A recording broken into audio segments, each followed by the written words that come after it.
Hey listeners, how are you all? Thank you so much for being our awesome members. There's a lot to come more. Sit tight, be comfy, put your headphones, now let's begin. A booming sound thundered in Conrad's ears the instant he touched his granddad's old German WW2 uniform. Conrad Schuster, I see your soul's excellence. I choose you to continue the legacy of the Third Reich in a world of swords and magic. This was the last thing Conrad heard before his body was enveloped by a white light and awoke in the middle of a forest. Like this, Conrad Schuster, a slightly above average high school student, suddenly found himself in another world. While his eyes were blurry and his head was ringing, the first thing he felt was relief. Yes, it has finally happened. I'm really in another world. I did not read all those light novels in vain. He got on his knees, rubbing his eyes and trying to see clearly. He knew that he was very vulnerable in this new world. Who knew what dangers existed here? He had often fantasized about what he would do if he were ever transported to the other world, so he knew that gathering information was his first priority. Is there really magic in this world, like the voice remarked? What level of technology is there? Where exactly am I? As he tried to look around, an excruciating pain spread through his mind. HHNNN. Conrad desperately grit his teeth in pain, trying not to make a noise. After about 5 minutes, the pain passed just as quickly and suddenly as it came. What was that? Conrad felt around his body, searching for any injuries. Suddenly, he noticed that he has knowledge about source power in his mind, almost like he previously forgot about it and was only remembering it now. Is this my special power? I can visualize how much source power I have. What? According to the knowledge, source power comes from the soul of a being. Conrad's brain now had the ability to absorb souls and convert them into source points. I can convert source points into anything I want. The price is based on its mass, material, and complexity. But if I can visualize the design and components, it will be cheaper since I won't have to consume additional source points to fill in for what I don't know. That means that I'll have to settle for objects that I know the blueprints of, rather than complex designs like radios or computers. Luckily, Conrad was a history and gun fanatic, knowing a lot of knowledge about equipment and guns. He owned several guns and often went to the gun range. Although he could not be considered a sharpshooter, he could be considered proficient in guns, able to consistently hit a target 50 meters away with his beloved 1911 handgun. Let's see, I currently have 300 source points. It's nice of it to give me a starter pack. First, Conrad visualized his phone and got a price of tens of thousands of source points. Okay, that won't work. Next, Conrad visualized his engraved 1911 handgun. Due to him regularly cleaning and taking it apart, he knew every single component of the gun and how they worked in sync with each other. He quickly got a price, 30 source points. It's worth it. I don't feel safe without it. Once Conrad selected it, he opened his eyes to find his engraved handgun in his hands. The smooth and familiar feel instantly reassured him. He summoned a belt with a leather holster and 4 magazine pouches for 5 source points, then 5 magazines with a total of 50 bullets for another 5 points. Conrad put on the equipment and smoothly loaded a magazine into his gun. He gently ran a finger against the side of the high-quality and heavy handgun, tracing its engravings. My .45 ACP rounds should do a lot of damage to whatever's in my way. Curious to how much a person would cost, he visualized a human and got a price of how much it would cost, 100 source points. 100 points for a human? That's ridiculously cheap. Humans are incredibly complex. Not even the best scientists on Earth know every component of a human. It's almost like they want me to make a gigantic army. Whatever, I'm not complaining. Despite this, the source power hinted that the cost of humans would rise in the future. Going with the theme of the Third Reich, Conrad copied the WW2 German military uniform for his army. He had always liked the handsome and menacing look of it. The uniform's cost ended up being 10 source points. If I'm going to establish an army in this world, we need to look powerful and memorable. You can't put a price tag on fashion. Conrad felt giddy with excitement and anticipation for the future. However, he had read many light novels and tried to suppress his excitement to think with a calm and rational mind, as he knew that overconfidence would only lead to death. Before I summon a soldier, I have to look like a proper general first. No matter how much it costs, I must have the highest quality in fashion. 50 source points were consumed, and an imposing SS general uniform formed on his body. The design was the peak of WW2 German design, with high leather boots, black pants, black jacket, shoulder and sleeve insignias and high collar patches. His chest had shiny steel medals, aiguillettes, and he was wearing a general's peaked cap with the imperial eagle symbol. After spending some time admiring his uniform, Conrad was sure that if any native saw his uniform, they'd instantly think that he was the imposing young general of some great foreign army. Conrad fully understood that psychological warfare was half of the game. Conrad clicked his heels and stood up straight, his face emotionless. Due to being in the army cadets in his previous world, he was familiar with military drills and how to perform parade movements. For the first time in his life, he was thankful for the countless hours he was forced to march in file and perform perfect drill. Chapter 2 First Hunt Now ready, Conrad closed his eyes and concentrated on summoning a soldier.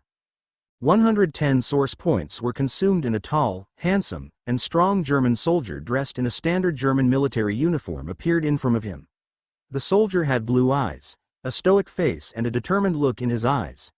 His blank rank slide showed his rank of private and his back was perfectly straight as he stood at attention. The soldier gave a crisp salute. "Private Erwin Schreiber, reporting to duty, sir." Conrad returned the salute and spoke in a commanding tone. "Welcome, Private Erwin. I am Supreme General Conrad of the First Army of the Third Reich. Our #1 priority is reconnaissance of this new world." Even Conrad was slightly surprised at how naturally he gave out the aura of an authentic and commanding general. The soldier immediately responded, "Yes, sir." Conrad closed his eyes and wondered of the simplest and most reliable gun of his world, the AK, also known as the Kalashnikov. He debated between the AK-103 and the Alaska 104. Conrad wanted the powerful 7.62x39mm round for guns. The 5.56 round might work against humans, but who knew what creatures were in this world? The only big difference between the AK-103 and AK-104 was that the AK-104 had a shorter barrel length, although he had seen some studies showing that the difference in barrel length was not enough to make any quantitative change to the range or power of the gun. Ultimately, Conrad chose the AK-104 for its convenience and ease of use in a forest environment. Since he knew the components of the gun, the price was cheaper. Although it was larger than his handgun, it was less complex and compact, leading to the price being the same. 60 source points were consumed for 2 AK-104s and 40 points for 180 rounds in 6 magazines. Like this, Conrad's stock of source points became completely empty. Conrad muttered under his breath, I'll just kill some animals to get some more points for food and water. I'm in a forest after all." Conrad split his guns and ammunition equally between him and Erwin. Loading his magazine of 30 full metal jacket 7.62x39mm rounds into his Kalashnikov, Conrad was full of confidence. He wondered of a saying that he heard on Earth, when humans held guns, they even dared to fight God. "Private Erwin, how well can you use this gun?" Erwin, who was loading his gun, instantly responded. "Sir, my abilities are to the standard of a veteran soldier in the modern military." "Good. Follow me to perform reconnaissance. Stay vigilant. From now on, we will communicate through hand signals." "Yes, sir." Although Conrad knew that it was safest to let his soldier lead, he still preferred to be in front and take the lead. Since he was now a general, how could he cowardly hide behind his soldiers? He must be the bravest and charge onwards towards danger. Of course, Conrad knew that wasn't what generals really did in real life. During modern wars, the generals would stay in the backlines and command the soldiers on the front lines. In no circumstance would the generals be in any mortal danger, let alone lead a squad into enemy territory. However, this was a new world. Conrad was full of excitement and bravery and simply loved the feeling of holding a gun while exploring an alien, dangerous and new territory. Conrad and Erwin held their guns in the low ready position as they quietly moved through the forest. They stayed alert and light on their feet, covering each other's blind spots. Suddenly, Conrad noticed a herd of deer grazing in a clearing ahead and whispered to Erwin, "Get ready, we'll kill all of the deer for source points. You start shooting from the left side of the herd and I'll start at the right side. Use full auto to maximize casualties. Ammo is not a problem." Erwin nodded silently and aimed down the iron sights on his gun. "Fire on my mark." 3, 2, 1. Mark. A continuous thunderous sound emerged from the two guns. The guns roared and spat out deadly bullets at the oblivious herd. At a fire rate of 10 rounds per second from each gun, the deer fell like wheat being harvested. Bullets tore through their flesh only to emerge cleanly from the other side of their bodies, leaving devastating wounds in the process. The deer instantly panicked and ran in different directions. After finishing their magazines, Conrad and Erwin reloaded their guns and continued firing. The slaughter continued for only 15 seconds before what remained of the herd managed to enter the cover of the thick forest. All the Kalashnikov ammunition had been consumed. In return, 20 deer were killed and 12 more lay seriously wounded. Conrad pulled out his pistol and went around to the surviving deer, shooting a single bullet into their heads to put them out of their misery. Due to having regularly gone hunting in the past, Conrad was not disturbed and felt nothing at the killing of animals or the bloody scene in front of him. Erwin followed closely behind and faithfully remained alert of the surroundings. After killing the last deer, Conrad concentrated and was delighted to see that his number of source points was now 64. 2 points per deer, that's pretty good. With a wondered, 60 points were exchanged for 360 rounds of ammunition, equaling 180 rounds, or 6 magazines each. The 4 remaining points were exchanged for military rations. After splitting the ammunition and having a quick meal, Conrad and Erwin continued on, not willing to spend too long by the corpses in case something a bit more dangerous than a deer was attracted by the gunfire. After all, Conrad had no idea of what this alien world was like. Who knew what strange monsters or creatures existed here? Sure, his guns were powerful, but they had limited ammunition and fire rate. If they got surrounded by a large horde of monsters, they were screwed.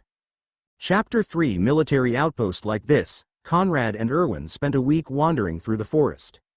They hunted animals when they came across them and created tents with source points. Over this period of time, 5 more soldiers had been summoned and fully equipped. Now, all the guns had suppressors on them to dampen the sound, and all the soldiers carried both knives and bayonets. In addition to their AK-104s, the soldiers were also equipped with simple double-barrel shotguns loaded with birdshot for hunting birds. After a week of encountering no enemies, Conrad had become more relaxed and was comfortable spreading his soldiers further out from him to hunt more efficiently. The main encampment was built some distance away from a small river. A series of tents spread out and surrounded Conrad's tent, which was located in the middle. Gun pits had been dug out and camouflaged with branches and greenery. This was the standard mobile tent formation of the militaries of Earth. Conrad and Erwin were the only people in the camp at the moment. The other 5 soldiers had been sent out to hunt and would only return by nightfall. Erwin was ironing Conrad's military uniform and Conrad was in his tent, writing in a diary he summoned. Despite having found a river 2 days ago, Conrad had no intention of following it and coming into contact with human society. He knew that his weapons would probably be coveted by the locals of the world, and that strength was the basis for negotiation. If he was attacked, his 6 soldiers were far from enough to protect him. Conrad had heard a quote from his previous world. Weak countries have no diplomacy. Recklessly showing his cards would only lead to his destruction. He wondered about what to do next. Preferably, it would be best to build up a small modern army before coming into contact with the natives. He could then pretend to be the general of an expeditionary army from a powerful empire far away looking to expand their territory and form trade connections. Like this, he could justify pulling out new equipment, technology, and manpower. Any countries he encountered would be cautious when dealing with him as they do not know his background and how powerful his homeland is. Even if they really did attack and wipe out his army, in their minds, they would have just wiped out an insignificant scouting force just to provoke a great enemy. Conrad believed that the countries of this world would know the correct choice of action. Conrad had spent the past few days doing nothing but drawing out blueprints for everything that he remembered from Earth onto his notebook. While he didn't need to write them down as he had them memorized in his mind, he had done survival training before, and Conrad knew how sluggish his mind could get and how quickly he would forget things when he is put under a prolonged period of stress. For every blueprint that he drew in his leather diary, he would also write down the cost in source points. Right now, Conrad was drawing a blueprint for an atomic bomb. The atomic bomb was the ultimate killer weapon of humanity, an unbalanced power that was unbelievably cheap in price for the humongous amount of power that it could output. A single 50 million nuclear missile could destroy a city worth billions of dollars and cause hundreds of thousands of casualties. In no circumstance would Conrad allow this technology to be spread in this world. Luckily, Conrad had done a lot of research on nuclear bombs in his previous world and knew a rough blueprint of a nuclear bomb. He had just finished drawing what he could remember of the blueprints for a 1 kiloton thermonuclear warhead. Conrad concentrated on the blueprint and got a price of 100,000 source points. Conrad smiled. Like he wondered, the real cost of a nuclear bomb was its materials. On Earth, governments could produce a nuclear warhead for the low price of $1 million. With this weapon, Conrad was invincible in this world. He even dared to fight against the gods with this weapon. Even if you can survive one nuclear bomb, can you survive 2? 3? I don't believe that anything can survive a nuclear bomb even in this world of magic. In the blink of an eye, a month passed by. The small military encampment had expanded to a medium-sized outpost. With the average soldier hunting an average of 100 source points a day, Conrad's soldiers could theoretically double every day. Of course, Conrad didn't do that. He now had 370 soldiers. The rest of the points were spent on reinforcing the encampment. The encampment now had 32 tents and was surrounded by a sandbag and earth wall, with trenches dug in front and a ring of barbed wire in front of the trenches. There was a dense minefield surrounding the camp in all directions and 4 watchtowers with anti-material snipers and heavy machine guns. The trees around the camp had been cleared to allow for better shooting. Irwin had been delegated the second in command, and of the 370 soldiers, the best 10 were selected as Conrad's personal bodyguards. Conrad's life was easy now. He didn't have to do anything, he just needed to give orders and delegate tasks.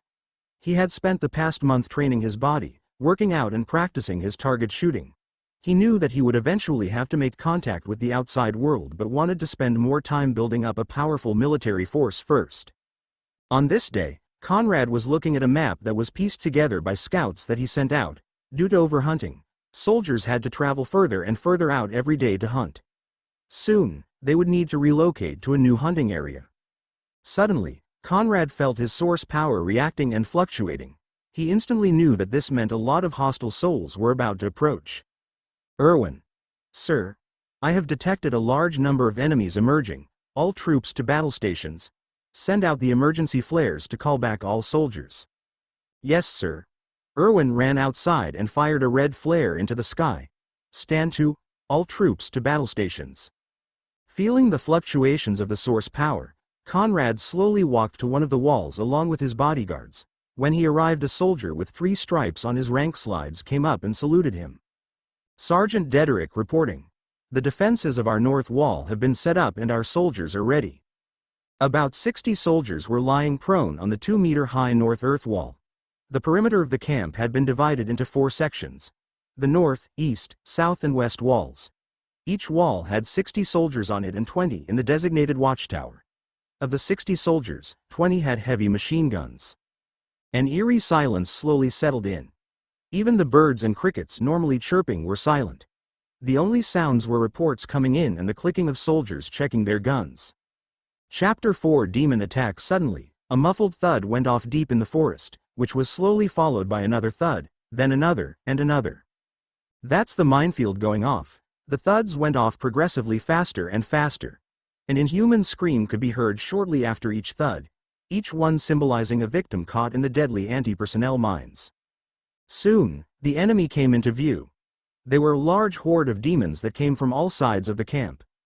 The demons were blood-red in color and glanced like twisted and grotesque monsters, yet their bodies glanced full of explosive power and deadliness. There was no doubt that a demon could rip apart humans with ease. Of course, this only applied to melee combat. With the overwhelming firepower of the First Army, the situation was reversed. The snipers in the towers aimed at the heads of the largest and most threatening demons. 80 heavy machine guns in total and 160 AK-104s were ready to wipe out any enemy. All of the suppressors on the guns had already been replaced with compensators. Fire at will. A thunderous roar instantly emerged from all sides of the base. Flashes of fire shot out the guns as the air was distorted by the power behind each bullet. Dust shaken up by the recoil of each bullet was instantly blown away by the shockwaves. The air rippled as the bullets tore through the flesh and bodies of the demons. Nothing could stop them. The rifle bullets ripped through their bodies, the heavy machine guns punched holes in them, and the anti-material rifles directly evaporated the heads of the demons. Each soldier was well trained and cooperated with each other to weave a net of firepower, allowing no enemy to pass through. 40 logistics soldiers constantly ran between the ammunition depot and the front line, replenishing their ammunition to continue the output of the devastating firepower. The recoil of the guns made them lurch upwards like wild beasts. Despite the rush of adrenaline, the soldiers remained focused, efficient, and displayed the real potential and superiority of hot weapons over cold weapons. Conrad felt a wild feeling in his heart as he fired round after round of ammunition. He loved the feeling of shooting guns. The use of a deadly weapon and the feeling of the stock hammering back into his shoulder reminded him of how powerful the bullets roaring downrange really were. At that moment, he felt like he was the king of the world, like he was the main character. As he fired his Kalashnikov, he summoned ammunition behind him for the logistics soldiers to distribute. His vision got narrower as his mind went into overdrive. Nothing else mattered except for right here, right now. Demons were being killed at an unprecedented rate. None of them managed to even get close to getting through the web of firepower. Their bodies simply piled on the ground and were trampled over as they blindly roared and charged towards the encampment. It couldn't even be called a battle, it was a slaughter. 10 minutes passed before the horde was fully wiped out. Over 1 million bullets had been consumed in the slaughter. The air was thick with the smell of blood and the sour tang of gunpowder. The corpses and wounded demons formed small hills of bodies. Conrad felt disgusted at the scene, but the shock and adrenaline completely suppressed his feelings. He felt his source power and saw that there were no more fluctuations, no more enemies were coming. Soldiers, form squads of 7 and clear the battlefield. Yes, sir. Squads of soldiers emerged from the encampment and started putting a bullet in the head of any demon, whether they be dead or alive. You could never be too sure if they were really dead. While the soldiers had the advantage of firepower, they were ultimately still normal humans. If a demon could close the distance between them, they were screwed. While his soldiers cleaned up the battlefield, Conrad ignored his sore shoulder from all his shooting and focused on his source energy and was delighted to see that he had over 60 million points. It seems that each demon gives over 100 points. With this stockpile, I can expand my military hugely. Conrad also noticed that the price of a soldier had increased to 1,000 points. I was expecting the price to adjust. The previous low price must have been like a trial package. At this price, I can summon 60,000 soldiers. Of course, I won't do that. Conrad understood that while numbers were the deciding factor in the era of cold weapons, this did not apply to hot weapons. In modern warfare, wars no longer depend solely on the size of the army, but also on how advanced the weapons were. If there is a generational difference in weapons, an army of 1 million will not be able to defeat one division. Numbers only apply when the technology of both sides is equal. Of course, this does not apply to asymmetric warfare, but it is hard to do guerrilla tactics when your technology is over 1,000 years behind your opponent. But now, I can finally form a combined arms military. Conrad summoned a flight of 10 simple reconnaissance drones for 10,000. 5 soldiers were assigned to pilot them as they set off in all directions, mapping the terrain and forming a map. Our current location is unsuitable.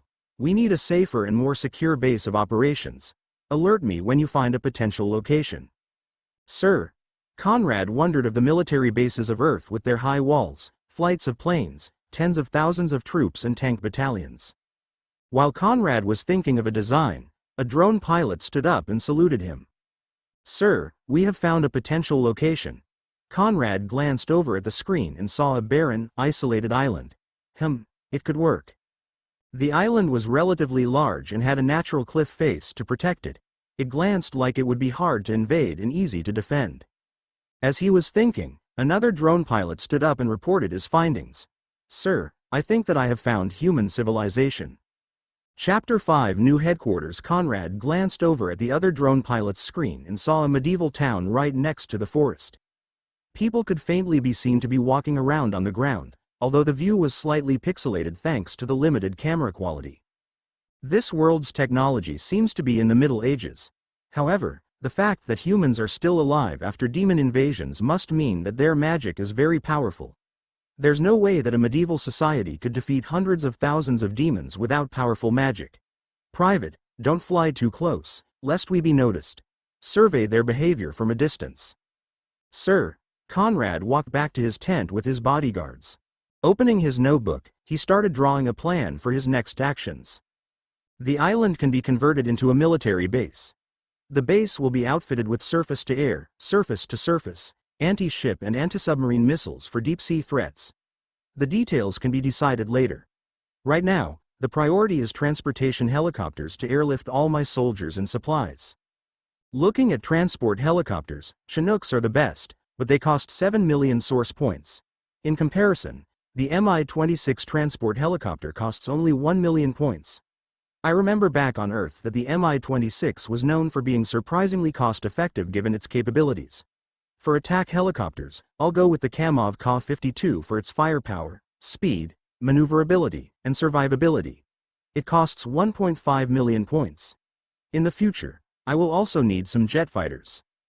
Conrad remembered the extremely expensive and high-tech 5th-generation fighters of Earth. I probably don't need such a high-performing plane right now. I'll go with the cheap Yak-130. While it can't compare with the best fighters on Earth, I just needed to carry missiles. After all, it's not like I'm going to be fighting any F-35s soon. He chuckled and summoned a single Mi-26 and 3 kA-52s for 4.5 million source points, leaving him with 55.5 million points.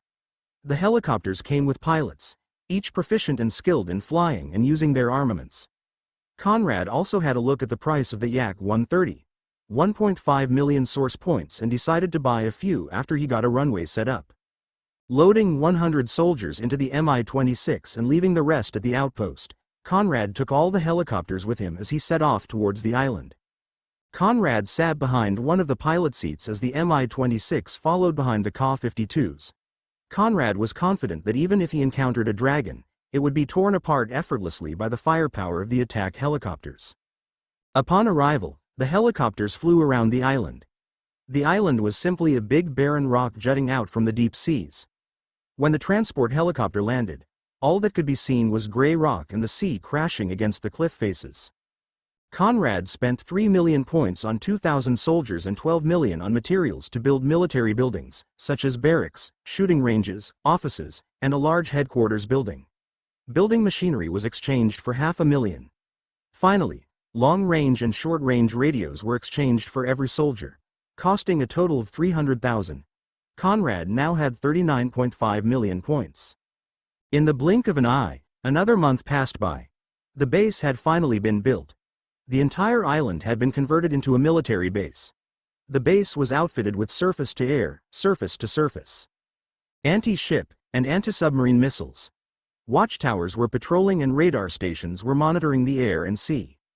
Its airfield held 10 Mi-26 transport helicopters, 20 Ka-52 attack helicopters, 20 Yak-130 light attack aircraft, and 1 AC-130 gunship.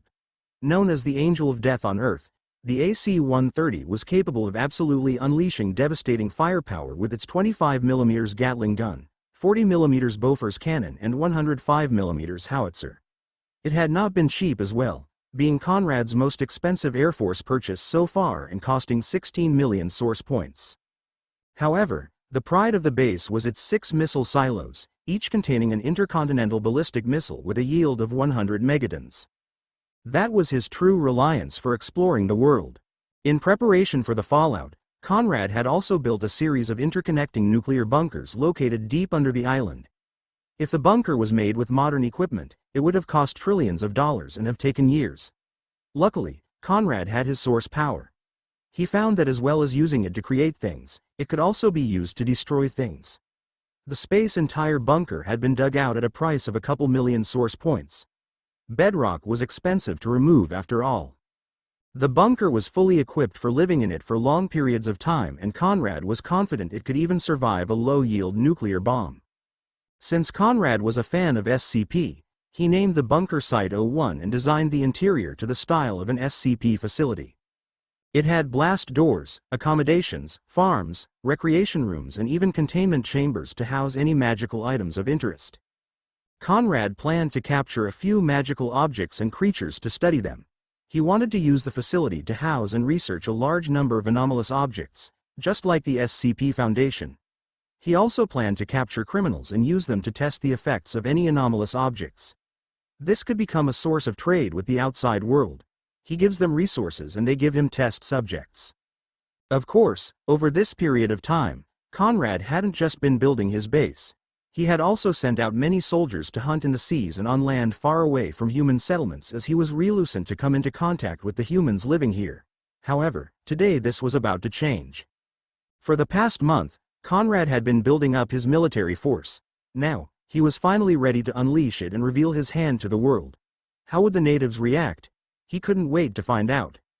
Chapter 6 Rescue Princess. The chosen target for first contact was the Canary Kingdom, a medium-sized kingdom located the closest to the headquarters island. Over the month, when thinking of how to make contact, Conrad wondered of the common trope of rescuing the princess when her caravan is attacked by bandits that he often read in light novels back on Earth. To achieve this exact scenario, he had sent spies in to locate the route the princess would be taking and had proved a large bandit group by assassinating the brother of the leader and leaving clues that the princess had ordered it. The route of the princess was also, coincidentally, leaked to the bandit leader. Now, all there was left to do was wait for the attack. Meanwhile, the bandit leader, Rattlesnake Jack, was approaching the princess's procession in a rage. He roared as his eyes blazed with fury. "Damn it all! Why in hell would you kill my brother? Don't worry, John. Your murderers will join you soon. I'll avenge you if it's the last thing I do." He had always been fiercely protective of Brother John, and now that he lay dead, there was nothing that could stop his vengeance, of course, except for Conrad.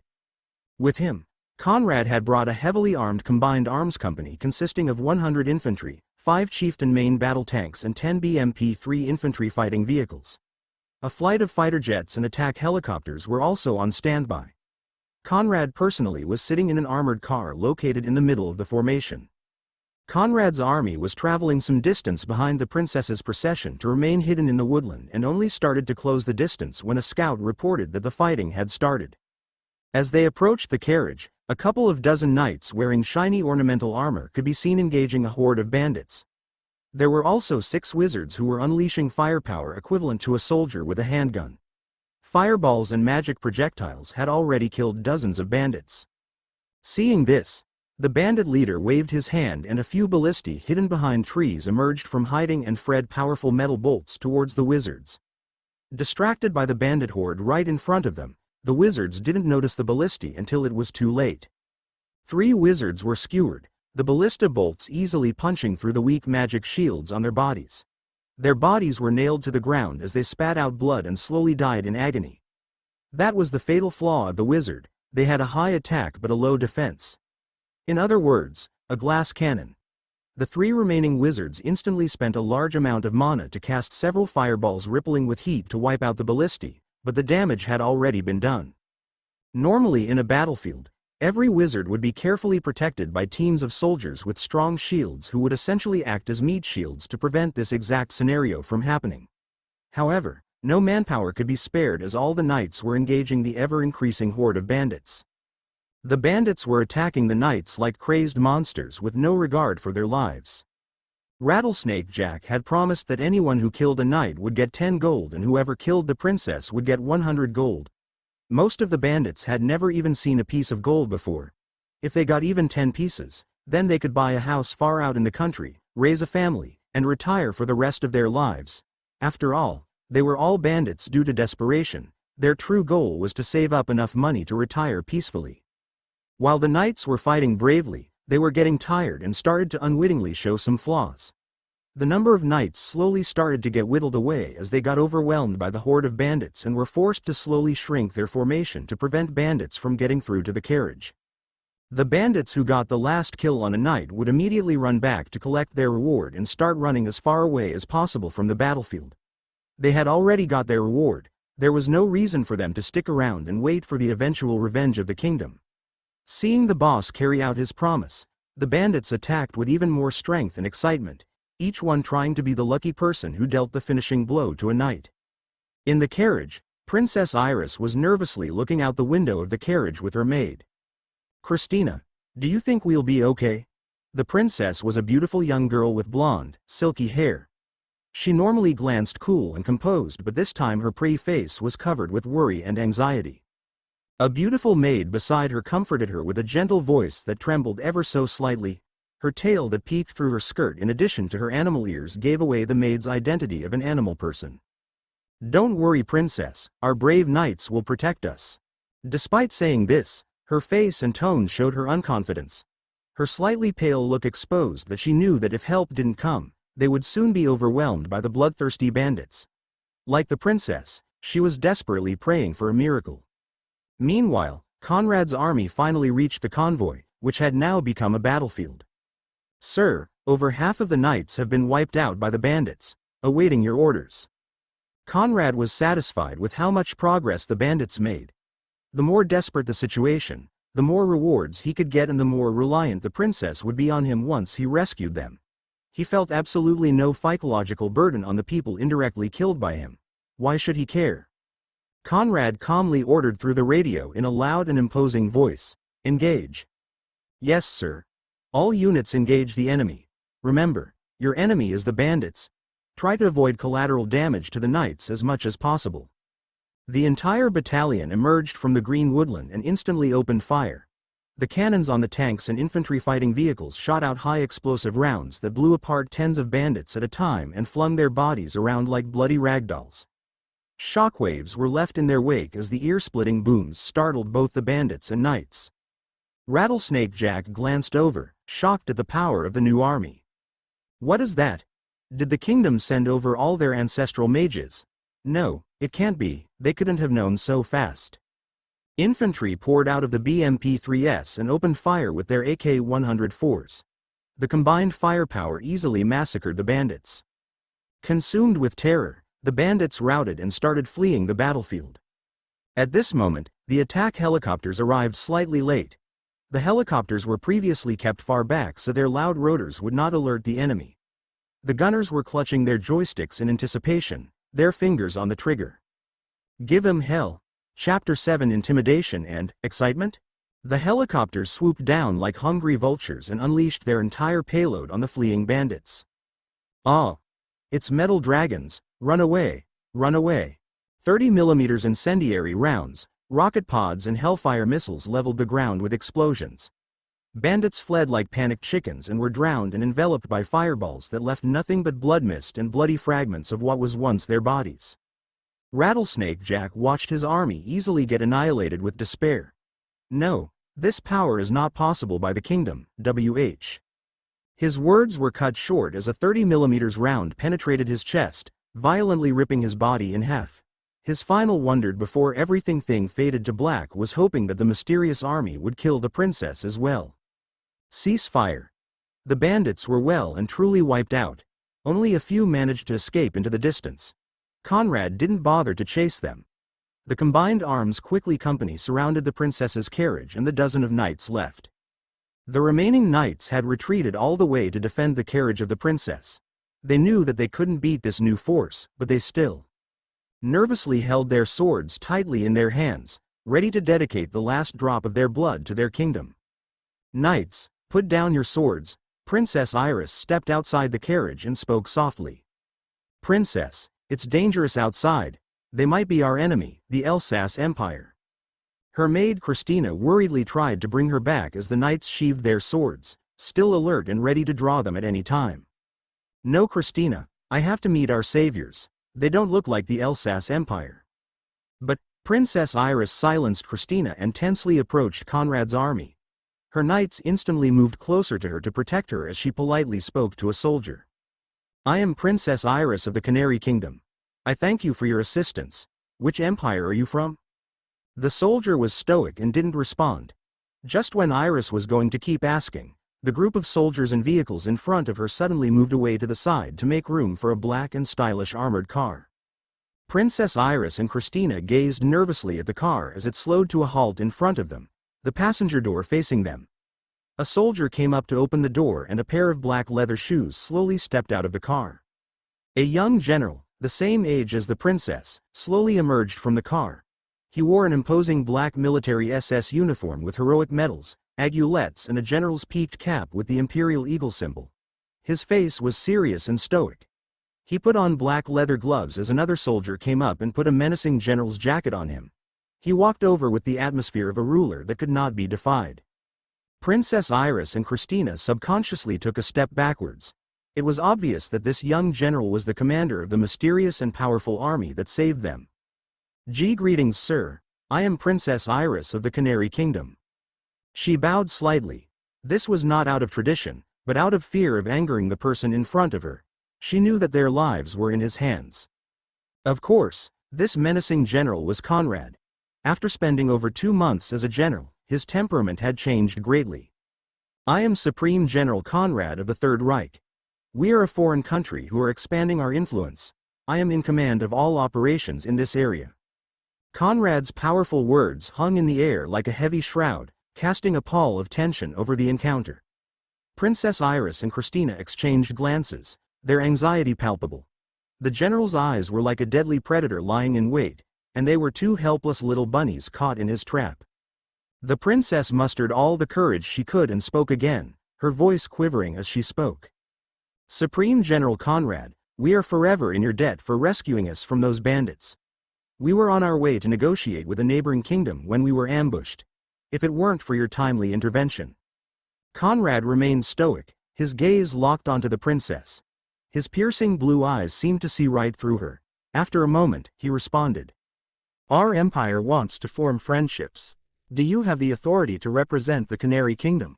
Although Conrad remarked that the empire wanted to make friends, he remarked the word with so little emotion and so much apathy that it seemed like he meant the opposite. And no, I don't. So, will you take me to someone who does?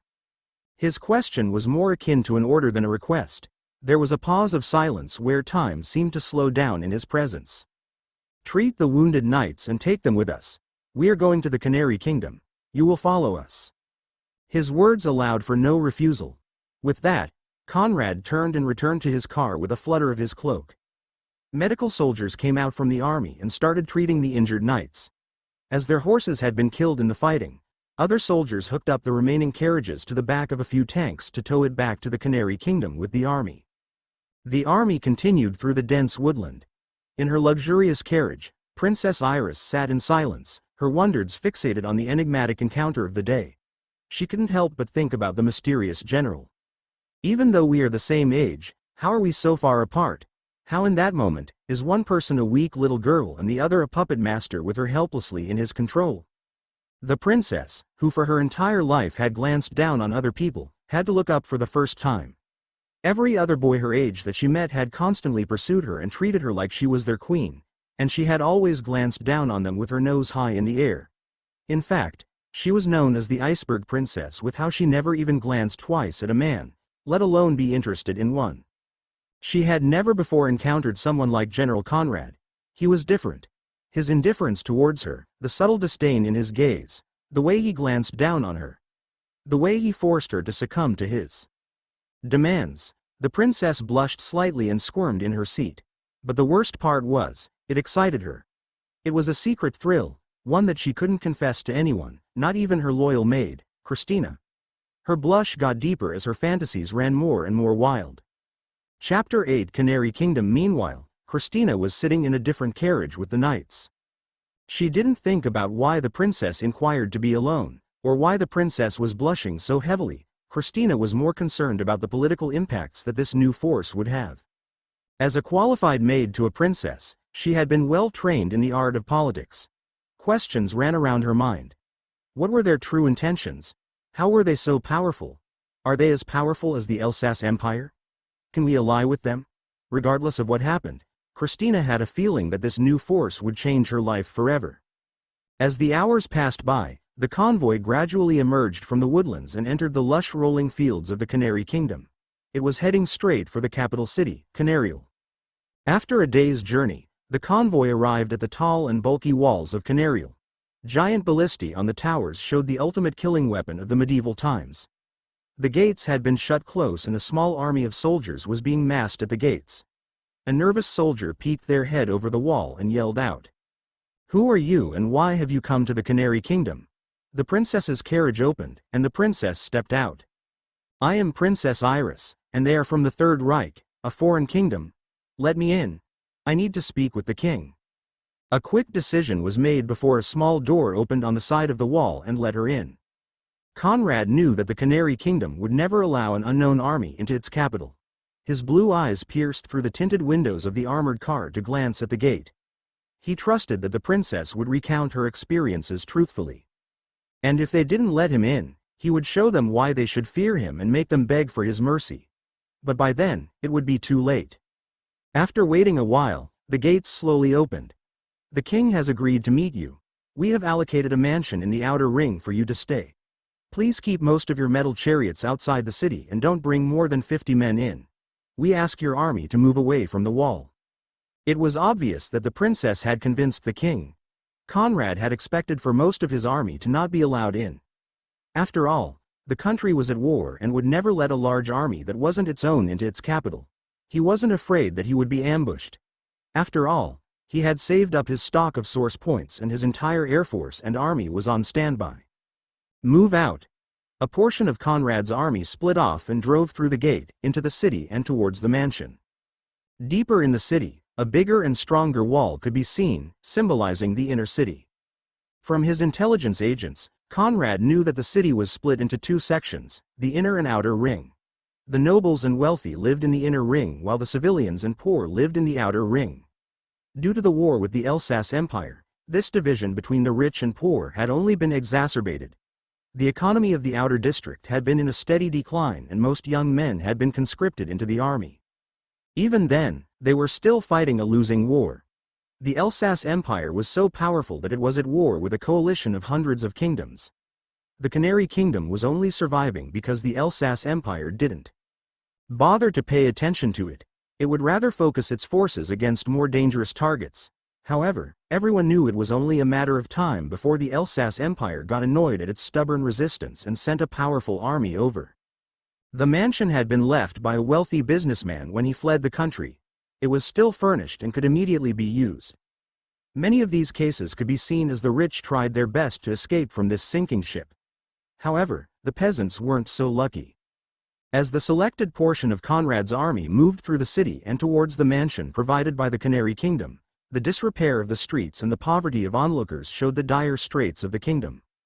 Upon arrival, Conrad summoned equipment and the soldiers went to work reinforcing the mansion, building machine gun nests, setting up cameras and building multiple perimeter walls.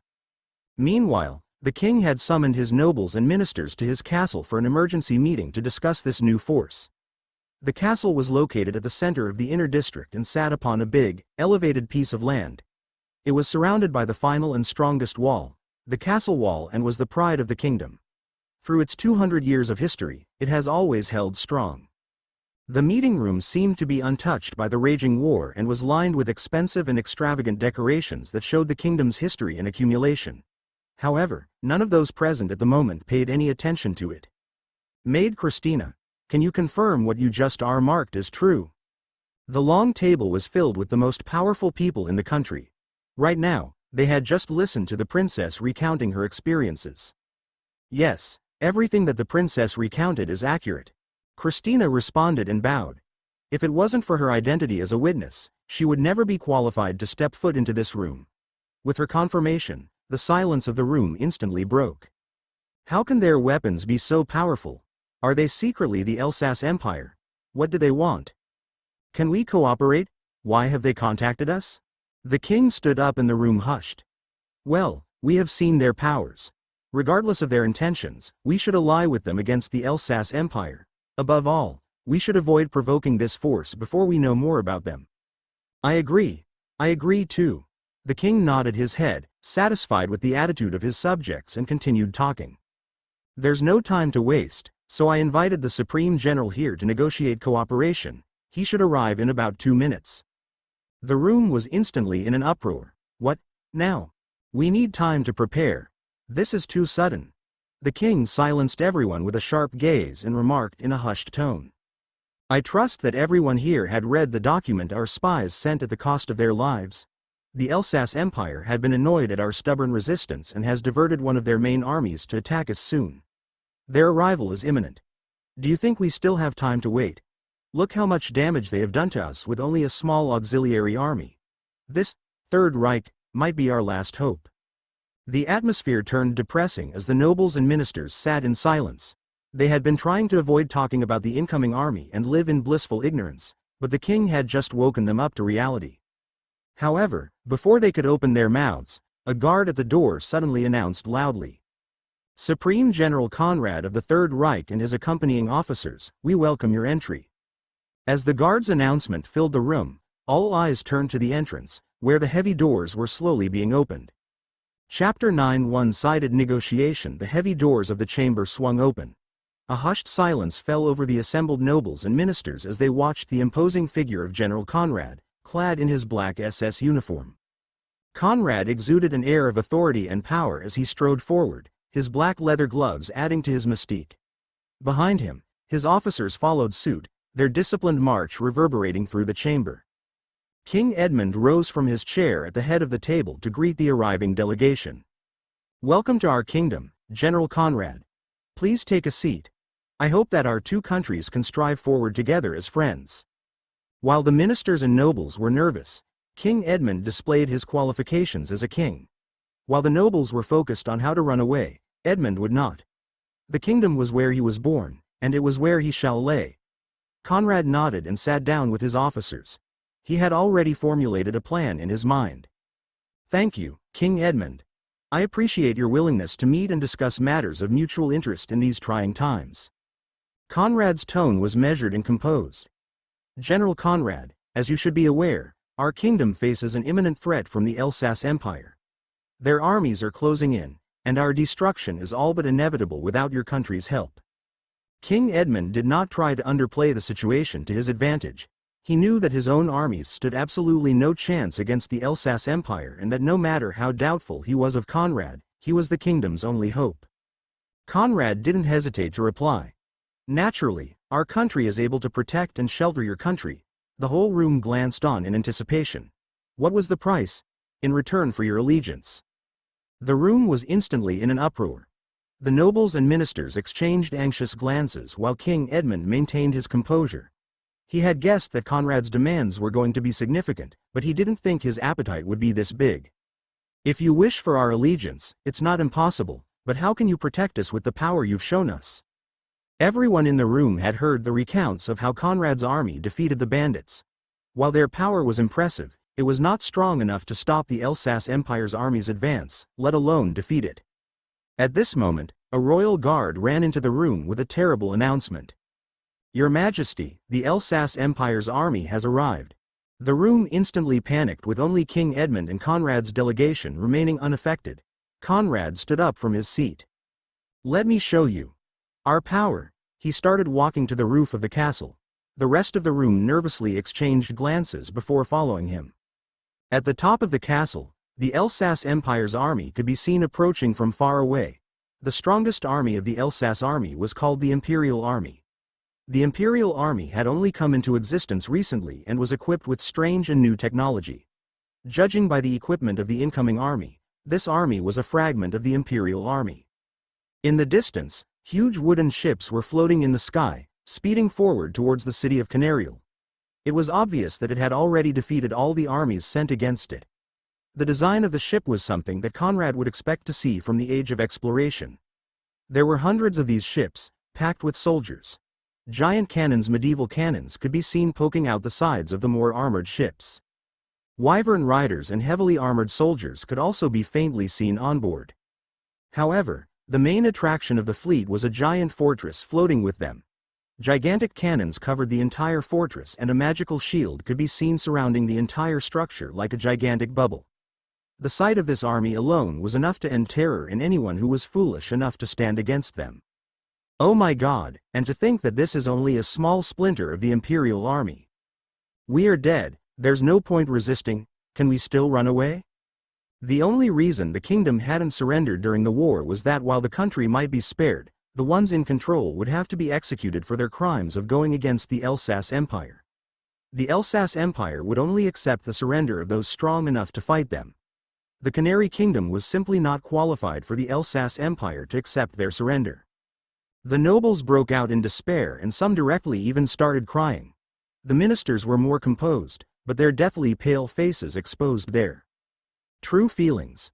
Only King Edmund and Conrad's delegation remained upright. The Imperial army was only a few kilometers out at this point. Conrad's piercing gaze swept over everyone, silencing them. Now, shall I display our might? He gestured slightly and an officer beside him pulled out his radio with a swift motion. Waiting for your command. Conrad took a moment, then ordered with a calm voice, launch. He remarked it as if his order wasn't about to kill tens of thousands of humans, like it was just a training exercise. Conrad turned back to face the incoming Imperial army. He felt the wind on the high castle roof blow through his hair. Looking down, he could see the city. From this perspective, the city seemed too simple. The numerous houses and walls glanced almost like a miniature city. Conrad didn't think of himself as a good person, and his mind was still registering his current position. He whispered soundlessly to himself. Now, I can be considered one of the big players in this chess game. I will announce my entry by using this army, then eventually the Elsass Empire as a stepping stone. All shall know my name. And they shall tremble in fear. What is that? From the forest behind the city, numerous missiles rose into the sky, creating countless towers of white smoke. There were anti-ship missiles, anti-air missiles, rocket artillery missiles and ballistic missiles. But they all shared one common target and direction: the Imperial army. The nobles, ministers, and even King Edmund watched in awe as the missiles streaked high into the sky and over the city, leaving behind trails of white smoke. The approaching Imperial army, with its floating fortress and formidable weaponry, seemed invincible. But now, it was about to face a force the likes of which had never been seen in this world. Chapter 10: Annihilation. The missiles, guided by advanced technology, homed in onto their individual targets with precision. Explosions illuminated the sky as the first barrage struck the Elsass kingdom's fleet. Ships were torn apart, the brave and heavily armored soldiers in them never getting their chance to shine on the battlefield. The ships, previously fearsome weapons of war, imploded and turned into giant fireworks as their gunpowder storages were ignited. The once mighty fortress now glanced vulnerable as it absorbed a large number of explosions. The magical shield surrounding it shimmered and dimmed, but it held, protecting the fortress inside. Despite the devastating assault that would have collapsed any other army, the Imperial army wasn't defeated yet. The surviving ships regrouped, dumped most of their gunpowder, and desperately began to spread out and land to hide in the forest. However, it was at this moment that Conrad's Air Force arrived. 20 Ka-52 attack helicopters, 20 Yak-130 light attack aircraft, and 1 AC-130 gunship was ready to slaughter. The 20 Yak-130 light attack aircraft locked onto their targets and unleashed their munitions. One by one, missiles dropped from their wings. They dropped like dead stones, then burst alive with a roar and shot off furiously with a tail of white smoke.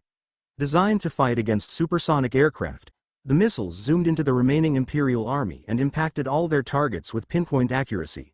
The once mighty fleet lay in ruins, with burning ships falling from the sky, their efforts no match for the advanced weaponry of the 21st century. Wyvern riders emerged, fearlessly charging towards the fleet, only to be shot down with 30mm rounds fired from the attack helicopters. The Yak-130s had one more volley of munitions, and this time they all targeted the floating fortress. The magic shield dimmed and finally shattered with the continuous explosions.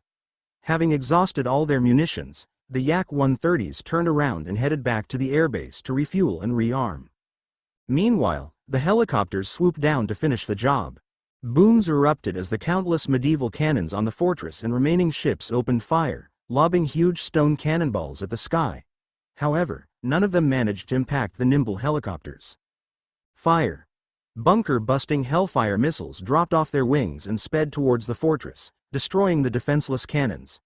Helicopters flew around it, strafing the survivors with a relentless barrage of unguided rockets and 30mm rounds. The fortress, now a burning wreck, drifted helplessly in the sky before finally plummeting to the ground, causing a massive explosion upon impact as its gunpowder storage ignited. The helicopters moved off to finish off the remaining ships. The fleeing soldiers trying to escape into the forest were all accurately spotted by the advanced thermal vision camera of the Ka-52 attack helicopters and were mercilessly cut down. The nobles and ministers watched in awe and disbelief as the Third Reich's forces dismantled the seemingly invincible Imperial army. This power, we're saved. Only God can have this power. When I go home, I'm going to hug my wife and children and tell them how much I love them. Their despair had turned to hope, and their fear, they longer feared the Elsass army. They now feared the man standing in front of them. King Edmund let out a sigh of relief and wondered about how he unknowingly made the best choice in his life. Meanwhile, Conrad was watching the battle through a small tablet in his hands. It connected to the cameras of the attack helicopters and showed the ongoing battle. Despite the overwhelming victory that was shown, Conrad felt nothing. Instead, he was concerned about another problem. He whispered under his breath. The Imperial Army, how can their morale be so high? Despite overwhelming casualties, they still don't stop attacking. There are still surviving Wyvern riders charging the helicopters. Do they not fear death? How are they still loading the cannons? Do they not realize that they would become targets? And the archers, why are they even trying to shoot at the helicopters? They must have realized that their weak arrows would do nothing against the steel armor that can even resist 23mm bullets. The more Conrad watched, the more the unnaturalness of the army became apparent. The soldiers mechanically continued loading the cannons, despite certain death. Over 99 of the Wyvern riders were wiped out, but the surviving ones continued charging the helicopters. Conrad narrowed his eyes. It was almost like the soldiers didn't have a free will. Almost like they were puppets. I can now see why this army could fight against so many kingdoms and win. If all the Imperial Army is like this, they would dominate the cold weapons battlefield. After all, morale is a deciding factor in wars fought with cold weapons. On the cold weapons battlefield, it is not new that untrained barbarians with extremely high morale will defeat the regular army that has undergone systematic military training but has low morale. After all, who would want to fight against an enemy who doesn't fear death? How many people can really sacrifice their lives for their country? Luckily, in the era of hot weapons, manpower and morale is no longer the fundamental factor in measuring war.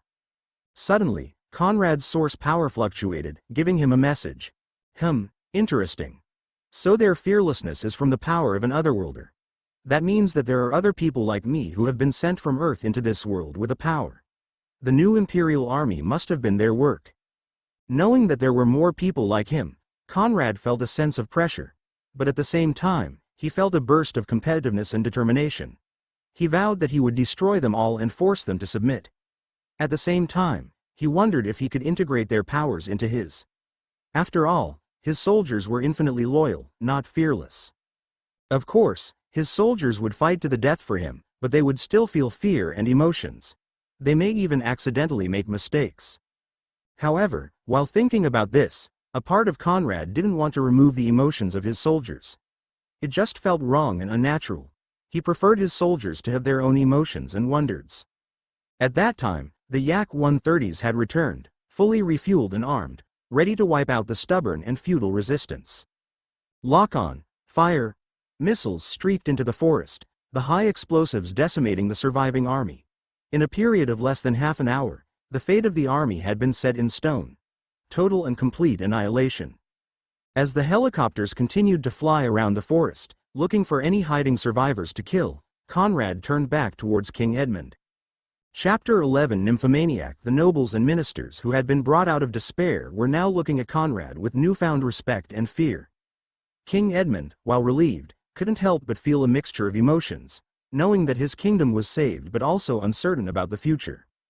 Now the Canary Kingdom will officially be annexed by the Third Reich. Any opposition? The nobles and ministers were silent. Who would dare oppose it now? Conrad would just make an example of them. A transport helicopter flew above them, and a couple hundred administrating staff jumped out. You will cooperate with my staff. They will be taking over all operations of the kingdom from now. You will also be helping with new technology and the source power harvesting project. The nobles and ministers all quickly nodded fearfully. Conrad ordered all the people to start working and stabilizing the kingdom immediately. They all left the roof, leaving Conrad there by himself, a transport helicopter, and a few bodyguards. I need to quickly advance this kingdom. This will be my first step to world domination. I'm glad that I managed to keep a lot of my cards hidden in the battle, like poison gas, artillery, cluster bombs and nukes. Nobody can know that I have nuclear weapons. I can only use it in the most desperate situations. Conrad knew that no matter his best efforts, technology leakage would happen when released technology to the Canary Kingdom. However, releasing new technology was essential to quickly grow the strength of the country. The only thing he could control was what exact technology got released. And that was how he intended to limit the enemy. He would bring them down a technological dead end.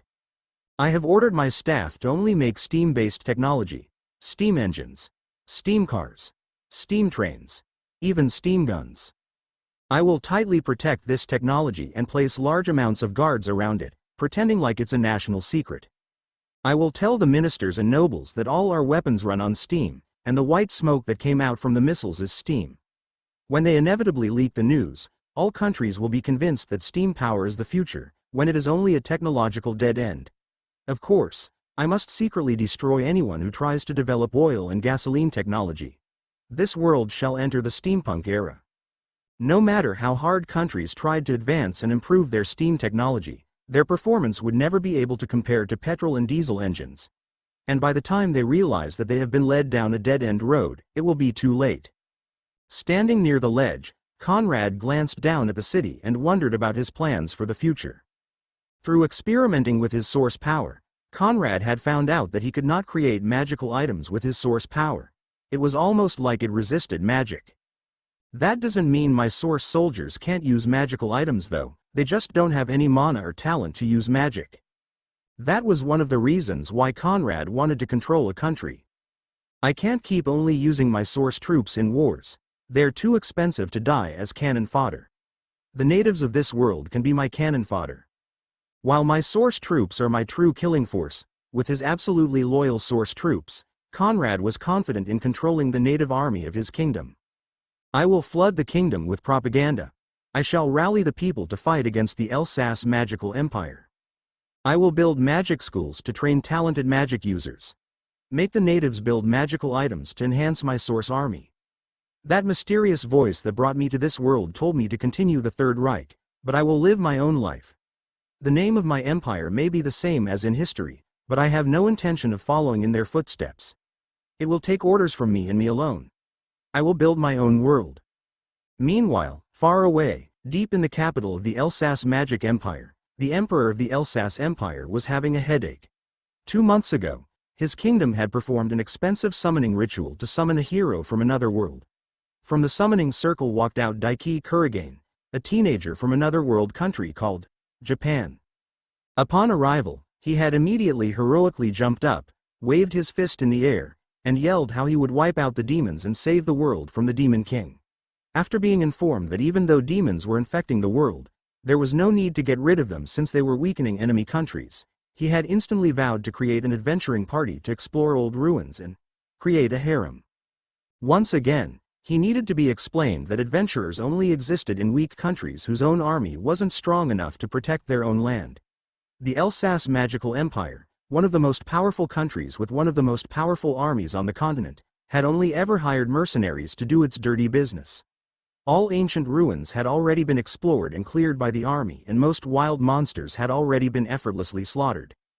A magical test was done, breaking the expensive crystal ball and showing that Daiki had an incredibly high magical talent and affinity, the highest in history. In minutes, Daiki could perform magic that would take a normal wizard weeks to learn.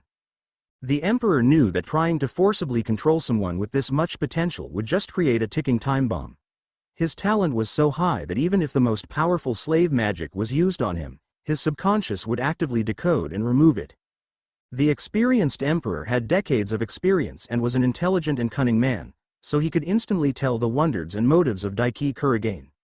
To control him, the emperor gave Daiki a harem of the most beautiful and exotic slave girls. The girls would then subtly influence him to remain in the Elsass Empire and help it expand. At his own request, he was also given the title of Grand Royal Supreme Ancestral Wizard Archmage Daiki, Savior of Humanity. And it worked. The naive Daiki was convinced that his purpose in this world was to make the Elsass Empire rule the world.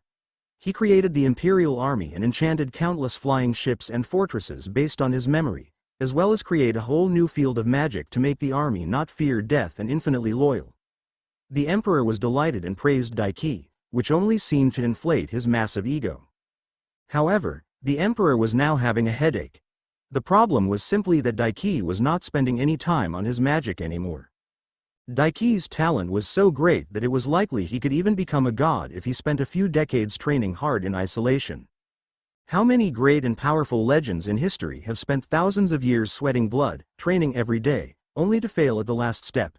How many determined people have been cut off from reaching their dreams, wasting hundreds of years after their talent ran out? How many old monsters had exhausted all their options, trying to increase their talent? And Daiki could reach it in a few decades? Even after telling Daiki this, he just waved it off. He remarked training magic was hard and boring. His lifespan increased the more powerful he got, so he could just train for half an hour a day and still reach the peak with no problems. Instead, he would much rather spend time with his harem. After all, he claimed, he had already made a few peerless spells that would save his life or the empire in an emergency. Now, the only spells he was using were stamina spells, illusion magic and tentacle magic to make his time with his harem more exciting. He then proceeded to demand more exotic slaves. However, with the intelligence of how much time Daiki was spending with his harem and the sounds coming out of his mansion, the emperor was doubtful that Daiki was even spending 5 minutes a day training. The emperor knew that outside pressure was the only thing that could prompt Daiki to train harder, but the Elsass kingdom was already one of the most powerful empires, and the emperor wasn't going to risk the life of his kingdom just for this nymphomaniac. Chapter 12 Propaganda POV Chapter Alicia's POV Alicia Rosewood is a young girl living in the slums of Canarial. The slums were a large section of the outer ring ruled by gangs. Her parents had abandoned her, and she lived her life stealing food and running away from the local gangs that ruled and exploited the population of the slums. Although the nobles knew of this happening, they didn't care as it didn't affect them. The ministers were also happy to let the slums rule themselves since they couldn't be bothered doing the work themselves. They had more important things to do. As for removing the slums, it was not like nobody wondered of it. What would they do with all the displaced people? Alicia had heard of the war with the Elsass kingdom but didn't know much about it. All she had heard from the rumors around the slums was that they were losing. Personally, she didn't care who ruled over her, as like many other people living in the slums, she didn't hold any goodwill towards the Canary Kingdom who ignored their existence. That was until it was announced that the Canary Kingdom was annexed by the Third Reich, who defeated the army of the Elsass kingdom. From that day onwards, the whole atmosphere of the city changed. New, foreign soldiers dressed in dark uniforms now patrolled the streets, carrying muskets they called the HK-417. Along with them came many strange inventions. First, the cobblestone streets were dug up by big and heavy iron chariots that spewed steam and somehow moved on their own, and the houses next to the streets were demolished to make the road wider. The soldiers then poured down a solution called concrete, which hardened to create a hard road. None of the residents dared to complain about their houses being destroyed, and the heads of those who did were still hanging by the main gate. Alicia later learned that the iron chariots were in fact steam engines, the future of the country. Alicia learned this through the overwhelming propaganda that was being deployed throughout the city. Posters were hanging everywhere, promoting the greatness of the Third Reich and the new steam energy. Steam is the engine of the future. Leaflets were dropped from the sky, detailing the greatness of the country they were now a part of and the successful defeat of the Elsass Empire. All citizens had been mandated to watch demonstrations of the newly introduced steam power. The crowds watched in astonishment as steam-powered cars carrying heavy loads reached incredible speeds by themselves. Large machinery automatically planted and harvested crops, doing the job of 100 men. Steam trains easily dragged tons of supplies on rails. Weaving machines weaved cloth at lightning-fast speeds. In the air, steam-powered planes flew over the city, leaving white trails. An announcer spoke through the loudspeaker. The new age of steam engines has brought new life and prosperity to our nation. The Third Reich has ushered in a new era of progress and advancement, and it's up to us to keep up with it. The future is steam. Long live the Third Reich. Life in the city just seemed to get better every day. Soldiers sang songs praising Conrad's accomplishments and how he led the nation to victory. Newspapers were being issued across the entire city, and while the content was obviously propaganda, it was quite convincing. The whole country was called to unite together and face the Elsass Empire. Loudspeakers were installed throughout the city, constantly rallying the people to work hard towards a better future. Loud heroic music was played every morning to wake the city, and everyone was given food based on how hard they contributed to the country. Crime was basically eliminated as gangsters found that all the soldiers could not be bribed and were endlessly loyal to their country. Anyone who dared violate the laws was either ruthlessly executed or sent to re-education camps to change their incorrect views and turn them into model citizens. Life was optimistic, the future was bright, and people could be seen smiling everywhere. However, there were some sinister signs showing as well. A strict identification system was imposed, with each citizen being issued identification documents. Anyone found without their papers would be heavily fined and punished. A curfew was imposed and only Conrad's soldiers were allowed out at night. Slave trading was fully made legal, but with laws that made it borderline impossible for slaves to regain their freedom and become citizens.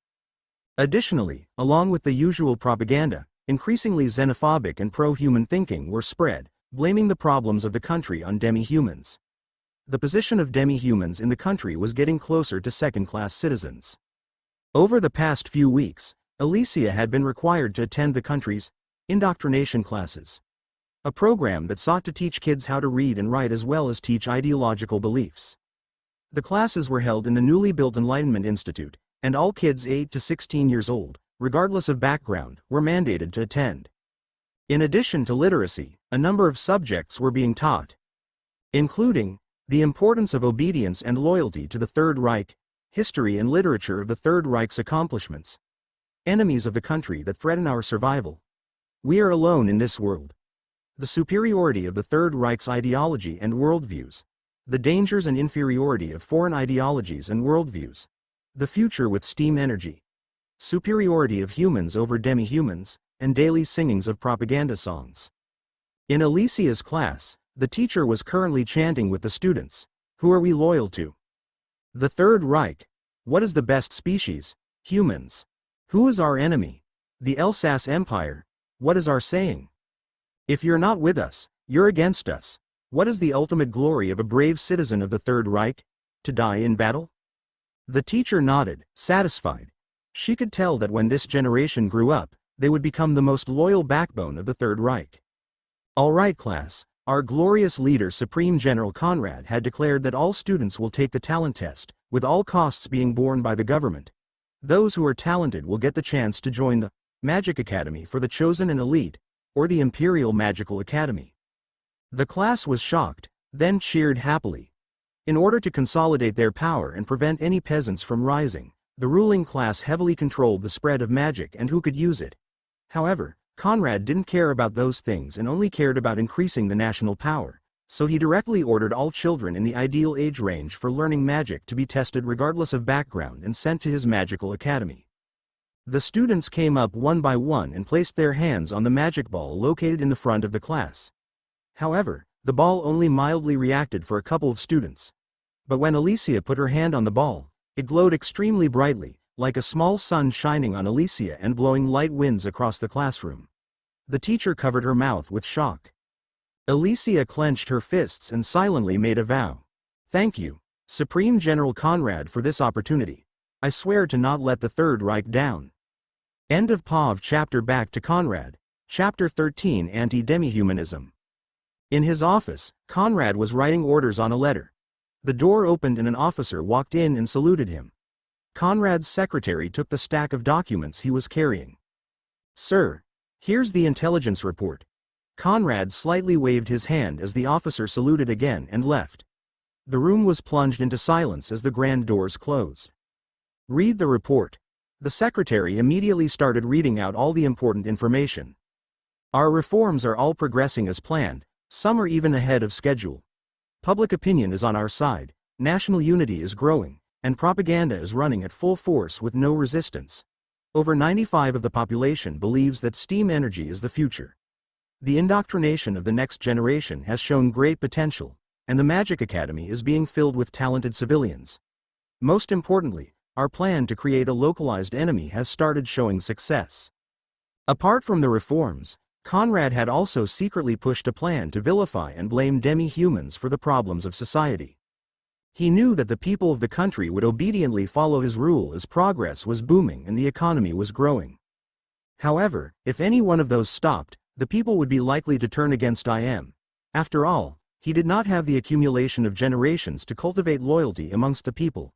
He had only just recently taken control of the country and the people had no loyalty to him. When times are good, the people would be obedient, but when times get hard, there would be trouble. Conrad knew that the war against the Elsass Empire was likely to completely drain the country of its resources and population. Therefore, the people needed a scapegoat to blame and vent on for their problems. Conrad had been spreading the stigma that demi-humans were the root of all their problems. The reason that they were losing the war was because the demi-humans stabbed them in the back. Demi-humans spread plagues and created epidemics. Greedy demi-humans were hoarding wealth and money that would otherwise be used to improve the conditions of the people. There were even rumors that they were blood-sucking monsters that would prey on the innocent. The best thing was these claims were not completely unfounded, as there were some demi-human countries who were more in touch with their animal side. In fact, anti-demi-human prejudices had already existed for many generations in the Canary Kingdom, and Conrad was just intensifying these feelings. Currently, the primary thing keeping the country together is the common enemy, the Elsass Empire. However, once we defeat them, there will be no more enemies. The people must always have an enemy to fight with. Conrad could predict that the real anti-demi-human hate would break out once he mobilized the country and started taking losses, when the quality of life declined. This demi-human hate can also be used as an excuse to invade demi-human empires and nations that shelter demi-humans. We can call these wars a holy crusade for humanity. Conrad knew what fighting for a cause did to a soldier. If a soldier believed that he was fighting for the right cause, they would break out with 200 of their potential and not even fear death. But Conrad also had a secret agenda to be gained with all of this. This world had two main paths to grow stronger.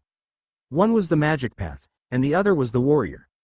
Conrad had been tested to have absolutely zero talent for either one, which he believed to be a side effect of having source points. The most important thing to a ruler was to have a long life, and Conrad intended to live forever. However, he had no talent for the only paths that would increase his lifespan, and nanotechnology advanced enough to prolong his life was incredibly expensive. That left only the option of using magical items. Conrad had drunk all the treasured elixirs of the Canary Kingdom, and they did indeed increase his lifespan. However, their effect was limited, so he was eyeing the eternal spring of the elves. The elves were an incredibly strong country that was suspected of being the strongest in the continent. However, they were secluded and had remained inside of the massive territory that mostly consisted of forests for thousands of years, with only a few small groups living in forests outside of their country. They were incredibly arrogant and protective, leading to nobody daring to provoke them.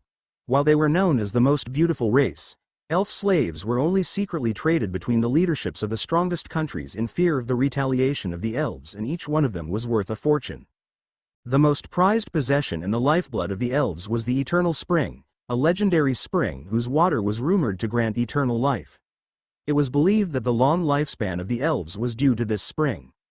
And this was Conrad's target. This will be a plan for the far future, but once I become strong enough to challenge the elves, I will.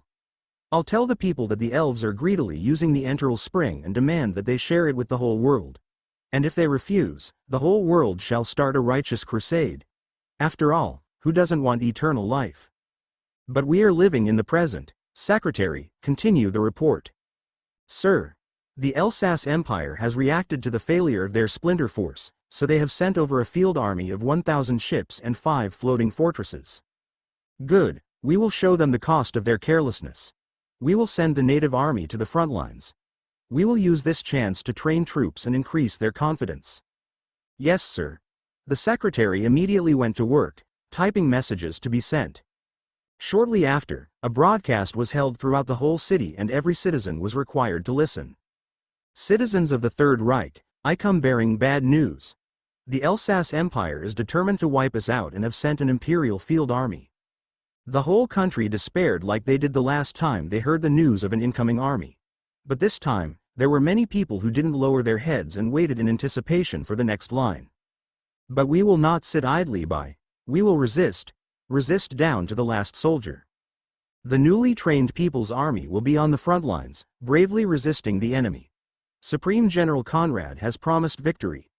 We cannot let the Elsass Empire come and slaughter our people. Fight for your families. Fight for the Third Reich. The entire country burst out into cheers. It was a scary sight, seeing entire cities break out in celebration. National unity was at an all-time high. The native soldiers were full of motivation and thankful for the brutal training they were put under by their devilish instructors.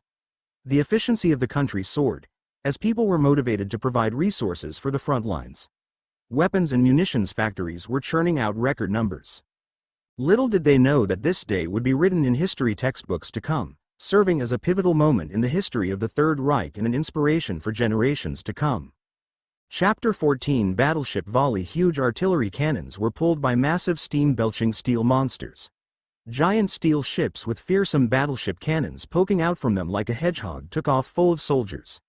Trains full of cannon and howitzer shells the size of a human were loaded by steam cranes. This was the product of over 2 months of rapid industrialization. The wreckage of the First Imperial Army had been scoured through, and the magic that had allowed the ships and fortress to float had been deciphered and used.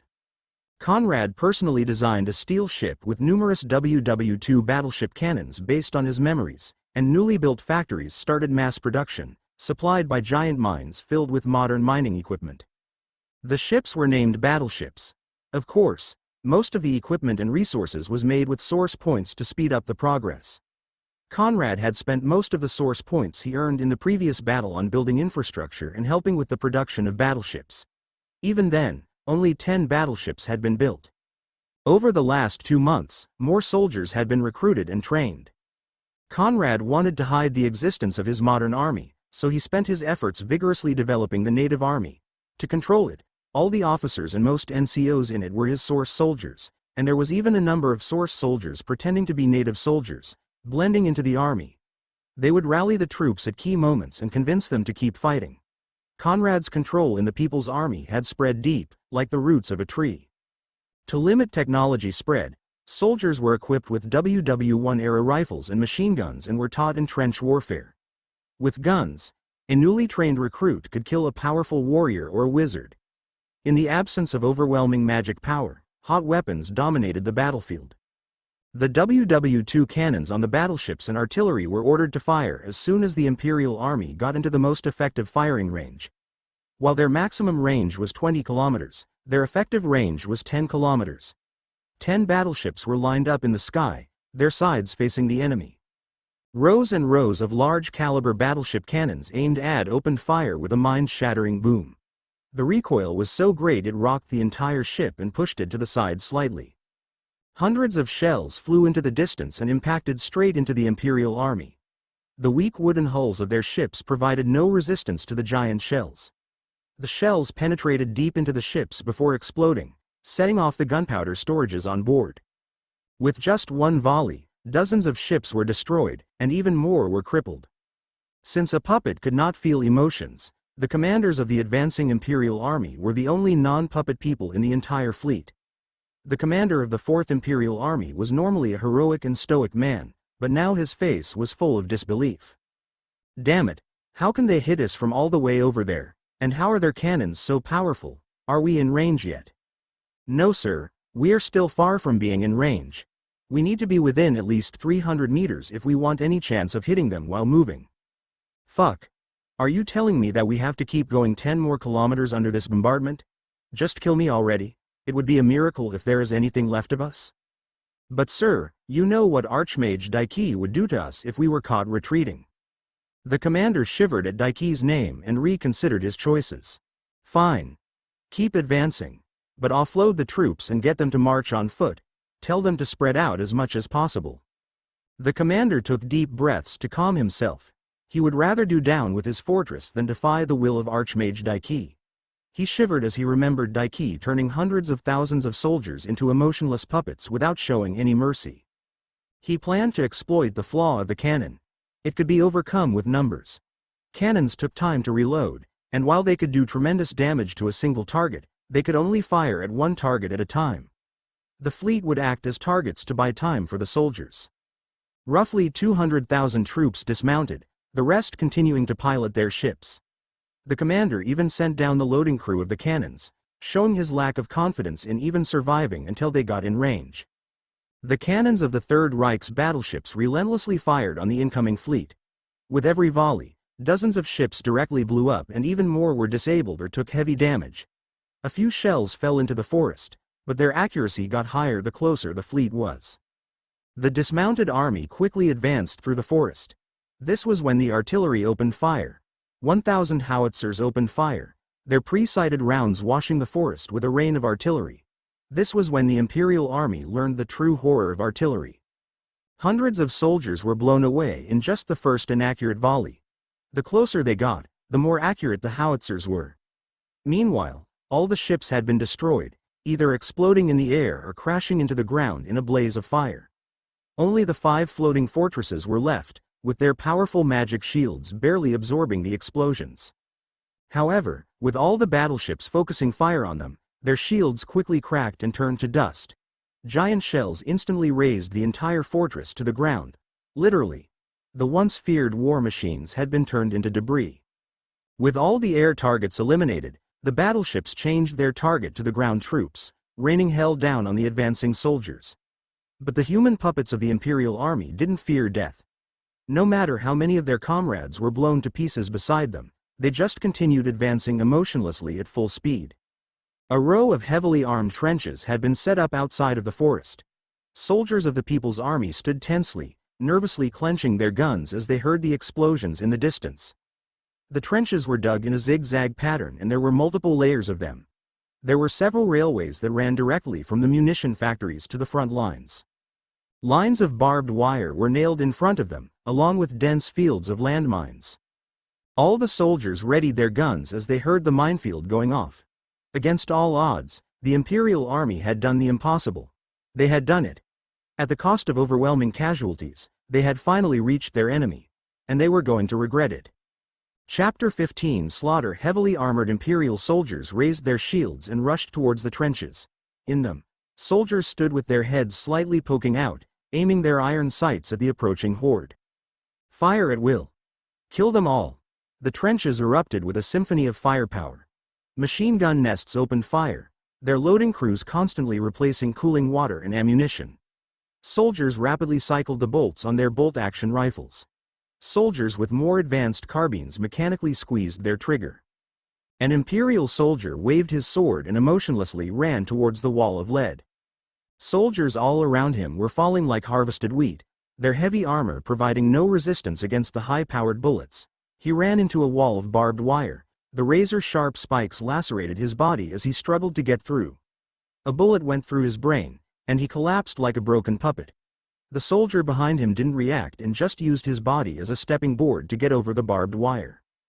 The soldiers of the People's Army didn't even have to aim. Machine gunners held down their triggers as their barrels spat death. Howitzers continued washing the ground, thinning out the advancing army. An explosion went off near an Imperial soldier, blowing off his arm and sending shrapnel into his stomach. He did not react to the blood spewing out from his stump and his minced intestines falling out of his stomach, he just kept running forward. A bullet went through his kneecap, sending him stumbling towards the ground. Unable to walk, he started crawling forward, pulling himself forward with his remaining arm. An archer beside him drew his bow and fired an arrow at the trench. It missed, impacting slightly in front of it. Scenarios like this were happening all around the battlefield. Even if they were on their final breath, they never stopped advancing. This was one of the flaws of puppets. Their lack of flexibility. They could not make their own judgments and had to rely on human commanders. While this was not that big of a problem in the cold weapons battlefield, it was a crippling weakness in the hot weapons battlefield. With the spread of hot weapons, it could be predicted that puppets would be used less and less. Trains transported tons of munitions to the front lines to sustain their output. Spent cannon and howitzer shells piled up, forming small hills. Spent casing lined the trenches with a shiny blanket of bronze. With the combined output of the battleships, howitzers, and trenches, the 200,000-strong Imperial Army had been wiped out down to the last man. On the Third Reich's side, there were only a dozen unlucky soldiers who had been hit by arrow fire. The gunfire gradually slowed down and stopped as the last enemy soldier was killed. Despite the overwhelming victory, there was no celebration. The battlefield fell into a freezing silence. The smoke gradually cleared to reveal the true horror of the battlefield in front of them. Countless bodies lay in front of them.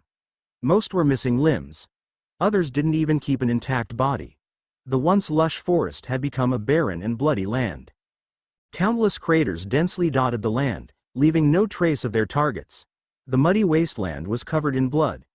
Now having time to process what had happened, soldiers were horrified at the destruction they had caused. As the adrenaline wore off, many soldiers turned and threw up. The horrific scenes they saw and inflicted would haunt them for the rest of their lives. Horns sounded and the soldiers reluctantly emerged from their trenches to clean up the battlefield. Steam trucks drove over, ready to transport the corpses to pre-dug mass graves. In his office, Conrad turned away from the screen displaying the battle and turned to his officers. "Sir, the natives have shown great potential in the art of warfare. They should be somewhat battle-hardened after this battle. Propaganda has already reported our victory. A great celebration has been prepared for when they get back.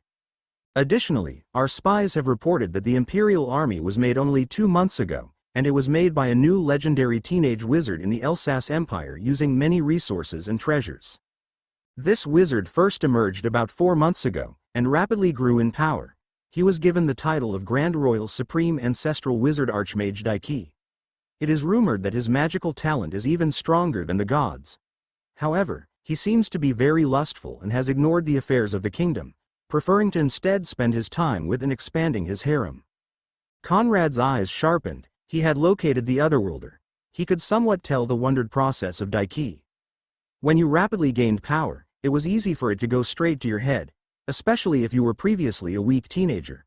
And when you were placed in a powerful empire like the Elsass Empire with the emperor taking care of you, it was easy to get complacent. And the title, an emperor wouldn't give out such an extravagant title. It must have been his own personal request. Conrad was different to Daiki. First, the power that they gained was different. In this world, power has 2 manifestations. The first type, which no one can deprive, the most reliable, that is, the strength that belongs to oneself in this world with extraordinary power. The second is military power. If you have a powerful army, and their loyalty to you is unquestionable, then you have the capital to face everything. You become a force to be feared. When you have personal power, you become addicted to the feeling. You can overpower everything yourself. If you want to attack, no one can resist. If you want to escape, no one can stop you. If you don't know any better, you feel like you're invincible in the world. This was the exact scenario that Daiki found himself in. He had already become very powerful, and he was in one of the strongest empires. Nobody could threaten his life. With the emperor behind him, he could do whatever he wanted. Worst case scenario, he just escapes to another empire.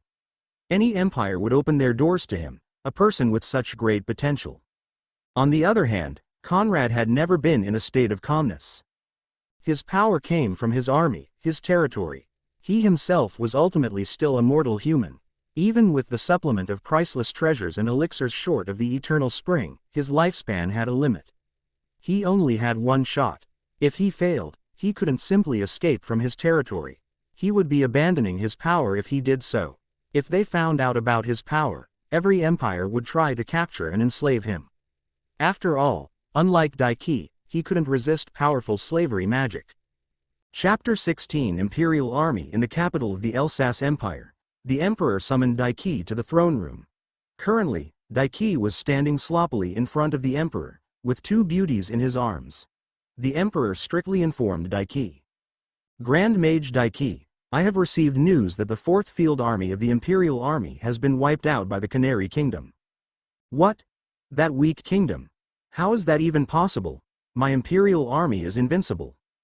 The facts have proved that we have lost 1,000 ships and 5 fortresses. Your Imperial Army never had such a big loss before. Explain." "Haha, I get it. This must be a boss for me to defeat. Call back the entire Imperial Army. I shall personally lead it and defeat the boss." Daiki was excited to learn that there was a strong enemy to fight. All the current enemy countries were too weak, and the Emperor didn't let him attack any of the other powerful kingdoms. In that case, take an order of Spectre Knights with you to protect your safety. The Spectre Knights were the most powerful and loyal knights of the Elsass Empire. Each knight was a 1 in 8,000 talented warrior, nurtured with precious elixirs and going through decades of training. Their armor was the crystallization of Elsass Empire technology, and their fighting style focused on power, agility and blinding the opponent. Daiki arrogantly waved his hands and then raised his arms into the sky. "No need, I already have a trump card. Come forth, Spellbreaker, I summon you to my side. Together, we will destroy the enemy. A giant skeleton dragon emerged from the clouds, broke through the roof of the throne room with a giant crash and landed behind Daiki. It towered over him, and its empty eye sockets glowed with a purple blaze. Alarm bells immediately went off. Countless elite royal guards ran into the throne room. Secret doors opened, revealing dozens of powerful cannons. Hatches on the floor opened, and hundreds of musketeers emerged. Spectre knights hiding in the rafters shot down, creating clouds of dust as they surrounded Daiki. A button popped up on the throne of the Emperor. If pressed, it would instantly drop the Emperor down a secret passage leading to the barracks of the Elsass Empire. Haha, Emperor, there's no need to make a fuss. This is the bone dragon that I personally built. You sure are protected, aren't you? But what sort of enemy could ever make it to the throne room in the capital of the Elsass Empire? Daiki did not realize that all those preparations were for him. Master, you're so great. Master, with this powerful dragon, none can stand in your way. The beauties around Daiki started to coquettishly praise him. Daiki was delighted and grabbed them harder. This is only the tip of the iceberg. Your master will become a god in the future. Gather the imperial army. I shall lead it to victory. With them in his arms, Daiki jumped a dozen of meters onto the back of Spellbreaker and flew off into the sky. Back in the throne room, the Emperor took a breath and waved his hand, ordering the soldiers to return. Slowly, an extremely old man who glanced like he was on his last breath materialized behind the Emperor. What do you think of this, ancestor? The old man opened his mouth and spoke in a low, grating voice. That kid is becoming even more unfathomable. I would find it challenging to defeat that dragon in my current state. The Emperor nodded his head and the old man continued. I have found that the kid has created a new spell he seems pretty proud of that he calls dual cultivation. It allows him to increase his power and share it with his partner while having sex. Honestly, I don't see the point. It is horribly inefficient, and his improvement would be infinitely faster if he simply trained in seclusion. The Emperor sighed helplessly. In the last 2 months, he has been spending even less time training. Instead of increasing his own power, he is wasting his time on useless things. I even suspect that he built the dragon to fly above the city and show off how great he is. Actually, what's impressive is that he only took a week to turn the dragon skeleton I gave him into a bone dragon. It looks like there will be no problem sending Daiki with the army. Maybe he will be pressured to improve himself. Let's wait for their victory. Canariel, the Third Reich. Conrad walked to his one-way bulletproof window and glanced down at the city below solemnly. He glanced silently at the bright moon and the celebrations that went into the night. The soldiers of the People's Army were treated like heroes upon their return. Every person knew of their deeds and the whole country rejoiced. Celebrations had been going on for the past few days, with the soldiers getting drunk and forgetting about their worries. Conrad personally didn't approve of alcohol, but that was a plan for the future. This wave of nationalism, and the news of a bigger enemy army coming, had caused an explosive increase in productivity and volunteers looking to join the army. Along with vigorous recruitment campaigns, the numbers of the People's Army exploded to over 100,000 strong. An army of this size would be simply unimaginable in feudal times, but with the supplies salvaged from the Imperial Army, and the increased productivity of advanced agricultural equipment, an army of this size could be sustained. Due to a lack of manpower, most soldiers were sent to work in factories and attended regular military training. Conrad had been notified that the entire Imperial Army was being called back to the capital of the Elsass Empire. The entire Imperial Army would then be led by Grand Royal Supreme Ancestral Wizard Archmage Daiki in a crusade against the Third Reich. It looks like the Otherworlder intends to lead the army himself. Conrad estimated that he had about a month before the Imperial Army was on his doorstep. In that time, he would have to prepare. Conrad knew the importance of logistics in an army. He remembered a quote from a light novel he read on Earth. Logistics is the difference between arming every man with a rifle, and arming every man with a multiple-launch rocket system.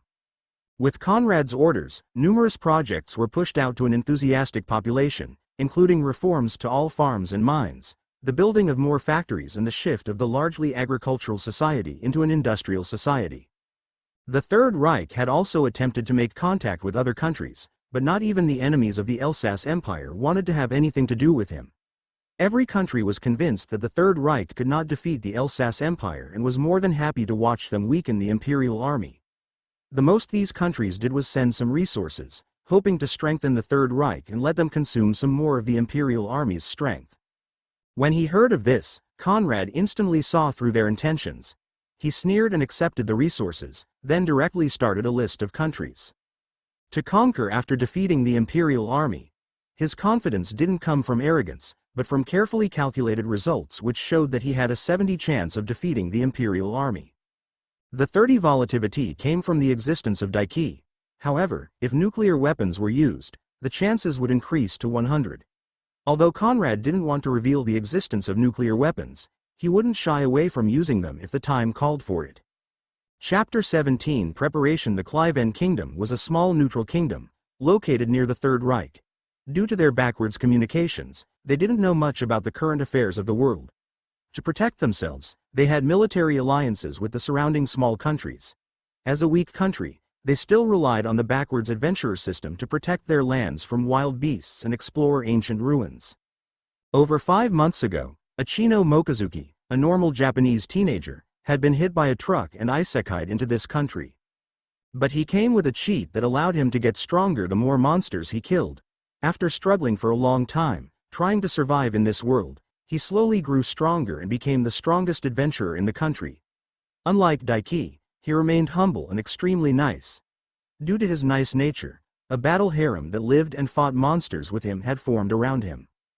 However, he never had any impure wonders towards them and remained oblivious to their advances. Achino, that was really heroic of you, how you single-handedly repelled that goblin attack. Are you hurt, Achino? Geez, you shouldn't be pushing yourself so hard. Achino blushed and pushed away the girls who were clinging to him. Don't worry, I'm not hurt. You know that I'll be fine, right? That's right, Achino is the strongest warrior. Suddenly, multiple ear-splitting foghorns sounded in the sky.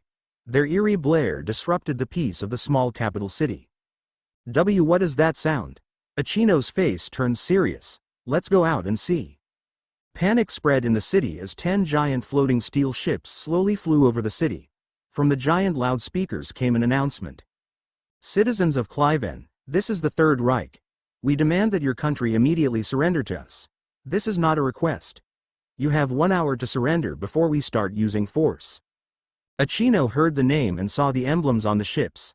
No way, are there Nazis in this world? Meanwhile, as the strongest adventurer, Achino had been summoned to the king's castle.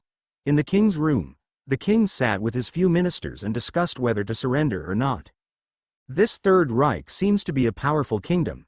It might be best to surrender to them. After all, we can't even reach their ships and we only have a couple of smuggled cannons. We can't possibly hope to fight them. Suddenly, Ichigo stood up. No, we cannot surrender to this force.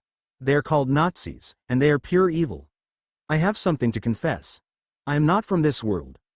The Third Reich also existed in my world, and they started a war that killed tens of millions. The worst part is they even killed millions of their own people. While Ichigo didn't know a lot of history, he still had some basic history knowledge. He desperately tried to convince the court. We must ally with our neighboring countries to stop them. The king's face turned red. What nonsense are you talking about? You're from another world. How can we believe you? We have no choice but to surrender. You must believe me, please. We must stall for time. The king opened his mouth, but before he could respond an announcement came from the ships. To help you decide, we will demonstrate our firepower. The ships aimed at the forest near the city and opened fire, sending shockwaves rippling through the city. The shells streaked through the air and razed the forest to the ground with a deafening explosion. The entire city fell silent with shock. This power was simply unheard of. If you don't surrender, the next volley will be at your city. The king wearily turned to face his court. We have no choice. It would be absolutely devastating if that happened to our city. If we refuse, it would be a question if we could even send a message to the other kingdoms. Raise the white flag. Ichigo's face was pale white. No, it can't end like this. I must rally the other kingdoms to fight against this evil. Ichigo immediately sprinted out of the castle and headed to the Adventurers Guild. Over his 5 months of adventuring, he had formed many close friends. By the time the army of the Third Reich arrived, Ichigo had already fled to the neighboring kingdom with his girls and a group of powerful adventurers. With minimal resistance, the People's Army quickly took control of the operations of the city. With an iron fist, the country was forced to slowly transition into an industrial society. A group of soldiers walked down the street. At the sight of them, all the crowds dispersed and hid in their homes, nervously looking at them through their blinds. One of the soldiers sighed. How many countries had this been? I lost count. We just keep scaring them into submission with the battleships and then take control with the army. It's too easy. Well, it's good that they came under us. They would have been destroyed by the Elsass Empire otherwise. Yes, for the Third Reich, over the last month, the Third Reich had devoured all the neighboring countries like a hungry beast. All the other countries viewed the Third Reich as a crazy beast, desperately struggling against inevitable destruction, trying to drag as many countries as possible into the grave with them. They saw the Third Reich as a desperate gambler who was ready to risk it all, not caring about the consequences or how many people got caught in the crossfire. In the Third Reich during the last month, with the news of the invading army, the entire country had gone crazy and broke the limits of what was wondered to be possible in a country. With the help of propaganda, the efficiency of the people soared to 200. Every citizen crazily gave it their all, forsaking sleep and rest. Even young children and old people desperately worked like they were going to drop dead the next minute. Constant detailed reports of the approaching Imperial Army drove the frenzy to the next level, causing staggering numbers of workplace injuries and deaths from overexertion. However, the effect of this was evident. Factories and mines constantly broke their output records day after day. Efficiency didn't just soar, it shot up into outer space. In his office, Conrad sighed at the frenzy of the whole country. Although he wished to keep this output forever, he knew that it was unsustainable and was only an effort of vigorous propaganda campaigns and mass hysteria. In this age, people's wonders were simple and easily led. Over the last month, Conrad hadn't been idle as well. He had been constantly going through reforms and plans with his officers and advisors. After all, he had a lot of knowledge about modern cities, but to put those ideas into practice was not easy. The upcoming battle would not be as easy as the previous one. Archmage Daiki was the biggest variable. The Imperial Army will be here soon. Recall all our troops. It's time for the decisive battle. For the past month, the country's strength had rapidly soared. Conrad estimated that he would be able to harvest a huge amount of source energy from the upcoming battle. Most of his previous points had gone towards advancing the country. Now, it was time to reap the rewards. Chapter 18 Ambush. The night was dark and silent. The Imperial Army, numbering 20,000 ships, 100 flying fortresses, 5 flying giant cannons, and 1 bone dragon, completely blocked out the faint moonlight. It was truly a formidable force. 10 kilometers away, a fleet of 20 steel flying ships much smaller than a battleship were lying in the forest. They slowly rose and cleared the tree line. Their sleek and steampunk design showed their specialization in speed and agility. The 20 ships raised their cannons with quiet puffs of steam at the Imperial fleet. The torches alight on the Imperial fleet made them perfect targets. The rows of cannons constantly twitched to adjust for wind speed and the slight movements of the ship. Fire. The quiet night was shattered with the firing of the giant guns. Great muzzle flashes briefly illuminated the forest below like day. Giant glowing shells arced through the sky, impacting directly into the fleet like horizontal rain. The commanders were shocked awake. What is going on? Where is the enemy? Daiki was sleeping with his harem when the explosions went off. Master, what was that sound? Daiki's eyes widened as observation spells reported the damage. With a wave of his hand, his extravagant wizard robe flew onto his body, flying into the sky. He saw a second volley of rounds screaming over. He snorted and waved his hand, casting a legendary magic. Hundreds of magic missiles all streamed at the shells, colliding midair and setting off the explosives in them. The volley harmlessly burst into fireworks above the Imperial fleet. Seeing this, the attacking ships instantly turned and started speeding away at full speed. Their speed was surprising, given their size. You think that you can attack my fleet, then leave as you with? Skullbreaker, go get them. The bone dragon roared and charged at the ships at full speed. Of course, these ships were from the Third Reich. Conrad had personally designed a smaller, faster and cheaper variant of the battleship which he named frigates. The ships were ordered to ambush the Imperial army, and then retreat at full speed. Conrad tried to anger them and force out any hole cards that Daiki might have. And it had worked. Only that there was now an angry bone dragon charging at them at full speed. With night vision equipment, the commander of the fleet glanced at the bone dragon getting closer and closer. He picked up the radio and transmitted an order. "We have no choice but to engage, get into battle formation, load airburst rounds." The frigates got into a line with their sides facing the approaching enemy. Giant airburst rounds were loaded into their cannons. Fire. The entire fleet fired at the same time. The shells were fired to form an inescapable web for the dragon. Even if it could dodge a few, it could not dodge them all. The airburst shells were designed to still detonate in the air even if they missed their target, showering their target with shrapnel. Explosions flowered on and around the bone dragon. It was enveloped in a blinding bubble. Its fate was uncertain. Keep firing until its death is confirmed. The smoke gradually cleared to show a damaged bone dragon. Many bones were missing or broken. Large metal fragments were embedded deep in its bones. However, it didn't stop and instead roared angrily and charged towards the fleet. A second volley was quickly fired, but the dragon continued speeding forward. If it was a real dragon, even in its peak form, it would already be dead. But this was an undead bone dragon. It couldn't be stopped until it was well and truly destroyed. "It's going to impact our fleet at this rate." The commander gritted his teeth and glanced at the approaching Imperial army. "We still have some time before their army reaches us. Destroy it at all costs." The bone dragon collided with a frigate, tearing a giant hole into its side. Soldiers in the ship fired at it with their rifles, but the bullets harmlessly pinged off its bones. It rampaged through the ship, tearing out its interior. Nothing could stop it.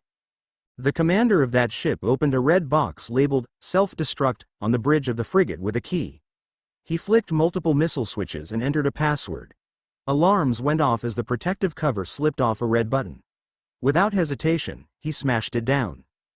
For the Third Reich, the ship detonated in a massive explosion. The remaining frigates lined up and got ready to fire at the bone dragon if it had survived. However, when the smoke cleared, there was a person floating in front of it. He was obviously the owner of the dragon and a very powerful wizard. "So, you think you can defeat me? How laughable. Fire at the new target." Shells poured towards Daiki, but he quickly dodged out of the way. Only a few pieces of shrapnel managed to hit his magic shield. "How dare you injure my bone dragon? You shall feel my wrath." He made exaggerated movements with his hands. Everywhere he pointed in the sky, a giant crystal shard appeared, floating there. Legendary spell. Multiple chain crystal barrage. The sharp crystals shot towards the frigates, who instantly dispersed. Flak cannons opened fire, trying to shoot the crystals out of the sky to little effect. Giant shards penetrated the armor of the frigates and destroyed many cannons. "You haven't seen my true power yet. I call upon, hurricane of fire, come, burn my enemies to a crisp." While constantly dodging cannon fire, a huge amount of fire shot out of Daiki's hands. It circled around the entire fleet, growing larger and faster as Daiki injected huge amounts of mana into it. The firestorm had nearly enveloped the entire fleet. "Fire, heed my call and destroy, come and melt those iron ships." The firestorm rapidly contracted and split off to surround each individual ship. "Quick, close the blast doors and ventilation system." With all the ship's entrances sealed, the fire couldn't get in through the steel armor, however. "Not good. The crystals are disappearing. Come fire. I shall lead you to a path. I am the light, I am the way." With a wave of his hand, Daiki turned all the crystals into powder. The fire poured in from the gaping holes left in the armor. The flames devastated everything it touched and gradually melted through the walls of the ships. Soldiers screamed as their bodies melted. All the cannons were disabled, and the engines stopped moving. Metal creaked and groaned as molten steel dripped from the ships. However, the flame couldn't get through the final bulkheads. Just die obediently." Daiki's eyes glowed red and countless magic circles appeared behind him. From each circle, a beam of mana was shot out, spearing the frigates. While the damage they dealt was not lethal, the fire rushed into the new holes and incinerated the rest of the ship.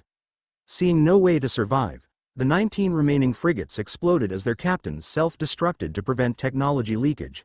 There were no survivors. From his command room far away, Conrad emotionlessly watched as his 19 frigates turned into fireballs. Chapter 19 Maginot Line. The command room was silent as they watched the battle end through the big screen. Conrad had used the ships to force out the cards of Daiki. The ships would ambush the Imperial army and then quickly retreat.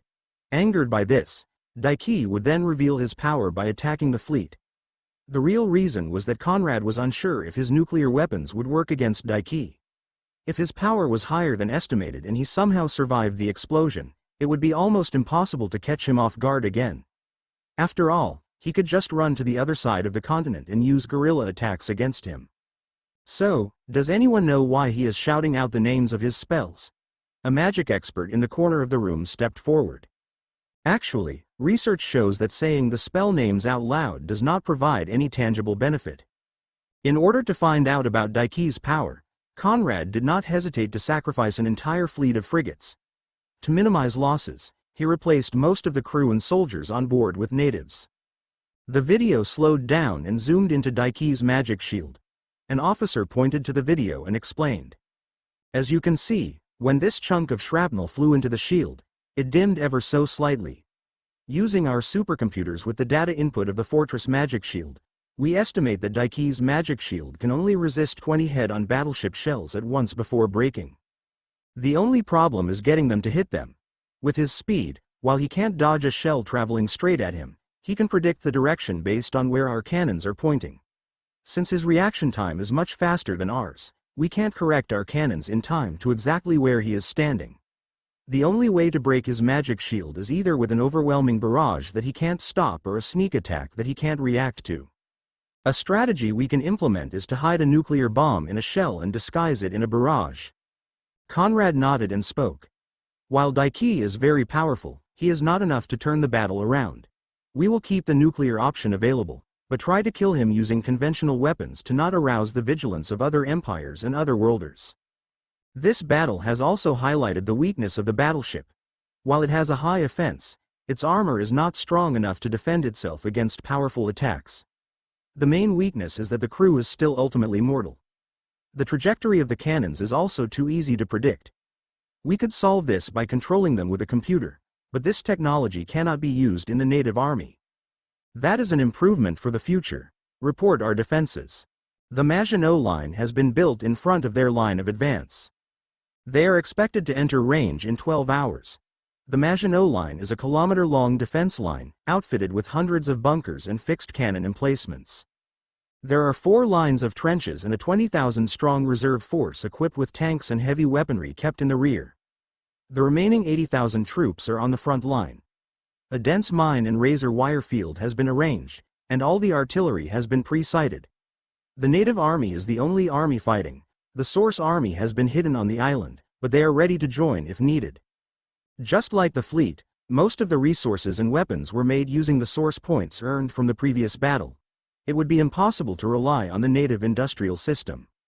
New orders. The dreadnoughts shall be hidden under the ground. We will lure Daiki into the middle, then kill him with an inescapable barrage. If it fails and he tries to escape, then we will fire a nuclear bomb. And in the event of that failing, the intercontinental ballistic missiles will be ready to remove that part of the continent. Yes, sir. Conrad didn't want a loose powerhouse wandering around with a grudge against him, let alone with such terrifying talent. If Daiki really managed to escape, Conrad would probably have to always live with an entire army around him at all times. Meanwhile, Daiki was bragging to his harem on his massive bed. I waved my hand and cast a spell that instantly crushed those steel ships. Even if there were 1,000 more ships, I could still destroy them easily. Master, you're so great. Master, those ships could hit us from so far. At that statement, Daiki waved his hand. That range? The battleships of my world could shoot 10 times that distance. In fact, I can make our ships also shoot that far, but I can't be bothered.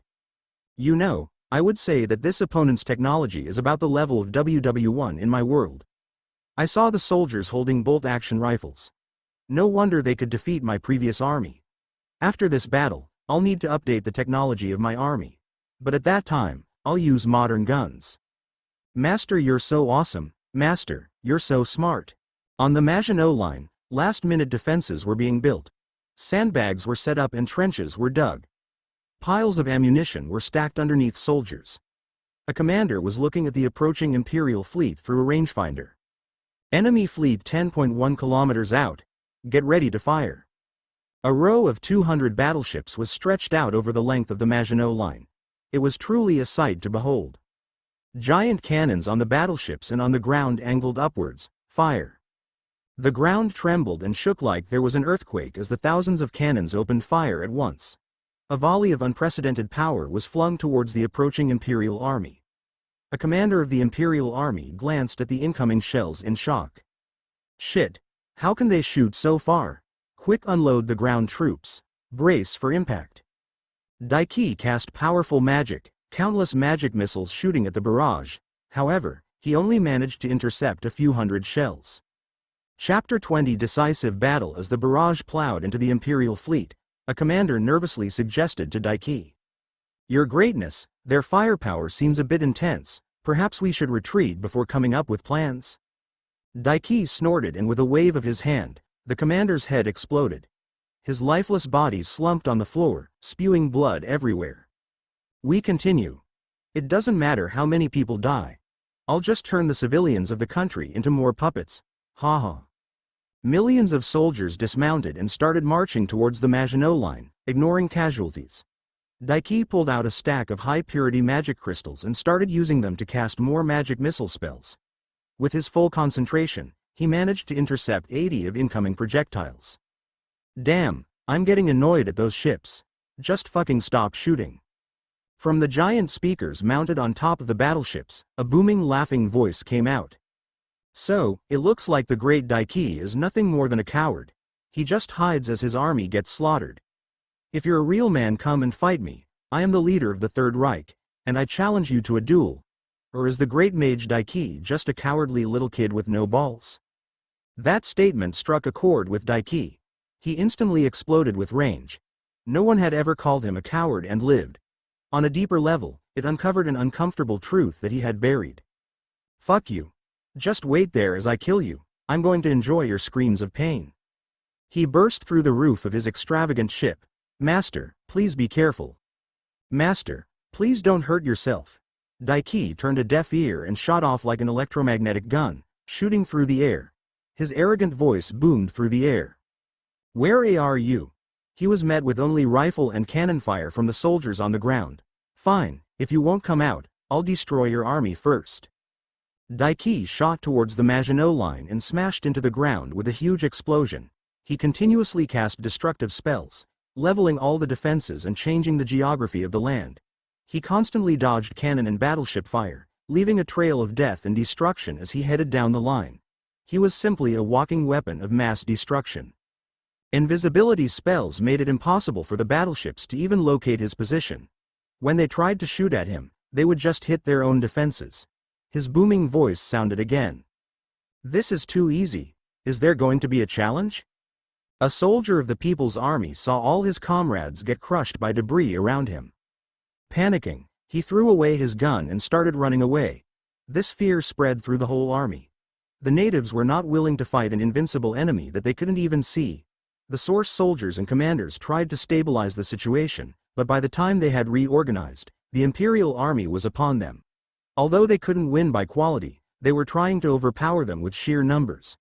Daiki stopped his rampage and hovered in the air. Is that all you have? Don't mind if I destroy your country. Soon a steady and calm reply boomed back. While you were having fun on your rampage, did you ever wonder what we were doing to your ship? Daiki was confused and glanced back at his ship. He scanned it with an observation spell and his breathing stopped as he saw tons of explosives attached to the outside of it. Didn't you like your girls? Because that's the last time you'll ever see them? No, don't you dare. We can talk. Daiki fell silent as his ship exploded in a ball of flame. He screamed and flew at super high speeds back towards it, not caring about how much mana he used. Luckily, his harem had been strengthened with his magic, but they were all severely injured. However, they were falling towards the ground at a rapid rate. Daiki quickly flew to each one, trying to stabilize their condition as much as possible. He only realized how important something was to him when he lost it. He concentrated so hard that he didn't even notice the dreadnought fleet that had hidden in the forest below. The dreadnought was a new ship that Conrad had designed. It was much larger than the battleships and had much bigger and more powerful cannons and armor. It was a moving weapon of mass destruction.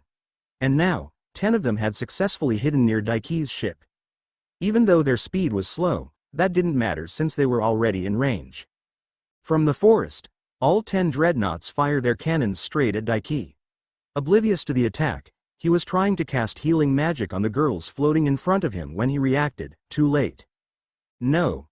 Desperately trying to evade, he ended up facing the shells head-on. The hundreds of huge shells exploded in his face, sending him shooting into the ground. His mana shields broke, and his body was covered with injuries. He glanced around and the only traces of his harem he found was a trickle of blood mist floating in the air. His face turned to one of unbridled fury and anger. Sensing his low mana, he cast a forbidden technique that would drain his lifespan in exchange for power. He desperately tried to dodge the second volley as his mana field formed back around him, but his injuries slowed him down. It was too late. He was surrounded by the dreadnoughts. Shells rained down on his position and depleted his mana. It didn't matter where he ran to. The dreadnoughts followed him and stuck to his position like a fly. Every time he tried to fly, he would just get hit back to the ground with an explosion. When he tried to run, the shells falling around him would just fling him around. His body rapidly aged as his lifespan burned to keep up his consumption. How could you? Why, this isn't fair. If I had spent a few more weeks training, you would all be dead. If I equipped my army with modern weapons, you would all be dead. Why? Daiki screamed hysterically. It wasn't fair. If only he had tried a bit better. If only he had made one more spell. If only he had brought one more soldier. He had tricked himself into thinking that he was better than everybody else. And he had forgotten his old self. In this new world, he had become a different person. He could kill, steal, rape, and nobody could do anything about it. But at that moment, as he desperately tried to escape the bombardment, survive the bombardment, he felt like he had returned to what he was like on Earth. A weak, cowardly teenager who didn't even dare to stand up against a bully. For the first time since coming to this world, he felt alone, afraid, like all his secrets were laid out, exposed for everyone to see. As he felt his mana deplete and death approach, Daiki broke down and started crying. Had turned into a cowardly, blubbering mess as he felt his lifespan approach its end. Please, I'm so sorry. I'm so sorry for everything I did. Please don't kill me. I promise I'll be good, please D. A small nuclear warhead hidden in a shell detonated right in his face. His heavily damaged magic shield provided no resistance and collapsed in an instant as his body disintegrated under the nuclear fireball. In the final moments of his life, his mind went into overdrive as it slowed down his perception of time. In endless fear and still begging for mercy, he cast countless forbidden techniques, but it was no use. He was dead. Chapter 21 Demon Prince. With Daiki's death, all the Imperial soldiers snapped and fell to the ground dead, like a puppet with its strings cut. Countless corpses covered the ground, forming a blanket of flesh. It could be predicted that the cleanup operation would be massive. A team of soldiers parachuted down to Daiki's body to recover it. However, as they got closer, they spotted a strange crack above his body. It glanced like a glass crack, except it was floating in the air. This is Charlie Team. There is a spatial crack above Grand Mage Daiki's body. It may be from a forbidden technique. The commander of the dreadnought fleet turned his head, instantly alert. All dreadnoughts be alert. Call reinforces just in case. Charlie Team, investigate the crack. The team of soldiers raised their guns and cautiously approached the crack. It seems to be getting bigger. Wait, I think I see something. A soldier walked right up to the crack and peered through. Embers started spitting out from the crack. I see something. It looks like a red claw shot out and pierced through his chest. He choked on his blood and staggered backwards as the claw retracted. The enemy revealed himself, a grotesque demon. There's a demon. Engage. The team opened fire with their semi-automatic rifles and their bullets shot through the unlucky soldier and the demon, ripping them apart. However, just as it fell down, another demon came out, then another. Keep firing. Hold out for reinforces to arrive.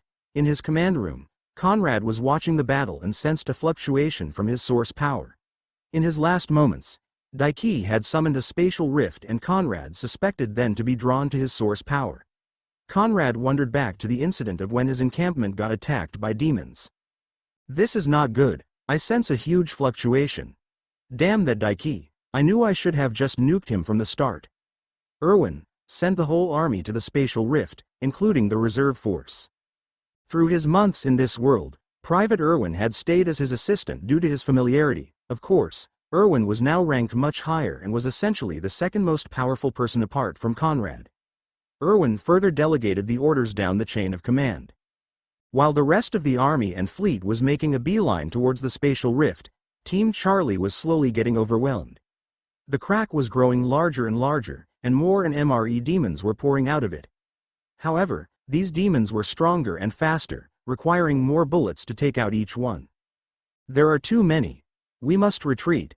The commander glanced down at the small team slowly getting overwhelmed by the horde and made a decisive decision. Only one dreadnought opened fire.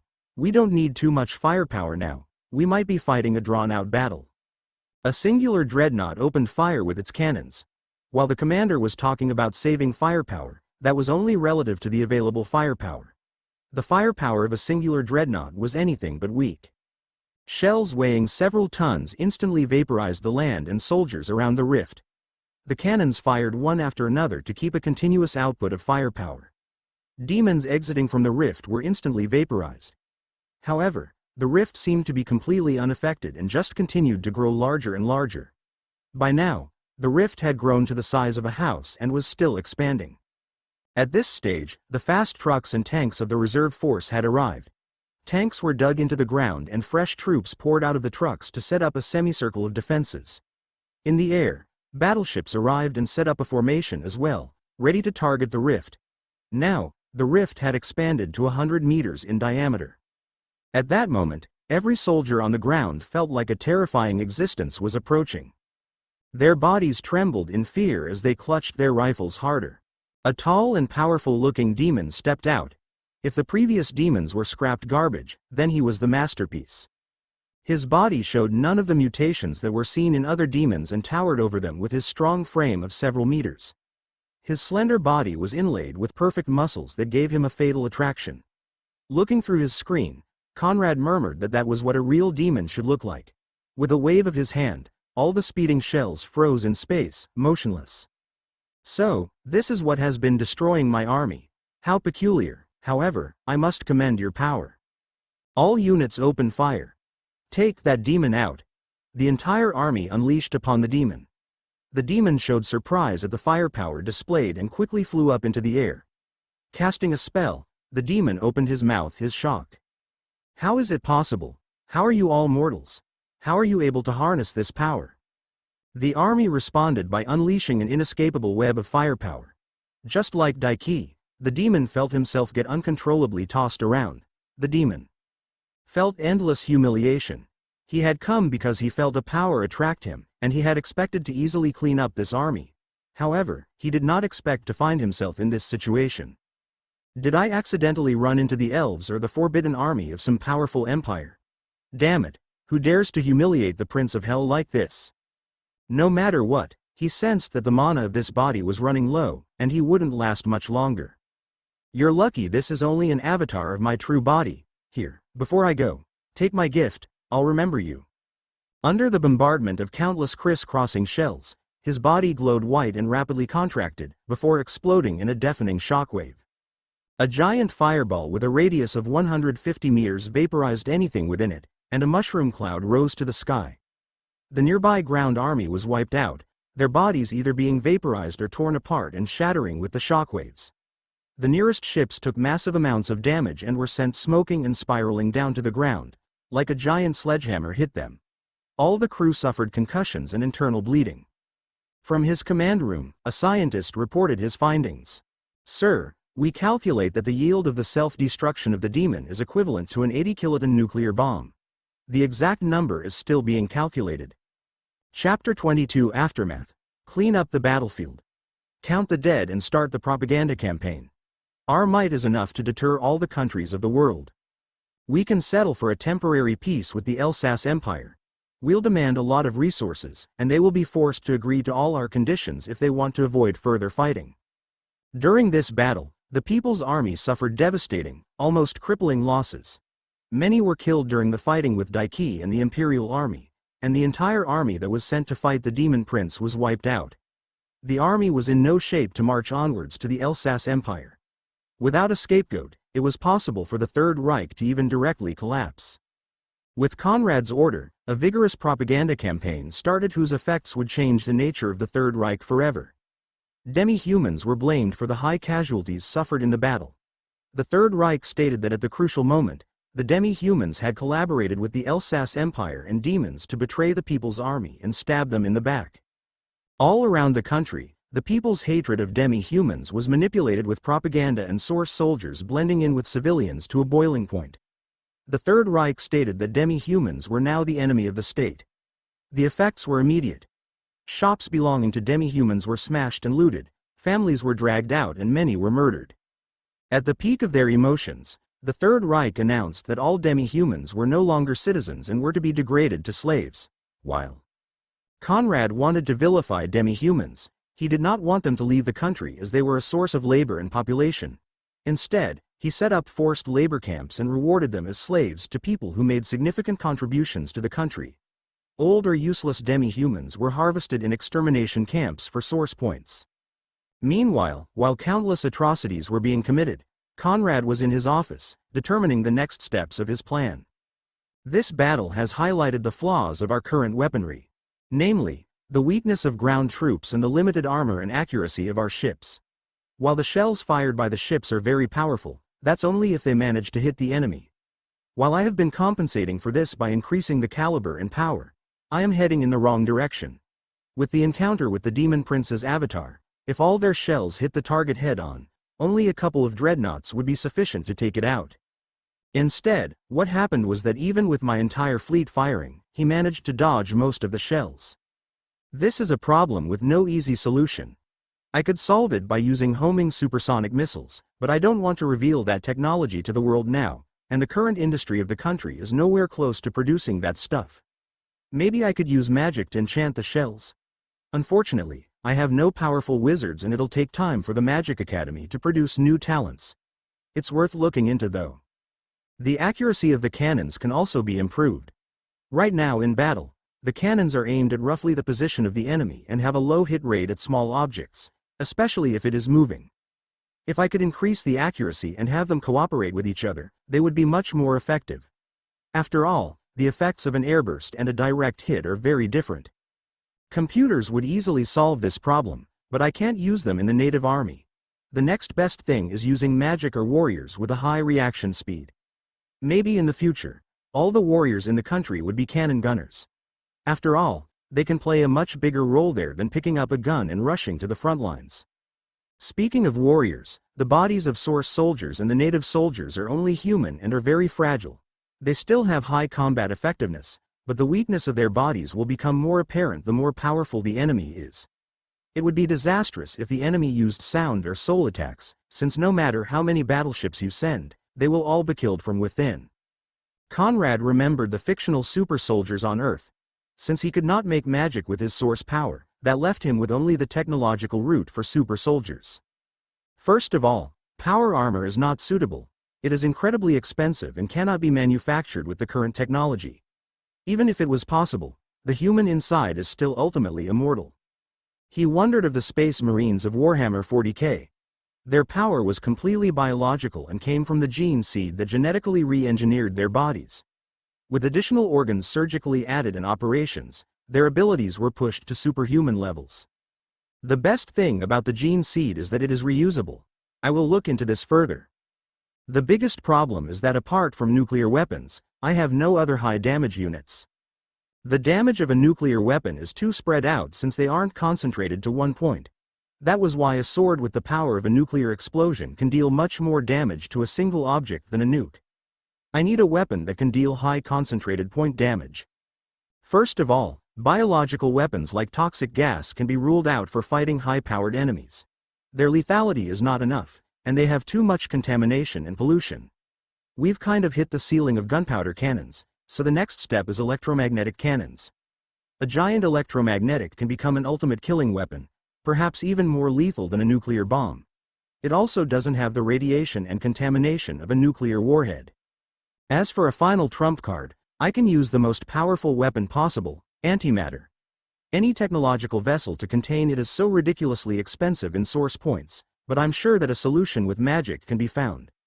The price of antimatter is also extremely high, with 1 ton of it costing over 1 trillion source points. This is definitely a long-term plan, but the lethality of such a weapon would unparalleled. It can even be strong enough to destroy the world. Chapter 23 Flat Planet. Over the past month, the Third Reich had been slowly expanding and consolidating its power. All demi-humans were turned into slaves and became a major workforce in mines and factories. Secret police did random investigations to find any demi-human sympathizers housing demi-humans. All neighboring kingdoms had been subjugated. The Gene Seed project was also making progress. Basic gene seeds to enhance reaction times were implanted into many source soldiers, and advances in cannon technology allowed for much higher accuracy. Basic gene seeds for combat, on the other hand, were not as necessary, as gunpowder weapons were enough. They were only used for special forces or as Conrad's bodyguards. Conrad had also gotten himself a few beautiful demi-human maids. The country was no longer in any mortal danger, and he could, for the first time, finally take a breath. He was getting tired of being surrounded by men all the time, so the best demi-human slaves were chosen to serve him. Their families were given good food and accommodation and were treated well, but they were under constant surveillance and were essentially hostages for the maids. If they dared to betray him, then they would all be executed. One side effect of the gene seed was it no longer allowed the user to use magic, but this was no problem for the source soldiers and Conrad, whom by nature couldn't use magic anyways. Conrad had implanted himself with advanced gene seeds that pushed his abilities to a superhuman level and underwent extensive combat training. This was on top of his body, which had been strengthened by all the elixirs he took. All experiments to gain power were being tested in Site 01.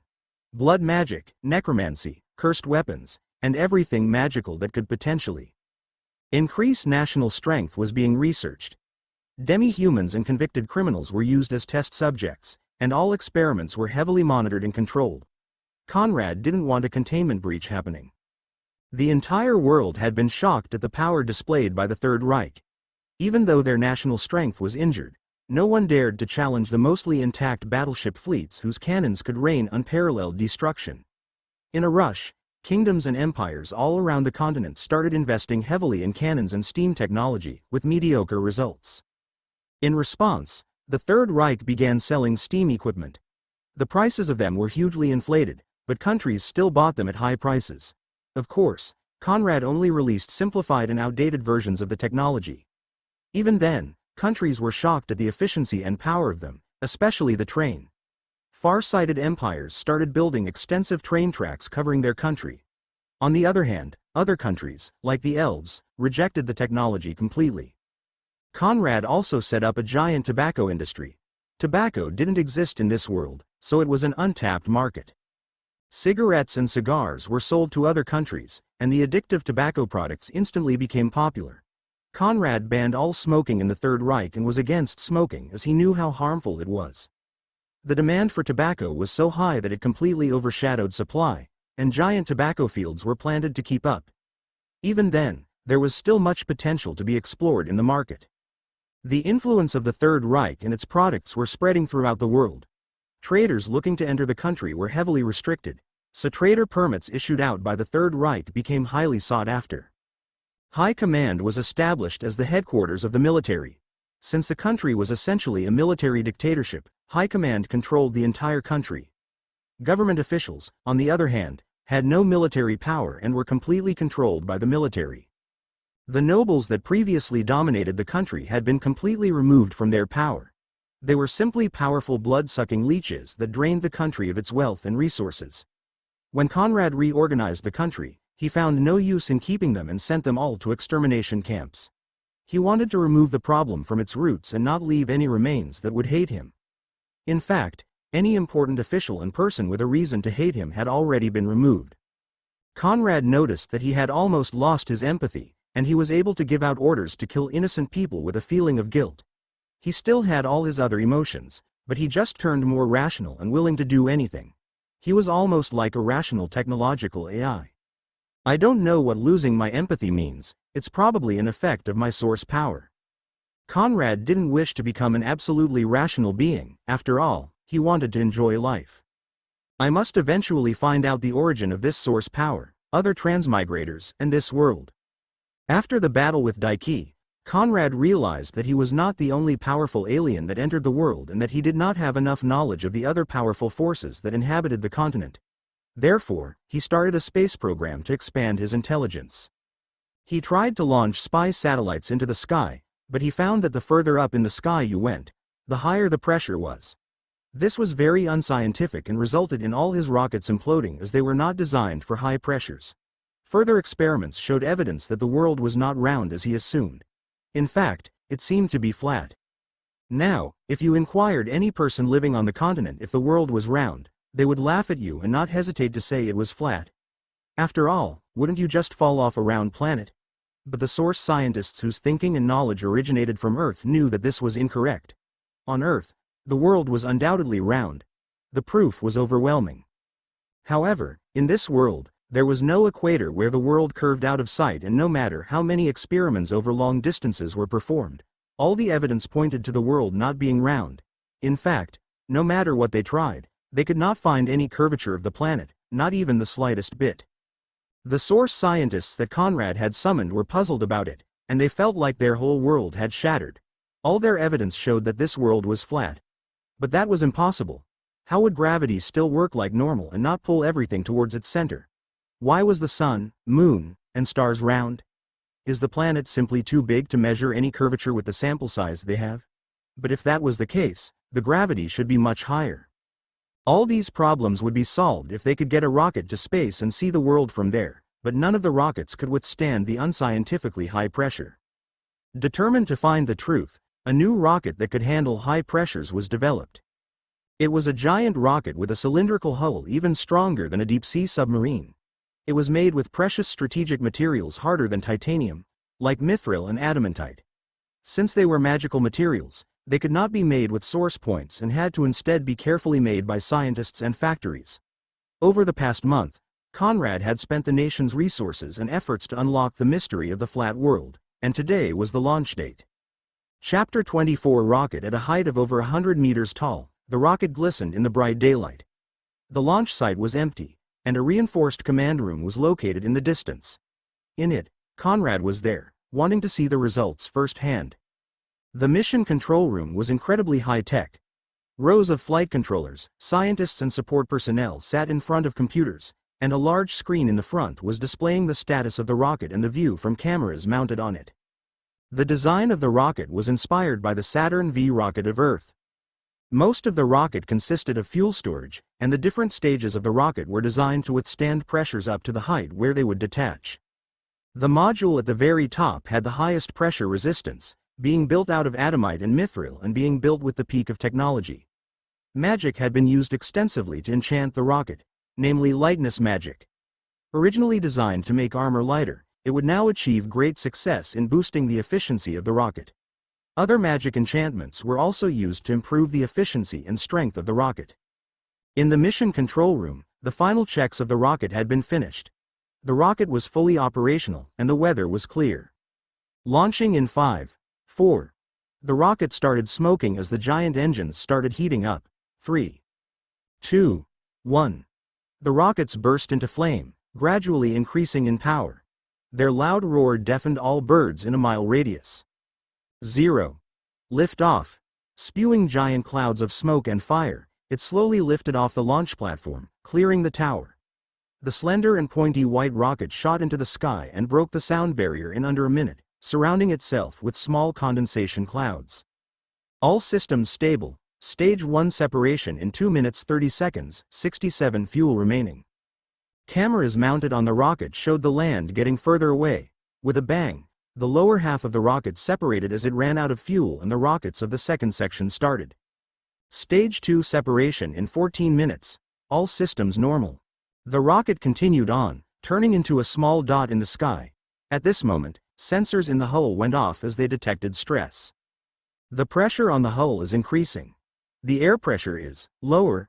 How is that possible?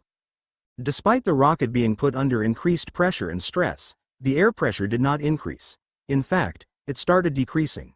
However, this made no sense. If it wasn't the air pressure increasing, then what was causing the pressure? And this pressure was making it harder for the rocket to move. The rocket's acceleration started slowing down the further up it went. Regardless of the intense discussions going on in mission control, the rocket continued its journey. The second stage separated, leaving a small rocket continuing its journey. If it started out as an angry roaring beast, then now it was a small and calm predator, speeding forwards. The pressure was now incredibly high, creaking the sturdy body of the rocket. It was now higher than all previous attempts, and the high-definition camera captured the view of leaving the planet. The sky's blue had long faded as the rocket left the atmosphere and had been replaced with a cold darkness. Now at a height of over 100 kilometers, a breathtaking view of the world was taken, and how is this possible? There's no curvature. This is impossible. It can't be true. From the rocket's perspective, the planet had no curvature. It was just a flat world that stretched endlessly. With the super high-resolution cameras, countless humongous continents were captured, far away from each other. However, the view was blurry due to an unknown interference. No matter how many cameras were checked, the world showed no curvature. The scientists were forced to accept the fact. This planet is humongous. It's at least hundreds of times larger than Earth. How is the gravity so low? Does that mean the world is too big to show curvature, or is it really flat? If it is flat, then what does the edge look like? It can't possibly just fall off into the void, can it? At this point, the third stage separated and only left the strongest section. The rocket's speed fell as the rocket struggled under the incredibly high pressure. The pressure was so high that even the strengthened rocket built using mithril, adamantine and the most advanced smithing technology was failing. Alarms went off as the hull was put under critical pressure. Deadly micro-cracks started forming. It's obviously a vacuum, but there's so much pressure. The hull integrity is rapidly falling, estimated to collapse within 20 seconds. We have no other choice. Detonate the nuke. In addition to expending the wealth and power of the country to build the rocket, a final card was installed in the rocket. In the event of critical hull failure, a move had been designed as a final option. A nuclear warhead was installed in the base of Section 4, and a probe with an outwards-facing bull shield was located at the top. Inspired by Earth's Project Orion, the nuclear explosion would propel the probe deep into space at extremely high speeds. Conrad had spent countless source points creating the probe as hard as he could with his current stockpile of energy points. High in the sky, a giant nuclear fireball bloomed, shooting a small probe at unapparelled speeds. The probe had no camera as there was no way to install one without creating a weak point. It shot off into space at a speed of over 80 kilometers per second. Alarms went off as the pressure on it rapidly rose to become critical, signifying that it wouldn't last much longer. The radar on the probe has detected a large wall in front. It will collide at any moment. The signals from the probe instantly ended. On the screen, a computer-generated image emerged of its last transmission. Everyone in the room took a breath as they saw the final radar map. A giant wall. A smooth wall stretched for as far as the signal could reach. An invisible wall in the sky, preventing anything from leaving. How is there an invisible barrier? Does this mean that the world exists in a bubble? What is outside of the barrier? Is that the edge of the universe? What about the sun and moon? It seemed like the world existed in a box, a flat world that was enclosed. In the back, Conrad wondered of what he had read in fictional books on Earth. That there were multiple worlds with different levels of powers. Perhaps this was one of those worlds, just drifting endlessly through the void, sustaining itself due to its magical nature. Chapter 25 Embassy Attack in the Mildred Kingdom. A tall and menacing embassy of the Third Reich stood in the middle of the capital city. It occupied a large plot of land and was built more like a small fortress. It consisted of a strongly defended concrete embassy standing in the middle, and it was surrounded by dozens of meters of flat and minefield-covered land that would act as a killing zone for any attackers. Dozens of machine guns poked out of gaps in the concrete fortress. A secure bunker was built under the embassy as well, with enough food, water, and ammunition to live in it safely for months. Such an extravagant use of land was unheard of in the center of the capital, where the prices were measured by the square inch. Countless nobles and wealthy merchants had tried to get a plot of land in the most influential district, but the Mildrer kingdom had just donated it to the Third Reich as a show of friendship. The embassy would be where the government could communicate with the Third Reich, but they had obviously gone overboard with their defenses. It was more like a war fortress than an embassy. Despite this, the government was deterred by their country's strength and profitable trade products, so it didn't comment. However, this was about to change. Today, Achino Mochizuki was hiding in a building near the embassy with his harem and a group of powerful adventurers and soldiers from his alliance. A small Mildrer army was also ready nearby to attack. After escaping the Cliven kingdom, he had somehow used his charm to convince multiple kingdoms to unite against the Third Reich. If Conrad was there to witness it, he would have commented that the kingdoms had been affected by the protagonist's halo. Otherwise they would never have agreed to this suicidal act. But now, Achino was in wait, ready to ambush the embassy. There were 20 cannons in the house, ready to blast a hole into the fortress. Achino had chosen to attack with a small, elite force because he knew that numbers no longer mattered in front of modern firearms. Once they obtained the weapons of the embassy, they could copy them and fight back against the Third Reich. In the fortress, embassy guards on shift were chatting with each other to pass the time, unbeknownst to the incoming danger. I really hope we can finish off the Elsass Empire, but the country doesn't show any signs of mobilizing. Maybe this is just a deception, and we are going to surprise attack. Well, I hope so. It's sure good to be here. We get so much free time and the slave market's pretty good.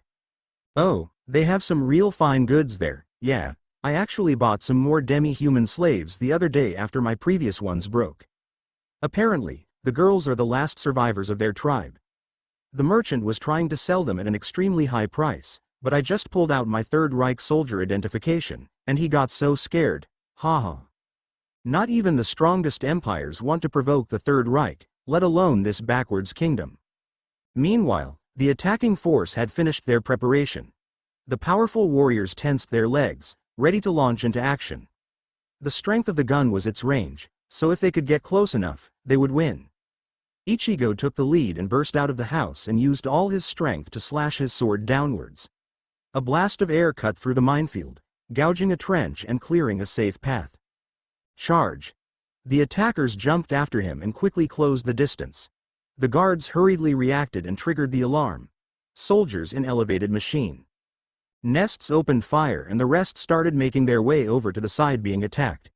The group was quickly under a tight web of firepower. Ichigo started shedding tears as he saw his fellow brothers fall around him, but he didn't hesitate to keep charging. He had left his harem in the house. He was not willing to risk their lives. The powerful warriors couldn't dodge a bullet, but they could rapidly move, making it hard to hit them. A powerful adventurer who had known Ichigo since the start was running in zigzags to dodge the bullets. His sense of danger, which he had trained over his decades of putting his life on the line hunting monsters, allowed him to predict the trajectory of the bullets. However, he was so focused that he forgot about the threat of landmines. Too late, he glanced down and realized he had stepped on one. The explosion removed his foot and he fell over onto the ground. Unable to move, dozens of bullets ripped through his body as he died in a pool of his own blood. With a roar, the 20 cannons lying in wait opened fire at the same section of the wall. The reinforced concrete cracked and dented, but it held strong. At this moment, the attackers had made it all the way up to the wall. Using their strongest attacks, the wall was finally breached, exposing the fragile soldiers inside. How dare you attack the sovereign land of the Third Reich? Do you dare to declare war? The soldiers turned their assault rifles to the attackers, but the superhuman warriors proved their superiority in close-quarters combat. A soldier continuously fired at an adventurer while behind sandbags, but the adventurer kept dodging the trajectory of the bullets. A wind blade tore through the sandbags and sliced the soldier into two. Assassins zoomed around the enclosed space of the embassy, accurately slicing the vital arteries of soldiers with their daggers. An assassin saw a soldier enter and point a gun at him. He predicted the trajectory of the gun and dodged to the side. However, the gun wasn't any ordinary gun, it was a shotgun. Shotguns were the perfect counter to warriors with high mobility. No matter where the warrior dodged, they would still get hit by the spray of metal bullets. Despite dodging the trajectory, the metal balls still shredded through the assassin's thin armor. Before he had time to feel happy about his kill, a transparent arrow sped over and easily pierced his metal helmet, sending his brain matter splattering against the walls. Even with hot weapons, the unprepared defenders were unable to defeat the force consisting of the Alliance's strongest adventurers and soldiers. As the regular Mildred army entered the battle, their ending was set. In the bunker of the embassy, the ambassador was desperately sending signals to high command. "We are being attacked. Multiple powerful warriors and cannons have breached the embassy. I'm in the bunker right now with 20 embassy guards and have sealed the blast door, but I don't expect the soldiers outside to survive for much longer. The Mildred Kingdom has declared war." Chapter 26 High Command was located deep below Site-01. Several large facilities to house scientists, modern soldiers and experiments had been built around the country, but Site-01 was expanded and strengthened to be the most powerful of them all. The entire island had been turned into a modern fortress and was armed to the teeth with missiles, aircraft and nuclear weapons. High Command was located deep beneath the facility, being connected to the facility with only one small elevator. The entrance was hidden in the deepest and most secure part of Site-01, and the elevator shaft was loaded with explosives that would detonate and seal off the entrance in the case of an emergency. There was an emergency exit from High Command, an underground bullet train. The expensive bullet train line led to a submarine base on the bottom of the sea, and the tunnel was designed to detonate behind the train as it exited. High Command also contained multiple blast doors, panic rooms and countermeasures built especially for Conrad. It was an absolutely secure system. In High Command, the broadcast sent by the embassy was being displayed on the big screen. The generals of the Third Reich were discussing the next choice of action. Staff also displayed more information about their power and the leader of the alliance, Ichigo, and his information. A general was enraged and was going to shout how they deserved to be wiped out, but a light flickered in his eyes and his attitude completely changed. "I think this is just a small incident, so we don't need to waste our energy. Just send a small infantry battalion to deal with them." More and more generals felt like they had woken up and rushed to agree. "Yes, I agree. We don't have to send a big force, just a couple hundred infantry. Don't even bother sending battleships, they don't even deserve that. To save on logistics, let's remove the artillery and armored vehicles from the infantry battalion." "Yes, let's do that." In the highest point of the room, Conrad sat with his demi-human maids standing on either side of him. He frowned as he heard the discussion and tapped his table for silence. "What are you doing? Only sending one infantry battalion. This deserves our full retaliation, not to mention, if they can defeat our embassy, they can't be that weak to be defeated by one division. How can you make such a low-level mistake?" The generals seemed to be blind to the truth and kept on insisting. They must be severely weakened after attacking the embassy. "We don't have to waste the time of the army doing such an easy task. In fact, just send a few dozen soldiers." "That sounds great. I'll send the order now." Silence. Conrad bellowed and the room instantly fell into a freezing silence. "How dare you send such stupid orders? You are simply sending the soldiers to their deaths." Suddenly, his demi-human maids glanced into his eyes and started pleading. "Master, you only have to send one division, any more is a waste. Master, don't mind the alliance, we only need to send a few soldiers and they will surrender in fear. After all, their leader is only a teenager." Conrad's eyes narrowed. He held great importance to discipline, especially to his servants. All his maids went through strict training and were never allowed to speak unless spoken to, let alone try to interfere in politics. Their only purpose was to serve Conrad, but now they dared to try and change his mind. Conrad instantly sensed something was wrong. All the generals acted like nothing was wrong and were looking at Conrad expectantly. However, Conrad's bodyguards were not affected as they were implanted with superhuman gene seeds. They too felt that the current situation was unnatural. At this moment, a bodyguard stepped in front of the maid. "How dare you speak to the supreme leader like this?" Despite the menacing superhuman bodyguard with a .50 calories machine gun standing in front of them, the maids didn't seem to see him and continued talking. "Master, listen to the suggestions of the generals. Master, you must not send too many troops." At this point, more bodyguards came up and reached for the maids, attempting to restrain them before executing them for disobeying orders. "Master, you must not do this. Master, if you insist, I must stop you."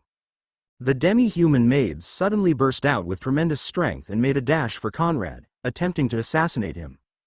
Protect the Supreme Leader.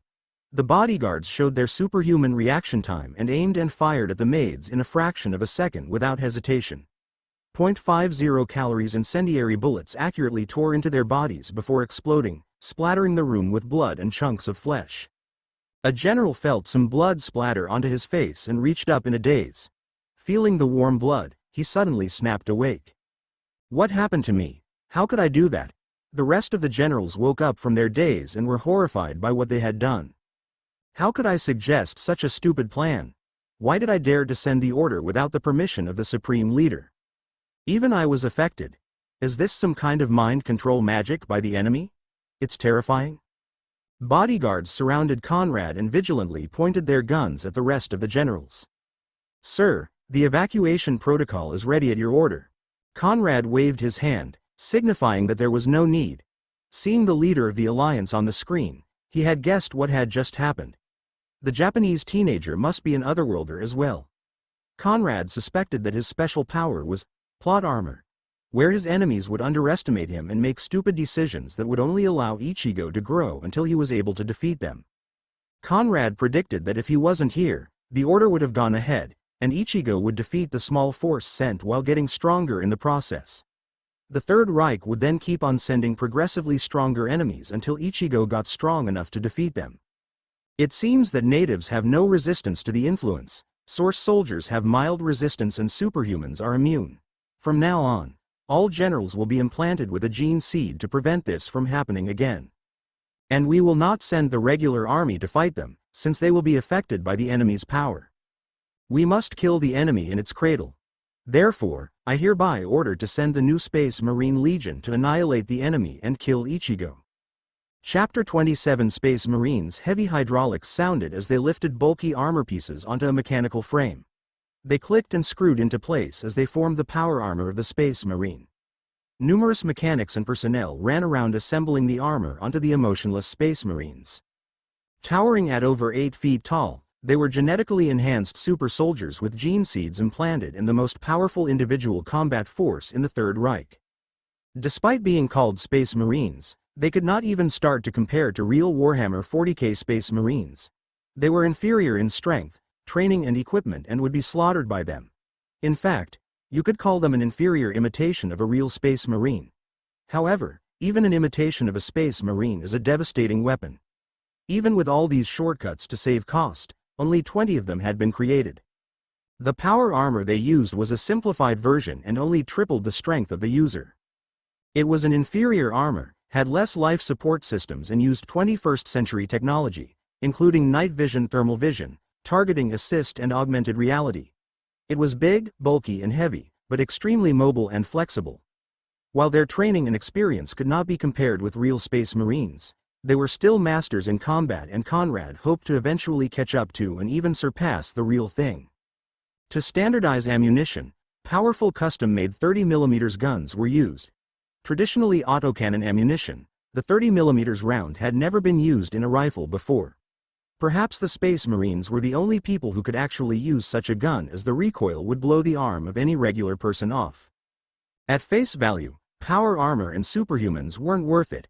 They were incredibly expensive and for the same price, had less firepower than a tank and less speed and maneuverability than a plane. Fighting a war of attrition with them was a guaranteed failure. However, their advantage came in their flexibility. They had high individual combat power, and just like special forces, were best deployed in specific missions that allowed them to use their strengths to their greatest advantage. Filled with ammunition and armed to the teeth, the squad of 20 Space Marines walked from the tower into a giant ballistic missile towering on the launch pad. To ensure the element of surprise, a ballistic missile had been refitted to house the squad of Space Marines and deliver them to their target at rapid speed. After completing their mission, a transport plane would then come to pick them up. A missile had to be used as they were too heavy to be transported by helicopter, and the only thing that could bear their weight, a transport plane, was too conspicuous. Conrad also didn't want the mission to take too long and allow Ichigo to grow any further. Strapped into their seats, the ballistic missile launched and arced through the night sky to their destination. In the Mildred Kingdom, Ichigo was in a workshop, watching Rubia hard at work deciphering the formula of gunpowder from the captured.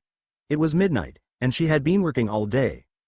Rubia was a shy, unconfident and cute girl that he had rescued from a goblin attack on her village. Traumatized after her family was killed, Ichigo took her in and became the parental figure in her life. Over time, he found that she had an incredible talent for alchemy. Many tools and medicines that the party used were made by her, and despite being the weakest member in terms of strength, she was a vital link in Ichigo's harem. However, over time Rubia had developed a dependence and obsession on Ichigo. Every day she felt like her feelings were getting stronger and devouring her as Ichigo became the only person she saw. She felt her emotions bleed into her every cell and take over her mind. Rubia, you don't have to push yourself too hard, you're doing great. We still have some time before the Third Reich retaliates. Rubia blushed as Ichigo rubbed her head. Don't worry about me. The composition isn't actually that hard, I'm just useless, I'm still trying to decipher it after this long. Ichigo embraced Rubia to her feeble protests. Oh, how can you be useless? You're the most talented member of our team. What would I do without you? Blushing heavily, Rubia grasped Ichigo's arms tighter as she mumbled something as her breathing got deeper. However, at this moment Ichigo's sense of danger went off like alarm bells ringing in his mind. He instantly rushed outside to look at the pitch-black sky, leaving a confused Rubia behind. From the darkness, he saw a fiery speck in the sky which slowly grew larger, slowly falling down towards the castle. Run! Find shelter, there's something coming from the sky. He dashed inside and carried Rubia in his arms, yelling and running towards the castle. Although it was dark, his abilities allowed him to have excellent night vision. When running, he swore that he could hear Rubia mumbling something along the lines of, "Ichigo loves me. No one can take my love away from me," but he dismissed it as him just being nervous. In the castle, the Alliance army was being hastily mobilized and formed. However, it would take some time as there was some confusion in the dark. Aren't they here too fast? Regardless of how, the truth is in front of us. We must react. We must achieve victory. In the castle, the group of kings and queens of the Alliance came to Ichigo and his harem. You've done enough fighting already, leave this battle to the Alliance. We will take care of it. Ichigo glanced at his girls and Rubia latching onto his arm. Even though he knew it was hypocritical, he was not willing to risk their safety. In that case, I'll leave it to you. I recommend you use your strongest troops to end the battle quickly. Don't worry, even though we might not be able to defeat the Third Reich, it will not be a problem to defend our land. The missile slowed down and crashed into the middle of the castle's courtyard with a heavy cloud of smoke. Hundreds of soldiers poured in and surrounded the crash site. Their torches illuminated the surroundings. Are there really enemies? Where did this come from? Can anything survive that fall? From inside the wreck, Space Marines slowly and silently stepped out and spread out in a fan formation under the dust. Their eyes glowed red as their night vision and thermal vision engage. Through the dust cloud, a large group of glowing soldiers could be seen, each with a crosshair target on them. Their guns mechanically locked onto the heads and hearts of their targets as their fingers pulled their two-stage triggers. Chapter 28 Night Raid 30mm rounds punched through the dust, dispersing it in a flash. From the perspective of the Space Marines, they fired one round at the head or heart of each target before switching to the next with lightning-fast speed. Only one 30mm round was required for each target, and even that was overkill. Within a few seconds, the courtyard had been completely cleared of life. The most intact corpses were headless, and the ones who had been shot in the heart could no longer be pieced together. Their torches went out as their bodies fell, leaving the courtyard in total darkness. A shivering guard peeked out a window and saw the silent courtyard, covered with bodies, not a living person in sight. All that could be seen of the enemy were pairs of red glowing eyes flaming through the darkness. The Space Marine squad entered the interior of the castle and rapidly made their way through the hallways. Any soldiers standing in their way were instantly annihilated. Expecting an attack from outside, the Alliance army had set up camp and defenses around the castle. They were unprepared for such an attack. In the darkness, Space Marines rampaged with minimal resistance. Soldiers were enveloped with terror as they saw their comrades turn into blood mist with muzzle flashes that only briefly illuminated the metal monsters. Countless soldiers poured into the castle, but none of them came out. It was like a castle had become a hungry monster, devouring all that entered. As gunshots became sparse and the castle was enveloped with silence, the morale of the coalition army fell to a freezing point. A space marine silently walked down a dark corridor. A soldier ran around the corner and the space marine simply stretched out his hand and grasped the soldier's head, picking him up. He squeezed and the struggling soldier's head burst like a watermelon. His lifeless body dropped to the ground. Suddenly, the wall next to him burst apart as a glowing arrow rapidly approached him. The space marine instantly reacted, stepping out of the way and blasting 30mm rounds at the projectile. However, the arrow changed directions in the air and hit the space marine right in the shoulder pauldron. It impacted with tremendous sharpness and kinetic armor. The shoulder pauldron was designed to resist high-caliber rounds, let alone an arrow. The arrow could not penetrate the hard armor and disappeared, leaving a small cut in its place. The attacker followed up on their attack and swung their sword at the space marine. In one swift motion, the space marine operated his gun with one hand and the other drew his chainsword. The two swords collided and the space marine saw the attacker's face with his night vision. Ichigo. The two superhumans rapidly traded blows as the space marine was unable to use his gun in the close range. Their fighting style was very different. The space marine fully attacked with little focus on defense as it knew how strong its armor was. On the other hand, Ichigo couldn't afford to trade damage with the space marine as his armor was nowhere as thick and strong. Therefore, the battle fell into the space marine attacking and Ichigo fully falling into the defensive. This was the advantage of strong armor. They allowed the user to spend 100 of their energy attacking, rather than 50 attacking and 50 defending. Ichigo found himself repeatedly being pushed back and taking wounds from the sharp teeth of the chainsword, and while the metal monster was covered with countless cuts, none of them had penetrated through his armor. It could be seen that if they had the same equipment, Ichigo would have already won. However, there were no ifs in this world. However, Ichigo had delayed the space marine for long enough for his reinforcements to arrive. A group of powerful warriors and adventurers arrived to help Ichigo. "Don't worry, we are here. We will help you defeat the evil Third Reich." In response, the space marine held his 30mm gun with one hand and pulled its trigger with the help of his aiming assist hardware.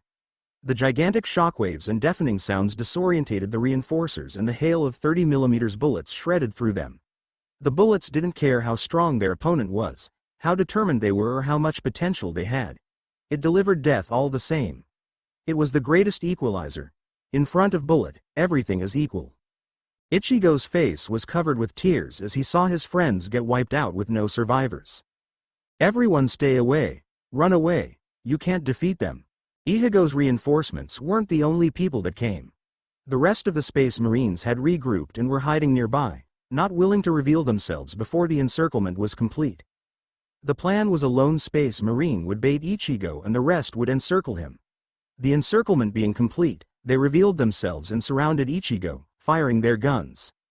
At this point, Ichigo's sense of danger went off and he propelled himself backwards. The next moment, countless 30mm rounds from different sources crisscrossed and went through where he was previously standing. The attackers rapidly adjusted and continued their hail of 30mm rounds. The space marine Ichigo was fighting with was finally freed from melee combat and blasted rounds at Ichigo as well. The advanced targeting software made it almost impossible to dodge. "You forced me to do this, you evil Nazis. It's all your fault." Activating a secret technique, Ichigo's body became transparent. "I have found your weakness. You don't have magic powers. Luckily, I found a legendary secret technique from an ancient ruin. You shall pay for your sins." Flames came from his body as all the bullets simply passed through his transparent body harmlessly. He shot forward and the space marine hurriedly raised his chainsword to block. However, his sword went through his chainsword, passed through his armor, and cut off his head. The power armor collapsed to the ground as the space marine inside was decapitated. It glanced like this attack had cost a lot for Ichigo, and his body became more and more transparent as 30mm rounds continuously went through him. His secret technique allowed him to condense his body into a spirit form. In a spirit form, he would be almost completely immune to physical damage. However, almost immune is not completely immune. Even if he only took less than 0.01 of damage, the sheer number of high-powered bullets was still rapidly depleting his soul. Realizing he was surrounded, Ichigo prepared himself to make a final stand. He had always fought for what he believed in. However, in the corner of his eye, Ichigo saw his harem approaching through the rubble. His pupils dilated as panic gripped his heart. As a recipient of 30mm rounds, he knew just how devastating they were. Ichigo, we finally found you. Don't worry, we'll save you, just like we always have. No, don't come over. You can't defeat them. Leave me and run away, please. Chapter 29 Dead Harem Far Away. Rubia was hiding in a secret room. However, if Ichigo saw her now, he would be terrified. Rubia's face was covered with a lovingly obsessive expression. Her pupils rapidly expanded and contracted. Ichigo, you don't need all the other girls, you just need me. Ichigo had sent the girls away and sneaked out to fight the Space Marines by himself. He didn't want to implicate them, but Rubia had leaked his location to the harem and the girls had rushed over.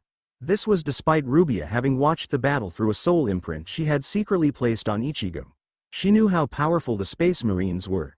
She did not have good intentions. Ever since I came to this world, I knew you were the one. Around her sat a large magic circle that she had secretly been building for months. The spell only had one target, Ichigo. Hee, I will show you how much I love you, we'll be together forever.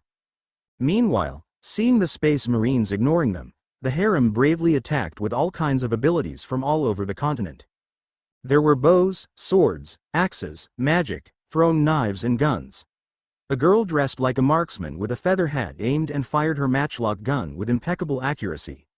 The bullet traveled and pinged harmlessly off the helmet of a Space Marine. Another girl continuously threw throwing knives, her hands turning into afterimages. Somehow, Ichigo had a stunningly beautiful elf girl in there and she levitated above the ground, drawing and shooting an exquisite bow. The harem glanced very powerful, but Ichigo knew the exact power levels of each member. They were no match to the Space Marines. The captain of the Space Marine squad came forward to Ichigo and delivered an ultimatum, ignoring the attacks pinging off his armor.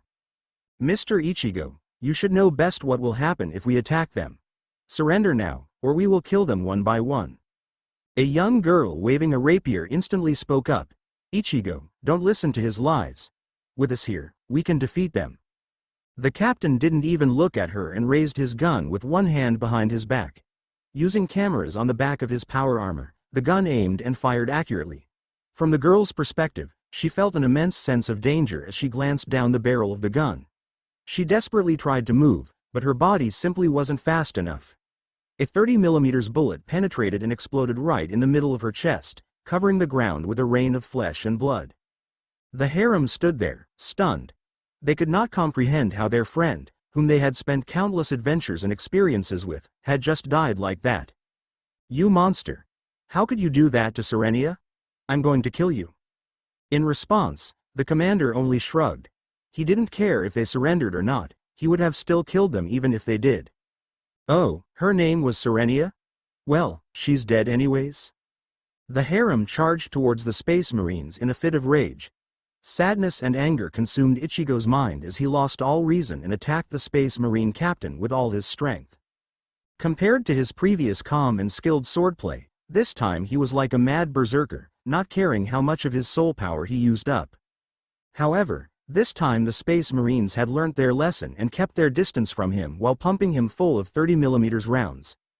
Every time Ichigo tried to approach one of them, they would quickly speed backwards using their rocket packs. Their rocket packs weren't powerful enough to make them fly or levitate, but they could boost their speed for a short distance. Realizing his helplessness, Ichigo slowed down and glanced back to where his harem was. Looking at the previously lively and friendly group, he was stunned and traumatized by what he saw. His girls had been turned into corpses. Their bodies mutilated by 30mm rounds.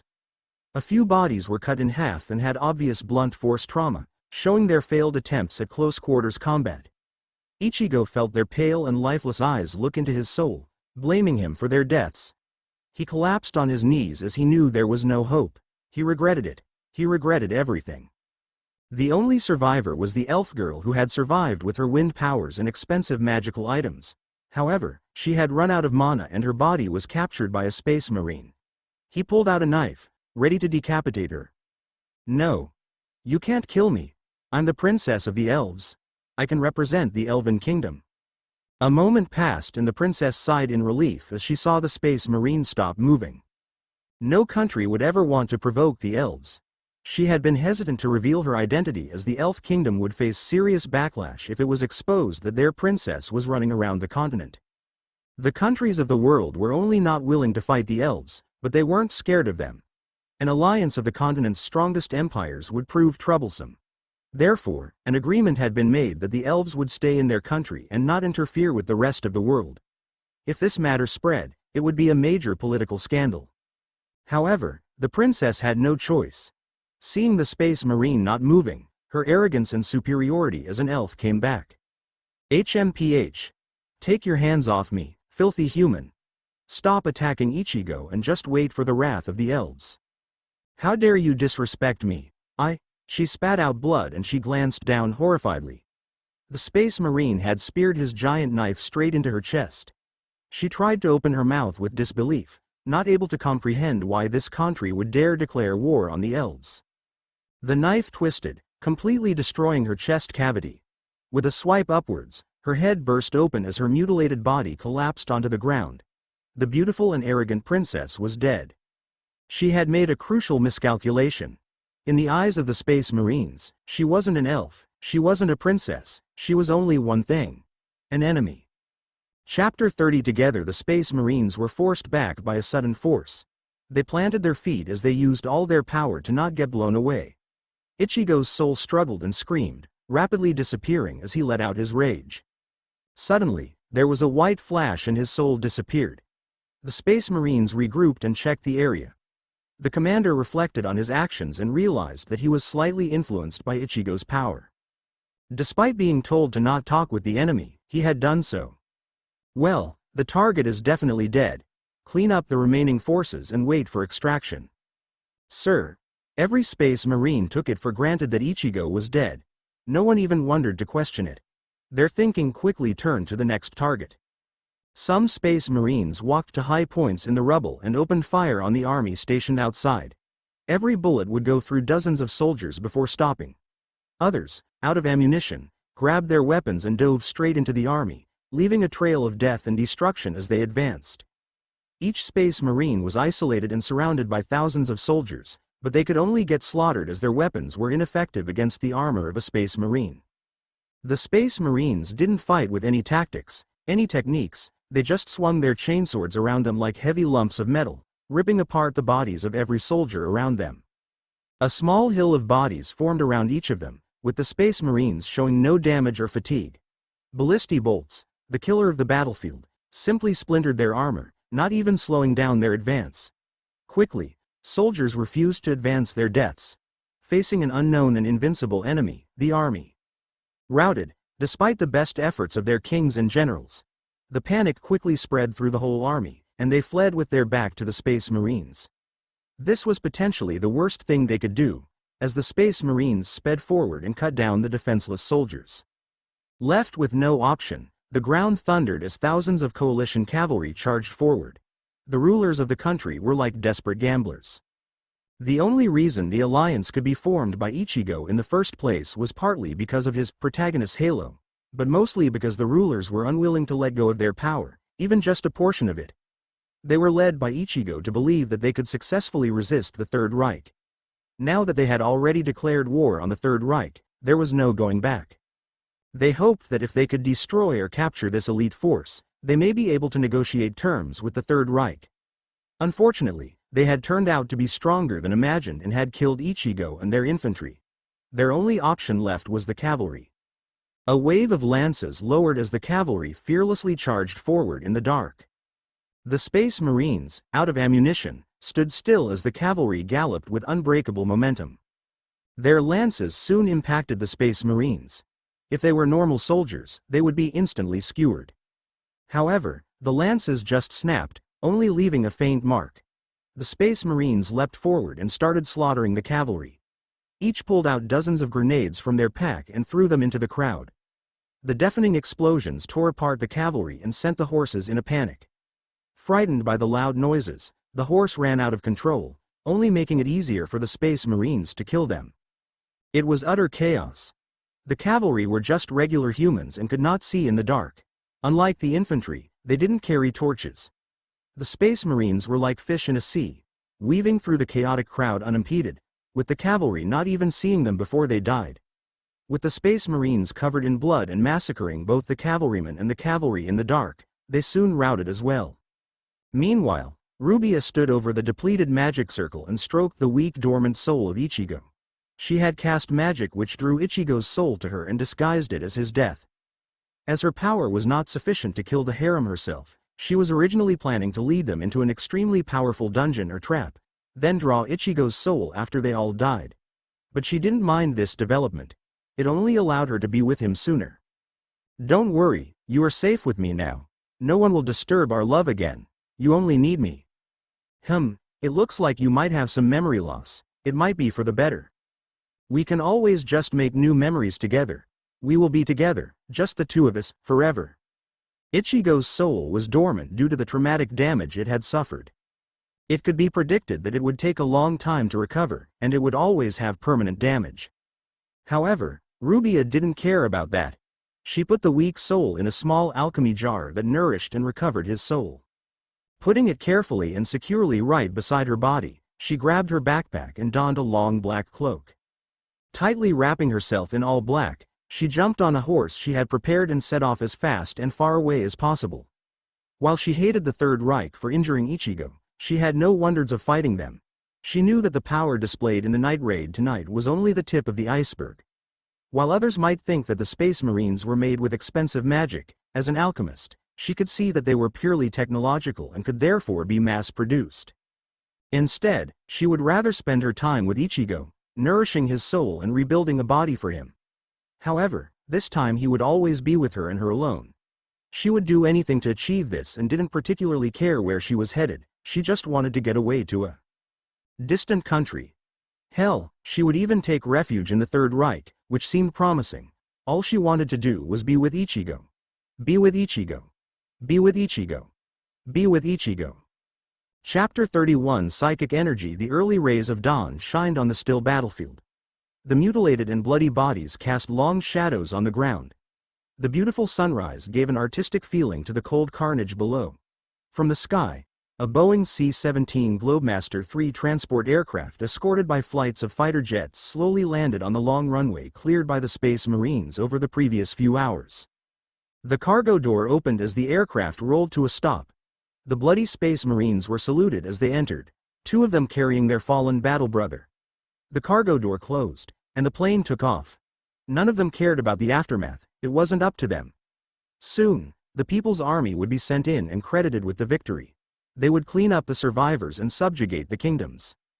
In high command, a soldier was reporting the origins of the battle, the outcome and the predicted future. Intelligence has shown that the coalition has collapsed, and the kings have either been preparing for a last stand or fled the country. The People's Army is expected to face minimal resistance in subjugating the group of resisting countries. The battle would never have happened if the kings simply surrendered. But Ichigo had amplified the possessiveness and greed inside of them. Conrad felt some slight heartache for the wasted human resources. The soldiers could have done so much more. They could have been farmers, workers, or his own soldiers. Instead, they died a worthless dead for a kingdom who would soon be forgotten by history. Their deaths were so worthless that the report ended there, and High Command never discussed it ever again. Next, a soldier gave the Space Marines battle report. The mission could have been accomplished by the regular army, but the Space Marines were sent as a combat test. In the report, the strengths and weaknesses of the Space Marines derived from the mission were identified. This battle highlights a serious flaw of all our forces, not just the Space Marines. We only have access to physical attacks. Whilst we currently no doubt dominate the physical attack battlefield, we have virtually no solution to spirit attacks. In the battle with Ichigo, in theory, we should have won easily as his body is hardly bulletproof. However, he managed to drag the battle for a prolonged time, consume much ammunition, and even kill one Space Marine. The staff murmured. This problem had been known ever since the inception of the army, but it never had been solved. They had been putting off the problem, but the price of this was a dead Space Marine. The traditional solution would be to use magic against spirit bodies, but none of the source personnel could use magic and it would still be a while before the country could produce powerful native magic users. They needed an immediate solution now. It would be bad if other countries exploited this weakness. There are two ways to resolve this. One is to create a field nullifying magic and spirits, to bring them to the same playing field as us. While we can't defeat their spirit form, we can drag them down and force them to fight us in their physical body. And with our firepower, we are guaranteed to win. However, this method is not omnipotent, and if the field is nullified, we will be back to square one. The second solution is, while we can't use magic, we can achieve the same effect with physical attacks able to damage spirit forms. For example, the Holy Church is known to have enchantments and materials which can cause damage to spirit bodies. They come in many forms, from swords and arrows to holy water. It is what allows their mortal soldiers to kill spirits and ghosts. If we could get some of those materials, we could make bullets and armor with them. This will also let us keep our current platforms of attack. We have invited over an archbishop of the Holy Church to begin negotiations. Through research, Conrad had found that his source power actively rejected magic. While he could not release source power directly, he found he could concentrate it and output it directly to the world as psychic energy. Psychic energy seemed to reject the world itself and would bend and distort space. It would literally twist and break the rules of the world and had a devastating effect on magic. In its presence, any magic would spiral out of control and completely break. Magic consisted of carefully manipulating the rules of the world to serve one's interest. Psychic energy simply came through like a truck that absolutely destroyed those rules, rendering all magic impossible in its presence. Conrad's scientists theorized that if there was enough psychic energy, it would even tear apart the world itself and reveal what lay outside the world barrier. Conrad had to refuse the excited scientists eager to reveal what lay outside the great barrier in the sky. He felt a faint resonance with what endless expanse lay outside, and he felt a faint feeling of mortal danger whenever he wondered of releasing enough psychic energy to break the barrier. He would not even touch the barrier until he was confident enough. However, even if he wanted to, he was far away from having enough source power to do so. After all, converting source points to psychic energy was incredibly expensive. Conrad also had a feeling when he released psychic energy that he was channeling it very inefficiently.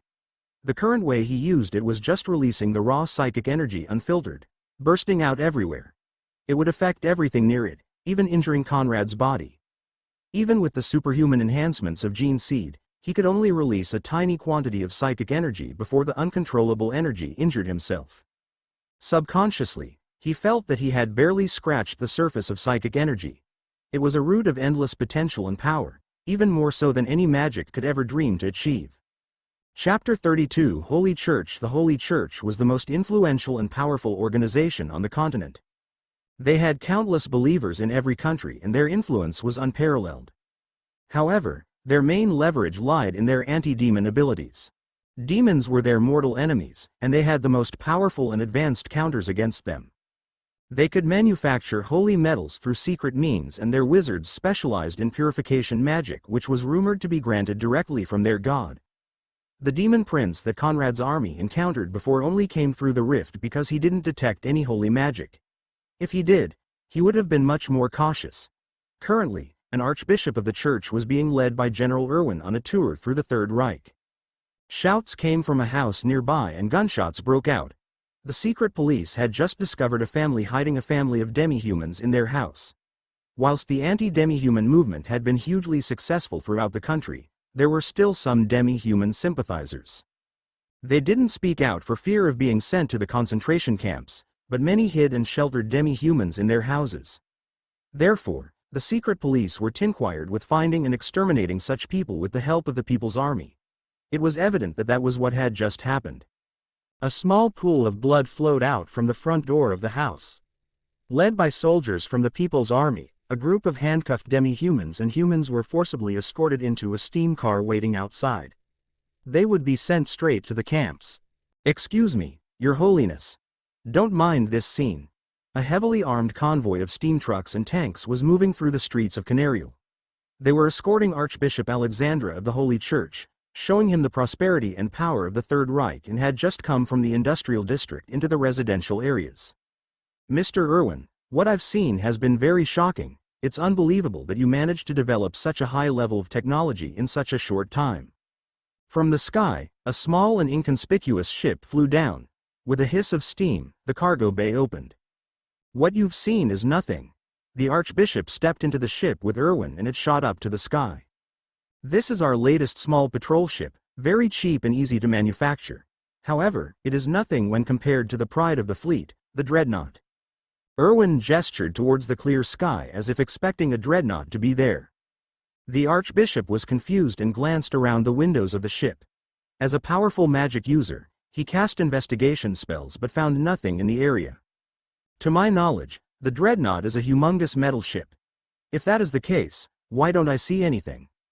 "That's because it's hidden." A large patch of the sky suddenly flickered and pixelated. The blue patch of sky rapidly changed color and texture and gave way to reveal a dreadnought in the sky. The giant metal monster hung high in the sky, menacingly casting a long shadow over the city. "Impossible. Is that invisibility magic? But how is that possible?" The dreadnought showed signs of being hidden with invisibility magic, but that had never been done before. The only way to achieve that effect would be with countless expensive magic arrays, but it wasn't just a matter of slapping them on a ship. It was much more complicated than that. You had to inscribe every inch, nook and cranny and have the different inscriptions all work in harmony with each other. The array would have to be unbelievably complex and precise for it to even work at all, let alone work efficiently and be able to hide from the Archbishop's investigation magic. Grandmasters in magic arrays could spend their entire lives trying to inscribe an object dozens of trace wide, let alone a gigantic dreadnought which only got more complex the larger you went. The calculations were so complex that it was practically impossible. However, this was in the context of trying to calculate it by hand. The Third Reich had the ultimate computing power of the modern world. Supercomputers.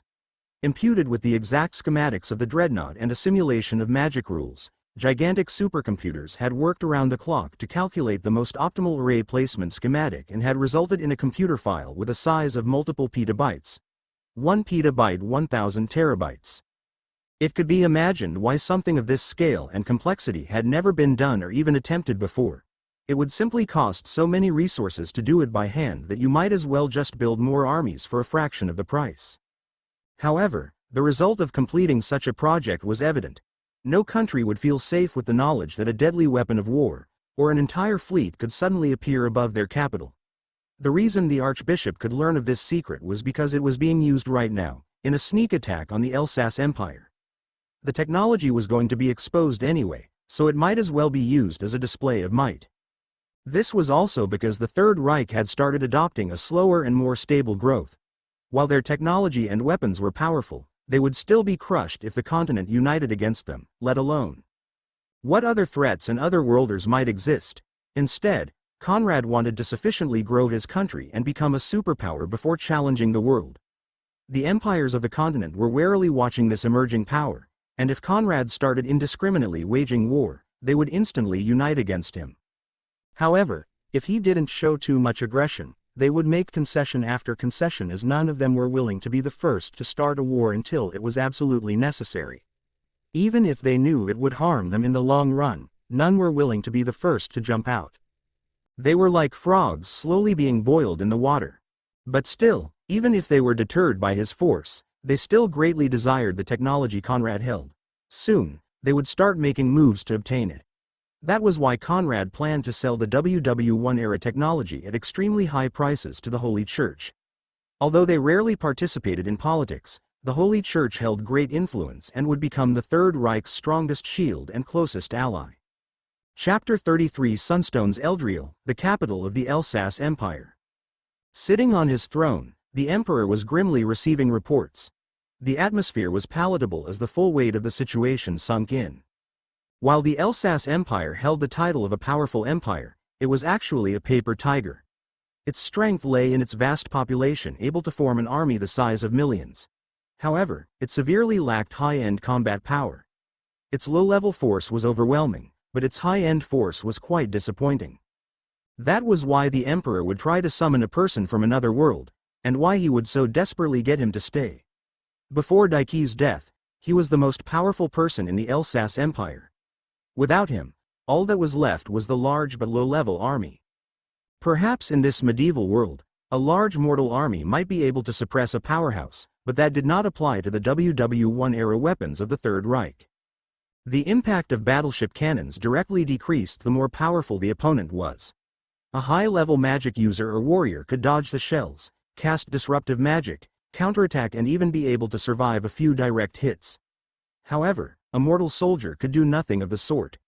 They would simply be massacred helplessly in front of battleships. With the army of the Elsass Empire mostly consisting of mortals or low-level professionals, the result could be imagined. Even if the Third Reich hadn't attacked them, without Daiki, the Elsass Empire would still have been eventually taken over by their powerful neighbors. However, all this could not be blamed on the Elsass Empire. It wasn't that they were weak, it was that everyone else was just too strong. Whether it be the shortcut of holy magic in the Holy Church, the fast training of beastmen, the inheritance of thousands of years of the magic empires or the accumulation of the elves, the Elsass Empire didn't have any of these overpowered abilities. It was simply a declining empire, only barely keeping its status through its huge armies. Unfortunately for them, the technology of the Third Reich meant that numbers no longer mattered in this game. Gone were the days when you could just overwhelm the opponent through numbers. Conrad was confident that even if there were 100 million soldiers, he could wipe them all out. The only thing to be wary of was high-powered individuals. However, the intelligence of the Third Reich found that apart from a few ancient inheritances, there were no extremely high-powered entities in the empire. Even if there were some variables, they would not be able to change the overall trend. The Elsass Empire's facade of strength from bullying smaller countries was what gave them their position. But now, it was crumbling. Our armies have refused to fight after only 100,000 deaths. They are unwilling to fight what they perceive to be an invincible opponent. This was to be expected. Although numerous, when faced with geography-changing bombardments and flying enemies that the melee-focused troops couldn't even reach, it was expected that the soldiers used to easily defeating weaker kingdoms surrendered. The emperor sighed and walked to his secret vault. All the ministers in the throne room grew excited, thinking of what secret trump card the emperor would pull out to reverse the situation.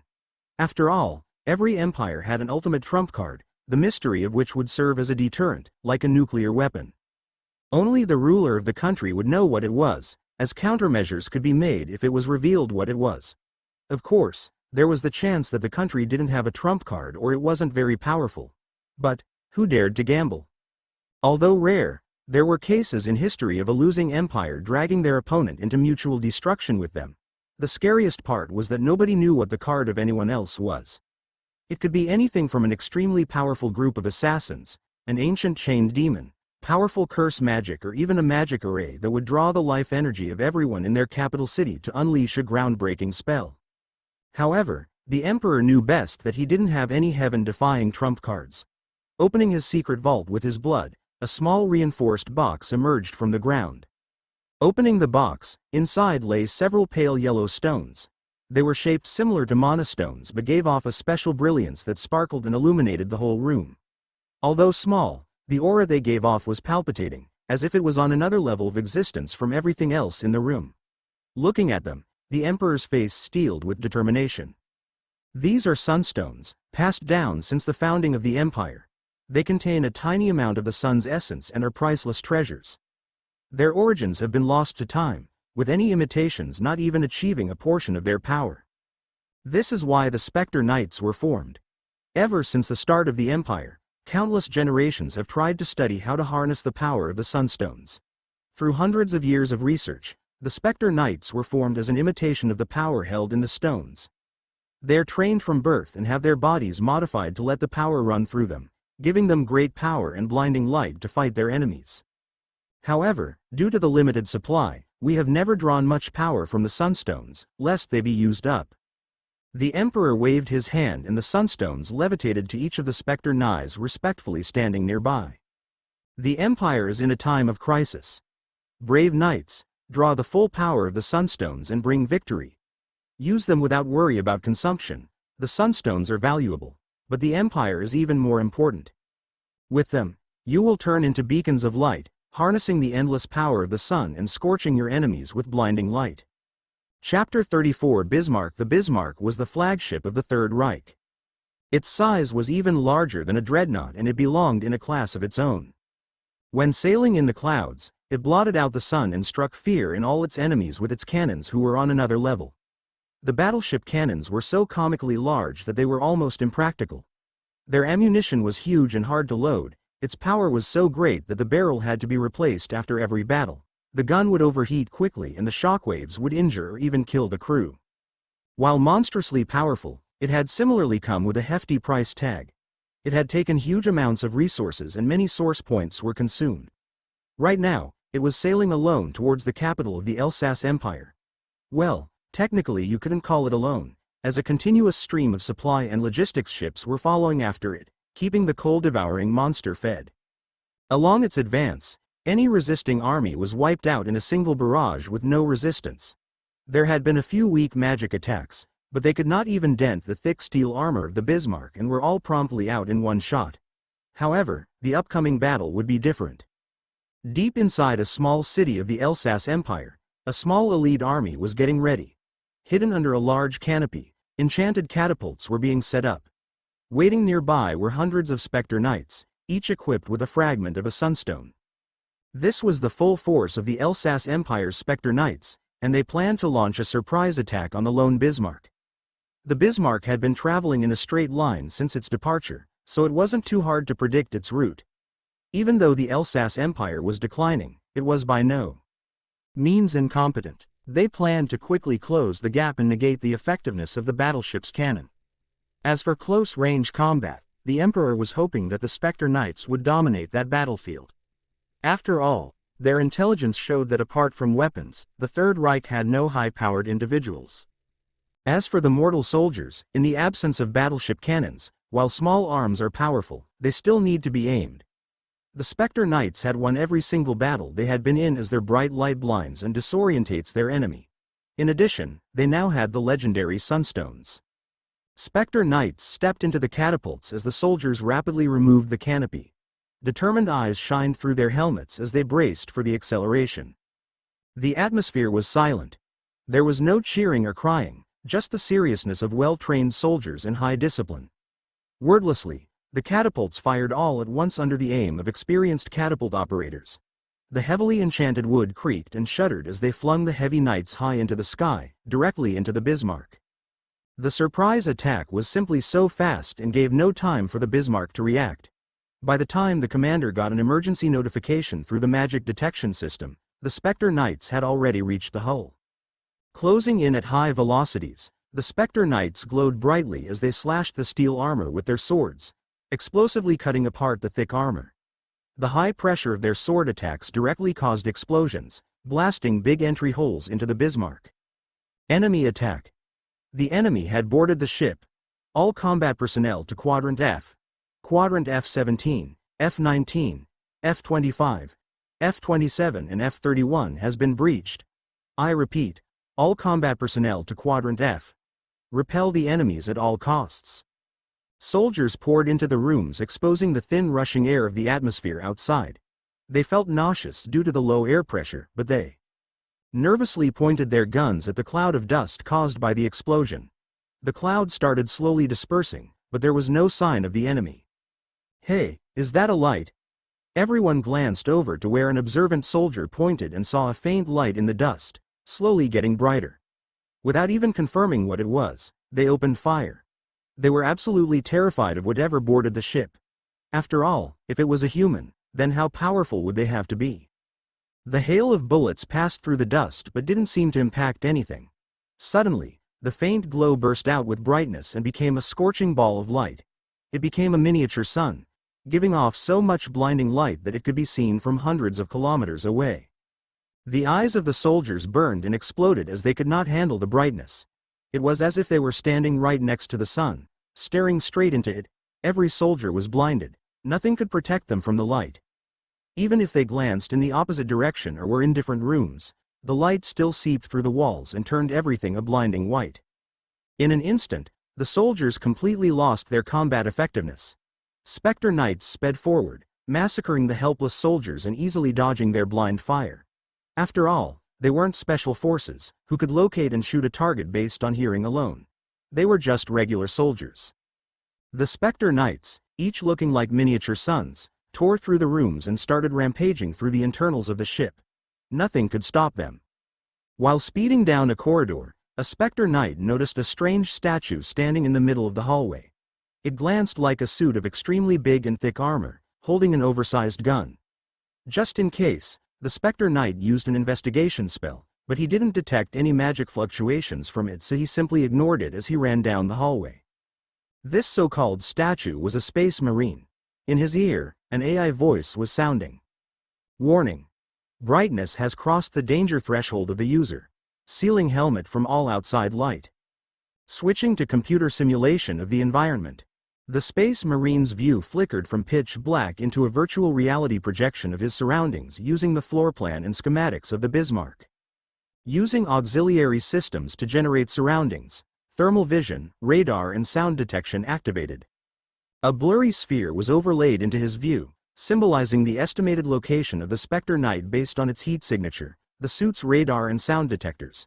After all, the technology in the power armor was not the hyper-advanced matured technology of the 41st millennium, but the comparatively backwards technology of the 21st century. Changing bullet type. Premature detonation fragmentary round, completed. However, it was advanced enough. Chapter 35 M18A1 Claymore. The Space Marine braced and fired his 20mm gun, sending shrapnel barreling down the hallway. The Spectre Knight, caught off guard, desperately tried to dodge. However, he was too late and chunks of metal were embedded into his body. The Space Marine saw the target fall to the floor and aimed his gun downwards. Selected mode. Internal detonation. Unable to dodge, 20mm rounds tore into his flesh and detonated, splattering the corridor with blood and guts. Despite this, the Space Marine didn't stop shooting, sending round after round into his mutilated corpse. It was only when the shining light died out that he stopped. Light at safe levels. All systems back online. Warning. Multiple light sources detected, switching back to virtual reality mode. Over the history of the Spectre Knights, they had fought many strong enemies. Trialed and tempered through battle, they had identified and fixed many of their weaknesses. While their light was able to blind any enemy, if their enemy was powerful enough, they could just unleash destructive magic in the general location of the light source and hit their target. There had been many cases of a powerful wizard, while being blinded, using investigation magic and sound to locate a Spectre Knight. There were many ways to locate a target apart from sight. Through their long history, the Spectre Knights had come up with an effective strategy. Some Spectre Knights would emit blinding light and the rest would stay dark, using magic to dampen their approach and hide their magic fluctuations. With their ability to see in the brightness, they would have a crushing advantage in melee combat against any opponent. This style of fighting was almost like an assassin, except instead of hiding in the dark, they hid in the light. It was quite a bizarre way of fighting, but the corpses of their enemies hung on the walls of their capital proved its lethality. Selected mode. Fragmentary detonation. The Space Marine fired through the walls at the spots of light, however, without the assistance of aiming software and being given a blurry and vague target. Very few shots connected. The few pieces of shrapnel that hit were blocked by their hard armor or only left surface-level wounds. Unbeknownst to the Space Marine, a few Spectre Knights not releasing light were charging straight at him soundlessly. They kept low to the ground, looking like assassins honing in on their target. Through the chaotic gunfire and smoke, they successfully closed the distance and the leader swung his sword with all his strength at the Space Marine's helmet. The sword struck with a resounding clang, but he was stunned by the result. The sword barely left a dent and the Space Marine didn't seem to react. Undeterred, the Spectre Knights surrounded the Space Marine, ready to strike all at once. However, just before they attacked, they suddenly felt an intense sense of danger. Their eyes widened as they were drawn to the gray-green boxes tightly covering the armor of the Space Marine. They had assumed that it was just another part of armor and didn't think much about it.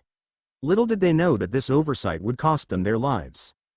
The M18A1 Claymore mine is a directional anti-personnel mine originally developed for use by the U.S. military. The Claymore fires steel balls out to about 100 meters within a 60 degrees arc. Internally, the mine contains a layer of C4 explosive behind a matrix of about 700 3.2mm steel balls set into an epoxy resin. And right now, the Space Marine's armor was covered with them, tightly packed together. The blast of the magically enhanced claymores was so strong it even shook the Space Marine. Despite the suit taking most of the damage, the remaining energy was enough to kill a regular human. But after all, there weren't regular humans in the power armor, there were Space Marines. Outside the suit, the damage was infinitely greater. The explosion shook up a huge amount of dust as steel balls ripped through the surroundings, overlapping with each other to form a 360 degrees death zone. Every Spectre Knight around the Space Marine was instantly killed. Without having any time to react, their armor was shredded and their bodies were torn apart. They had been hidden from the Space Marine's view, lurking in the surroundings, and the Space Marine had chosen the simplest but most effective counter: remove the surroundings. The Spectre Knights releasing light in the distance were stunned. All around the Space Marine, the walls and ceiling were peppered with small holes and a ring of dead bodies. This scene was happening all around the ship. Spectre Knights had found lone Space Marines and tried to sneak attack them, only to be disintegrated by claymores. With this, they had lost over half their numbers. Additional Space Marines emerged from hiding and formed a force nearly half the remaining Spectre Knights. Without hesitating, they simultaneously opened fire at once. The remaining Spectre Knights found it harder and harder to dodge the deadly spray of shrapnel and saw their numbers slowly get whittled down. They were not able to advance since it would make them easier targets to hit, and melee fighting was out of the question since the new Space Marines were all covered with claymores. Gritting his teeth, the leader of the Spectre Knights made the difficult decision to retreat. They had not achieved their mission, but further fighting was pointless. It was better to retreat and preserve their force than face annihilation. The remaining dozen of Spectre Knights jumped out the side of the Bismarck, skydiving back to the ground. However, in their panic, they had forgotten a crucial detail: why they had decided to close the distance and fight the crew of the ship, instead of fighting the Bismarck head-on. With hisses of steam, humongous battleship cannons aimed downwards at the airspace where the survivors were falling. 800mm airburst high-explosive shells loaded, fire. The Bismarck shook and recoiled as its entire battery of guns fired at the Spectre Knights. Countless gigantic high-explosive shells approached and detonated simultaneously. The explosion was equivalent to a small nuclear detonation. A massive fireball bloomed and rings of shockwaves reverberated. It was so loud that everyone in a 10-mile radius heard and glanced up, terrified at the power shown. Caught right in the center of such a fireball, the Spectre Knights were instantaneously vaporized. Not even a speck of dust remained, and even the legendary sunstones were nowhere to be found. Today marked the end of the Spectre Knights, and they would only be remembered in legends, eventually fading into the depths of history, forgotten and never to return. Chapter 36: End of an Empire. Eldriel, the capital and last city of the Elsass Empire. Grand Admiral Erwin stood in the command room of the regrouped First Fleet of the Third Reich. For the first time in a month, the battleships who had been traveling separately, occupying and wiping out resistance across the Elsass Empire, have come together to end the war, to take down the last city of resistance. Morale reached its peak as people all across the country rejoiced. They remembered that mere months ago, the Elsass Empire seemed to be so powerful and invincible. Now, the situation had completely flipped. As soldiers gazed at the city sitting in the distance, they were filled with complicated feelings. This was the reason they were fighting, what they had worked so hard for. But now it was about to be over. What was next? What did the future hold? The Great First Fleet flew in loose formation, their engines leaving gigantic trails of smoke across the air. The once heroic and glorious city of Eldriel was now only a shadow of its former self, its streets bare and empty. There weren't even any wounded. Of all the soldiers sent out through the duration of the war, none had returned. Spotters glanced through magically enhanced telescopes to assess the situation. On the city walls, only the most die-hard loyalists were left resisting. The rest were hiding in their homes, only daring to peek out. There were no more large armies massed outside, expecting a fair fight. That era was already over. No matter how unwilling the Emperor was, he was forced to. Except that fighting like that was suicidal and did nothing but provide an easy target for the cannons of the battleships. Fire. With a single volley, the towering city walls which had held strong for hundreds of years were flattened. Stones weighing hundreds of tons were flung far away as the city was stripped bare. The guns of the fleet fell silent as Erwin ordered an advance. Slowly, the Bismarck led the advance of the fleet. Erwin wanted to preserve most of the city and not cause unnecessary destruction. After all, it would be a great propaganda piece. Despite being certain of their victory, they advanced cautiously. The attack of the Spectre Knights was still fresh in their minds, and they did not know what other measures the Elsass Empire might pull out in its dying breath. Spotters constantly swept back and forth through the city, trying to spot anything out of place. The guns of the entire fleet were loaded and ready to fire at a moment's notice. In the core of the Bismarck, a large arcane object hung from chains. It was covered with magic crystals with countless pipes pumping liquids into it. A pen scribbled frantically on a piece of paper, drawing a jagged line. Numerous mages in dark robes were busy around it, constantly calibrating and adjusting it. A leading mage stood in front of a crude and simple display. This was the latest technology of the Imperial Magical Academy, recently shipped straight to the front lines. Spearheaded by an incredibly talented student, their goal was to develop a machine that could detect magic fluctuations.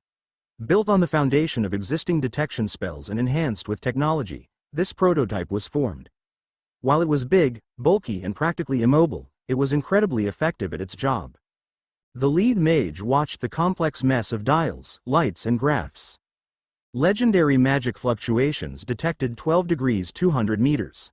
The message was quickly spread through the rest of the ship through communication crystals.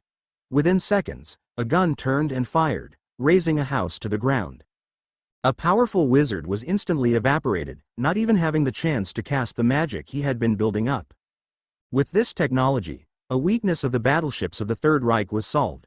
No longer could they only react to attacks after they had happened, they could now strike preemptively with pinpoint accuracy. However, the next moment thunderous roars sounded as artillery hidden all across the city fired.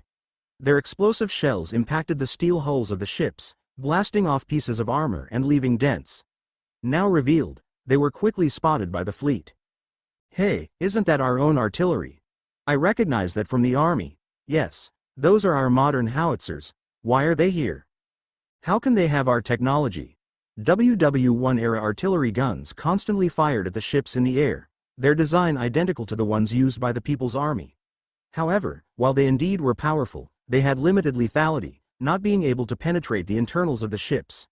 After all, their armor was designed to defend against exactly them. The armor of battleships, while very strong, was not specially designed to defend against magic, swords, or arrows. It was designed to resist the most powerful weapon of its era, guns. Faced with armor specially made to counter it, the normally powerful artillery pieces found their effectiveness to be quite limited. In the command room overseeing the operation, Erwin frowned at the sight. Deep in wonder, he snapped back to reality as he saw the fleet aim there. Guns at the targets. Stop, hold fire, don't shoot. Their threat is minimal. Instead of destroying them, it's better to capture them to see where they came from. Paratroopers.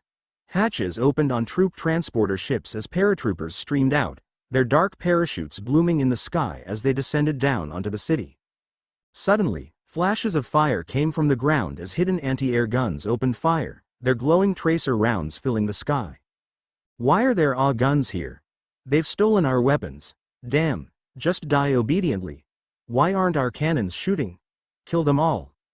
The paratroopers had always been the ones to shoot at the enemy, they had never been shot at with guns before. Knowing full well the lethality of AW guns, they fired their guns downwards in panic. Bullets flew wildly through the air, shooting through paratroopers and their parachutes, sending them plummeting down to the ground. From his command room, Erwin and his generals reacted much more calmly to their own weapons being used against them. Their shooting is very amateuristic, they have no idea how to lead their shots. Indeed, they most likely only recently acquired them. We need to find the source where our technology leaked, and if there are more countries that have our weapons, we must try to keep our technological advantage for as long as we can. Send more paratroopers.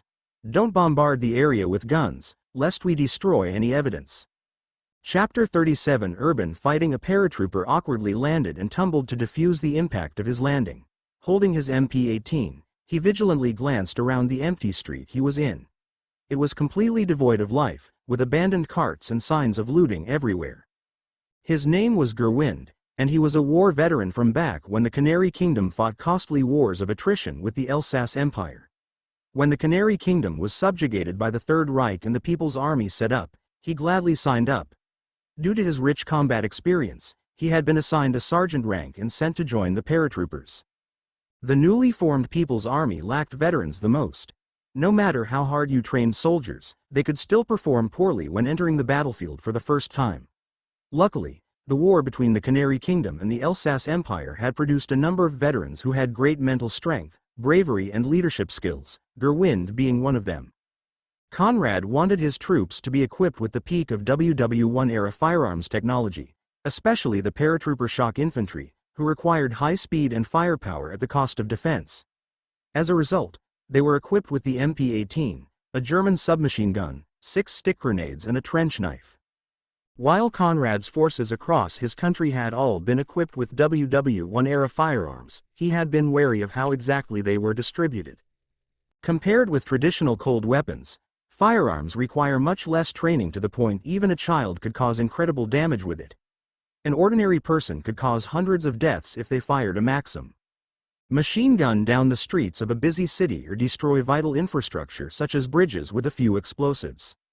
As such, police forces and peacekeeping troops were only equipped with outdated breech-loading single-shot guns like the Martini Henry. Standard military soldiers were equipped with bolt-action and semi-automatic rifles while elite units used semi-automatic rifles and early submachine guns. Of course, the proliferation of firearms outside of the military was extremely illegal. Apart from hunters, no civilian was allowed to own a firearm. As Gerwind glanced up high in the sky, he saw an upward hail of bullets tear through the plumes of countless parachutes. Seeing a soldier's parachute being caught in a lamppost nearby, he ran over to help. "Hey mate, you need some help? Hello?" Getting closer, however, it was apparent that the unlucky soldier was dead. A single bullet had taken out the back half of his skull, and it seemed there had been a few more hits, but it was hard to tell under all the blood. Making a decisive decision, he started moving to the closest point where he heard constant gunfire. While any normal soldier might be slightly disorientated from narrowly missing death, Gerwind recognized its sound as the Maxim Flak M14 anti-aircraft gun. From the lack of smoke in the air, he judged that they weren't using exploding rounds. Paratroopers were still jumping from the ships, and he had to silence the guns if he wanted to reduce casualties.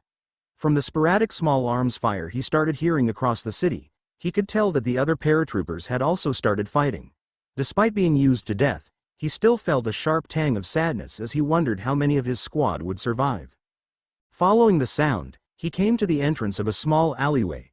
Taking a small mirror from his pocket to peek into it, he saw an enemy soldier standing in the middle of the alley, right in the open, aiming a bolt-action gun at the entrance. Without giving him time to react, Gerwind fired, sweeping his heavy MP-18 across the entrance, killing the unsuspecting soldier. Tisk, you have no idea what cover and concealment is. Although, this could not be completely blamed on the soldier. The Elsass Empire had only received these Wayans several days ago, and without any manuals or instructors, they had to relearn the lessons that Earth had learned from years of war and fighting with them. Of course, this was if the Elsass Empire managed to survive. He peeked his head into the alleyway and saw more enemy soldiers emerge from a single house, obviously alerted by the gunfire just now. Now with half his body exposed, he opened fire, sweeping the alleyway with the rest of his gun's magazine. Only 3 soldiers out of the dozen or so had luckily not been hit. They stood there, shocked and panicked. They tried to clumsily run away, but Gerwind drew his sword and quickly dashed forwards. Despite not being standard issue, Gerwind was allowed to have a sword due to his proficiency with it. With a single smooth strike, he slashed a big cut on the neck of an escaping soldier, sending him to the ground clutching his neck. He continued by thrusting his sword into the chest of another soldier, collapsing his lung. As he was still standing, he followed up by bashing his face with the hilt of his sword, sending him to the ground as well. The last soldier, perhaps sensing that running was useless, raised his gun. However, Gerwind easily dodged the obvious trajectory of the gun and slashed his stomach wide open. Sheathing his sword, he kicked away his gun and ducked down under a crate to quickly reload. Upon coming out, he saw the soldier in shock, still trying to stuff his intestines back into his body. Opening fire, he confirmed the deaths of the 3 and continued to the house from where they exited. As he stood outside, He heard people hurriedly talking and the continuous firing of an anti-aircraft gun. He reached over and to his surprise, the door was unlocked. Right now, Gerwind was in a hyper-focused state. His mind was thinking about nothing but the present, and there was no room for any emotions or hesitations. Taking a stick grenade from his belt, he unscrewed the metal cover at the end of the handle and pulled the wire, starting the 5.5-second fuse. After waiting a couple of seconds, he quickly opened the door and threw it in, slamming it shut immediately after. He crouched down behind the thickest part of the wall, plugging his ears and opening his mouth to equalize his pressure. Soon, an ear-splitting explosion went off, devastating the room and sending tremors through the wall into Gerwind. Hearing some screams of agony emerge from the room, he threw another stick grenade just for good measure, silencing any noise. After waiting for a few moments, he burst into the room, ready to fire at the first enemy he saw. However, everyone inside was dead or incapacitated, having been caught off guard by the grenades. He glanced up and saw the roof had a large hole for the big anti-aircraft gun in the center of the room to shoot out of. Looking around, his eye was suddenly caught by a bundle of papers blown across the room. Walking over, he picked them up. A receipt? Chapter 38 Burning Embers Eldriel, contested city of the Third Reich. The city had gone through fierce fighting for the past 2 hours. The defenders tried their best with surprisingly high determination to resist, but with the silencing of most anti-aircraft guns, they were soon overwhelmed by the paratroopers. Honestly, what the defenders lacked was military literacy in urban combat. Theoretically, they could have dragged the fighting on for much longer. It was very hard to acquire such knowledge as well, as the systems of the country were all paralyzed by the unstoppable advance of the Third Reich. In fact, if it wasn't for the prestige of the emperor and the pride of being the capital city, Eldriel would have surrendered long ago. In the untouched palace, the emperor was with his ministers. It was untouched as there were no guns mounted there and the people's army was preoccupied with the rest of the city. However, that would change as they started reorganizing into a frontal assault on the building. In front of the emperor and his ministers, a Chinese teenager stood wearing a neat modern suit and a giant gold necklace, smiling lazily. The emperor scrutinized him, then gestured to the side. A group of royal guards carried in a large pile of gold. The pile of gold, which any banker from the Third Reich would estimate to be worth hundreds of millions of marks, pixelated, blurred, then disappeared. In its place materialized several giant military crates the size of humans. They bore the symbol of the Third Reich, and upon opening them, showed neat rows and rows of dynamite.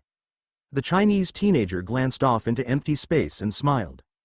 "Thank you for your purchase. So, what do you think? Stolen straight from the factory?" The emperor sighed, shaking his head. "I don't know how you got these, but it's too little, too late." Hee, it wasn't hard. I just redirected some stock for the recent deals with the Holy Church. Through the extravagant spending of source energy and an iron fist, the Third Reich had achieved what could only be called an economic miracle. In the extremely short period of several months, they had gone from an agriculture-based society to a modern 20th-century industrial society. The only reason it could succeed, apart from the massive number of resources and manufacturing equipment generated from source energy, was government officials generated with source energy who essentially formed the entirety of government and leadership roles. They were the perfect officials, infinitely loyal, hardworking and able to solve issues using modern knowledge. However, such rapid expansion and industrialization had made the foundations of the Third Reich unstable and many cracks had formed. The solution? Simple. The Third Reich pressed these problems down with overwhelming force. The people were heavily regulated, monitored, and secret police dealt with, disposed, any troublemakers. Right now, as the country continued to grow and kept winning wars, no serious problems would emerge and their shaky foundations would stabilize with time and accumulation. However, if the Third Reich ever started to decline and lose power, these seams would burst open and collapse the country from the inside out. After all, Conrad had artificially compressed hundreds of years of development into a matter of months. No amount of source points he possessed could solve the problems that came out. And that was where this Chinese teenager came in. His name was Liu Jian and he had been sent into this world several months ago, and to his shock, he found himself with a business empire system, just like all those online novels he read. Slowly building his business empire in the Canary Kingdom, he was overjoyed to see the country be taken over by the Third Reich, a modern economy full of opportunities, one lacking many service industries that had yet to be filled in. The start of a new empire is filled with opportunity. It means no ingrained systems of power, loopholes everywhere. That was the only reason the emperor would buy outrageously overpriced weapons from him, even though he knew it wasn't enough to turn the tide of war. He could tell that Lu Jian only cared about profits and would gladly even sell out his own country to achieve them, and wished to use his wealth to plant one last blow right in the center of his enemy. Little did the emperor know how great Lu Jian's ambition truly was. As the Third Reich grows up, I will be at the center. I will control the industry, I will control the companies, I will control the people, I will be the invisible hand. Despite thinking these wonders, Lu Jian still smiled and slowly disappeared. If anything could be seen on his face, it would be regret. Regret that such an excellent trading partner was about to be gone. And even though he had left a lot of evidence of his crimes, he was confident that his system would remove those clues and leave him untraceable. The emperor stood still, looking at the space Lu Jian left in a daze. It was unsure what he was thinking. Was it anger, despair, or was it regret? He had tried to make the most rational decision given the circumstances, but there were so many things he could have done so much better, so many things which had turned out badly. Perhaps if he never provoked the Third Reich, all would be okay. Maybe if he had been a bit firmer with Daiki, or he had never allowed him to join the Imperial fleet, or maybe assigned some Spectre Knights to follow him, or... Your Majesty, they are preparing to storm the palace. A royal guard politely entered the room, snapping out of his wonders. He shook his head. It was no use thinking about it. Regardless, the 100-year legacy of the Elsass Empire would come to an end in his hands. Is the child ready? The emperor was referring to a woman pregnant with the child of Daiki. With his death, the child had inherited a part of his talent and was the final hope of the country.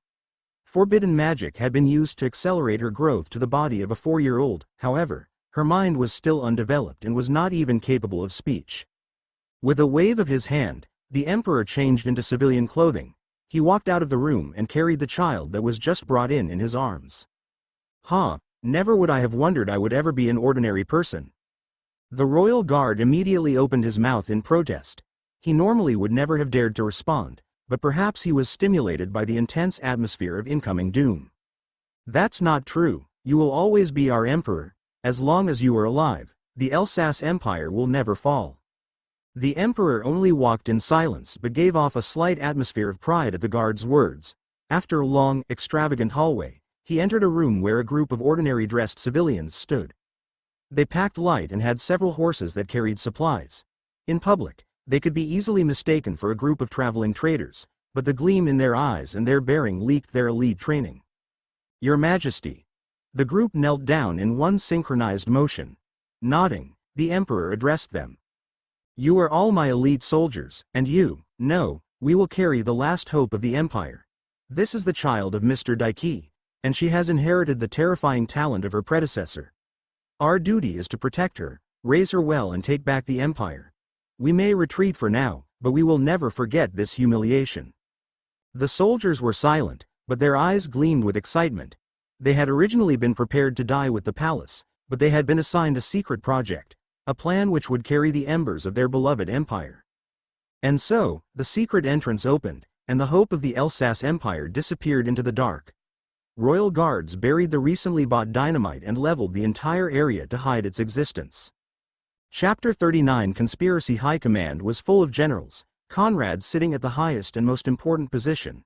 Not wanting a repeat of the last incident, every high-ranking officer had long been implanted with gene seeds that enhanced their mind and gave them resistance to mental attacks. Right now, High Command was running at its full potential and was awaiting Irwin's military report. Without the ability to keep satellites in the sky, long-distance communication was a big problem. Due to concerns of technology leakage, instead of fiber optic cables, telegraph lines had been set up below and above ground across the entire country to allow for the transmission of simple messages. This massive project had only been possible with the assistance of many airships, a new invention designed for civilian use and transportation. To ensure communications with the front line, a ship had trailed a line all the way from Canarial to Eldriel, allowing the First Fleet to keep sending and receiving reports with high command. A receiver in the corner of the room displayed the message on the big screen in the front of the room. Dot dash dash dot dot dash dot dash dash dot dash dash dash dash dot dot dot dot slash dash dot dash dot dash dash dash dash dot dot dot dash dot dot dot dot dash dot dash dash dot dash dot dot slash dash dash dash dash slash dash dot dot dot dot slash dash dot dot dash dash dot dot dash dash dash dash dot dot dash dot dash dot dot slash dot dash.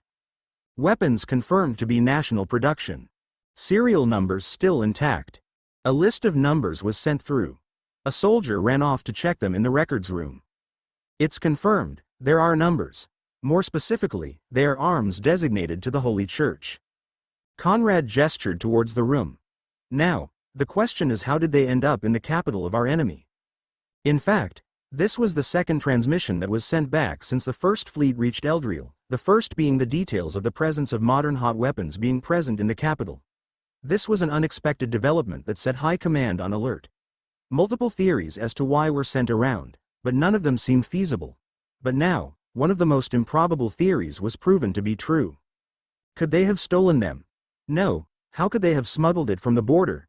We have radar stations surrounding our territory. Could they have teleported it? Teleportation magic is only written down in legends. We don't know exactly what magic is capable of. It is indeed possible. Their industry is not developed enough to start mass production. This is a very unexpected development, but then again, we expected something unexpected to happen. Investigate this. Now. With a click of a button, a large map of the Third Reich's territory was displayed on the screen, the warehouses being highlighted in yellow. All eyes turned to Conrad as the room awaited his command. Send the Griffith Special Forces to investigate and lock down the surroundings with the People's Army. We must find out how exactly this happened. Redirect additional supplies to the Holy Church and provide them with an explanation. We must guarantee our supply of strategic materials. Yes, sir. As for an explanation to the people, why don't we blame this on the demi-humans? We've dragged the war on for as long as possible, but all good things must come to an end. We can blame the demi-humans for treason, working with the enemy and attempting to undermine the efforts of the Third Reich. Yes. How dare the demi-humans work for our mortal enemy and supply them with weapons? Let them fight amongst themselves. During the last month, anti-demi-humanism has been increasing slower than optimally as they fought side by side with their fellow humans. This should drive a large wedge in it. As for a first step, let's remove demi-humans from the military, propaganda department. Time to get to work. The issue of how exactly to organize this campaign was designated down the chain of command, and High Command quickly moved on to the next issue as they awaited the findings of the Griffith Special Forces. The Griffith Special Forces was the most powerful special forces behind the Space Marines and Source soldiers with modern equipment. To maintain loyalty, it had the highest ratio of any native army, with half being elite Source soldiers and the other half being natives. Natives were picked for their abilities and fanaticism. They were all implanted with basic gene seeds and underwent non-stop training in the backlines, never having the chance to deploy on the battlefield yet. What was notable was that Conrad made an exception and equipped them with interwar period firearms such as MP-38s, and most importantly, MG-34s. With their inhuman strength, they were able to quickly move with their heavy weaponry. Their speciality was their hearing. Their hearing was specially enhanced by their gene seed, which allowed the Griffith Special Forces to completely cover a battlefield with smoke but still be able to hit their enemies accurately purely based on sound alone. This was partly inspired by the ability of the Spectre Knights. If they were to ever face the Spectre Knights in combat, they would be able to give at least a resistance.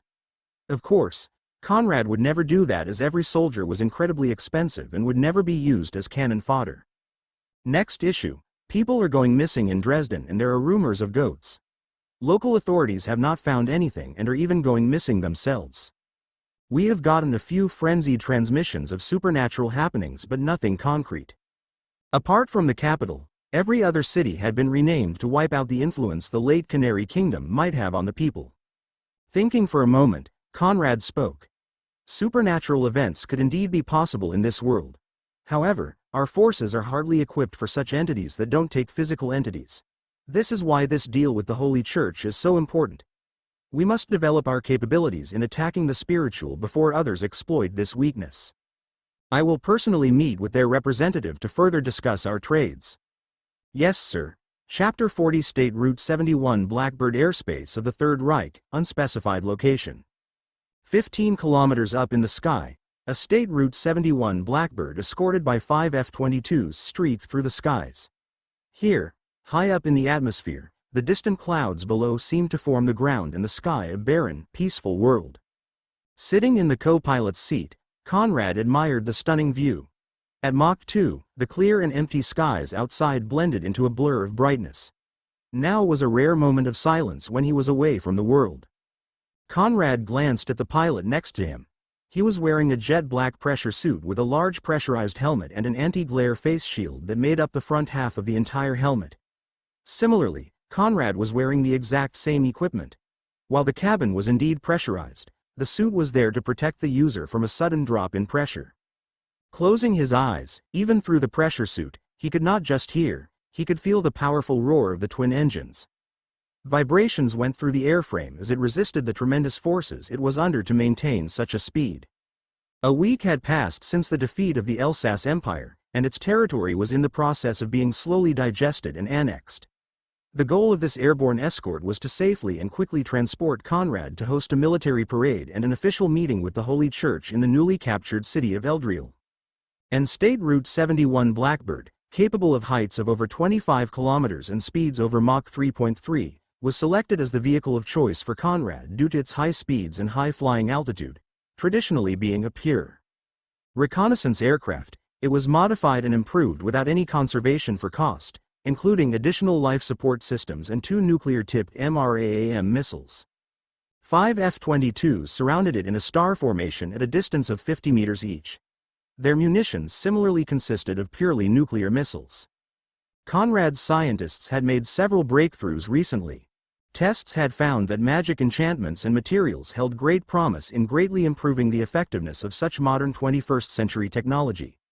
Their potential was unlimited, from enchanting armor to be stronger, lighter, faster and quieter to using extremely strong magic metals in warheads to enhancing the effect of gunpowder to manipulating spells to absorb the recoil of guns and enhance their accuracy. Conrad's scientists had been hard at work on this, finding the most efficient and strongest modifications and improvements. The effect was so great that with some intricate integrations, the combat power and defense of the original weapon of war was enhanced by several multiples. However, even with all these advancements, there was not a single trace of magic in the entire airborne escort flying with Conrad right now. Nothing, not even the slightest magic enchantment could be found. It was almost like Conrad specially isolated it from magic. In fact, that was the point. Even though magic seemed like a free enhancement that you would be crazy not to use to everyone else, it had a fatal flaw around Conrad, and that was its vulnerability to psychic energy. Upon the slightest presence of psychic energy, magic would go haywire, scrambled beyond recognition. Countless tests proved that no matter how large, strong, or complex the magic was, it would instantly break apart upon exposure to psychic energy. Magic itself could be compared to a computer file. No matter what data is stored, no matter how large, how protected it is from a computer virus, if you smash the hard drive with a hammer, it will be lost equally the same. It was simply a different plane of existence entirely.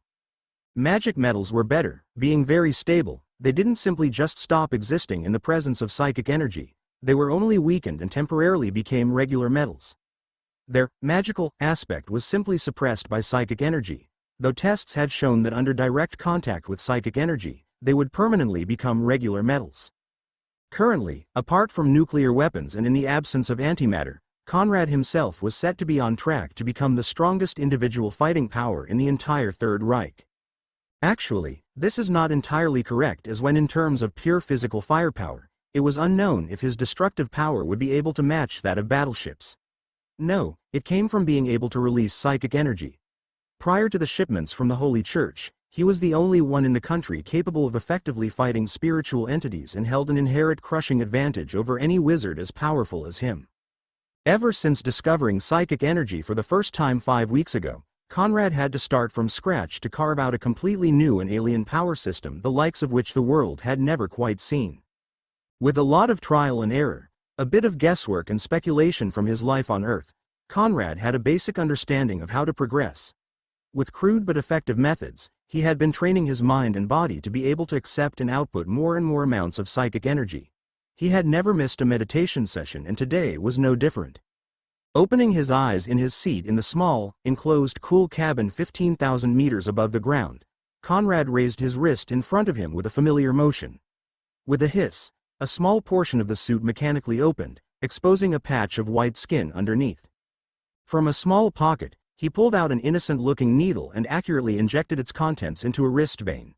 Feeling its contents rush through his body and hit like a truck, Conrad leaned back, closed his eyes, and started deeply focusing on forming a speck of psychic energy in his mind. The needle rolled onto the floor, showing a large and clear label. Contents: alprazolam, barbiturate, clonazepam, diazepam, epinephrine, risperidone, fluoxetine, lorazepam, esopiclone, olanzapine, venlafaxine, oxycodone, quetiapine, trazodone, propranolol, zolpidem, morphine, metoprolol, mirtazapine, methamphetamine. Dosage: 5,000 milligrams. Effects: Calmness. Chapter 41 Crude Training. The effect of this cocktail of drugs was to force the user to enter a trance-like state, calm the body to extreme levels and suppress pain. If injected into a normal human, it would undoubtedly kill them.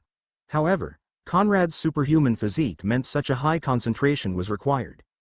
Even then, the effects were still extremely strong, even able to send him into a coma if he wasn't careful.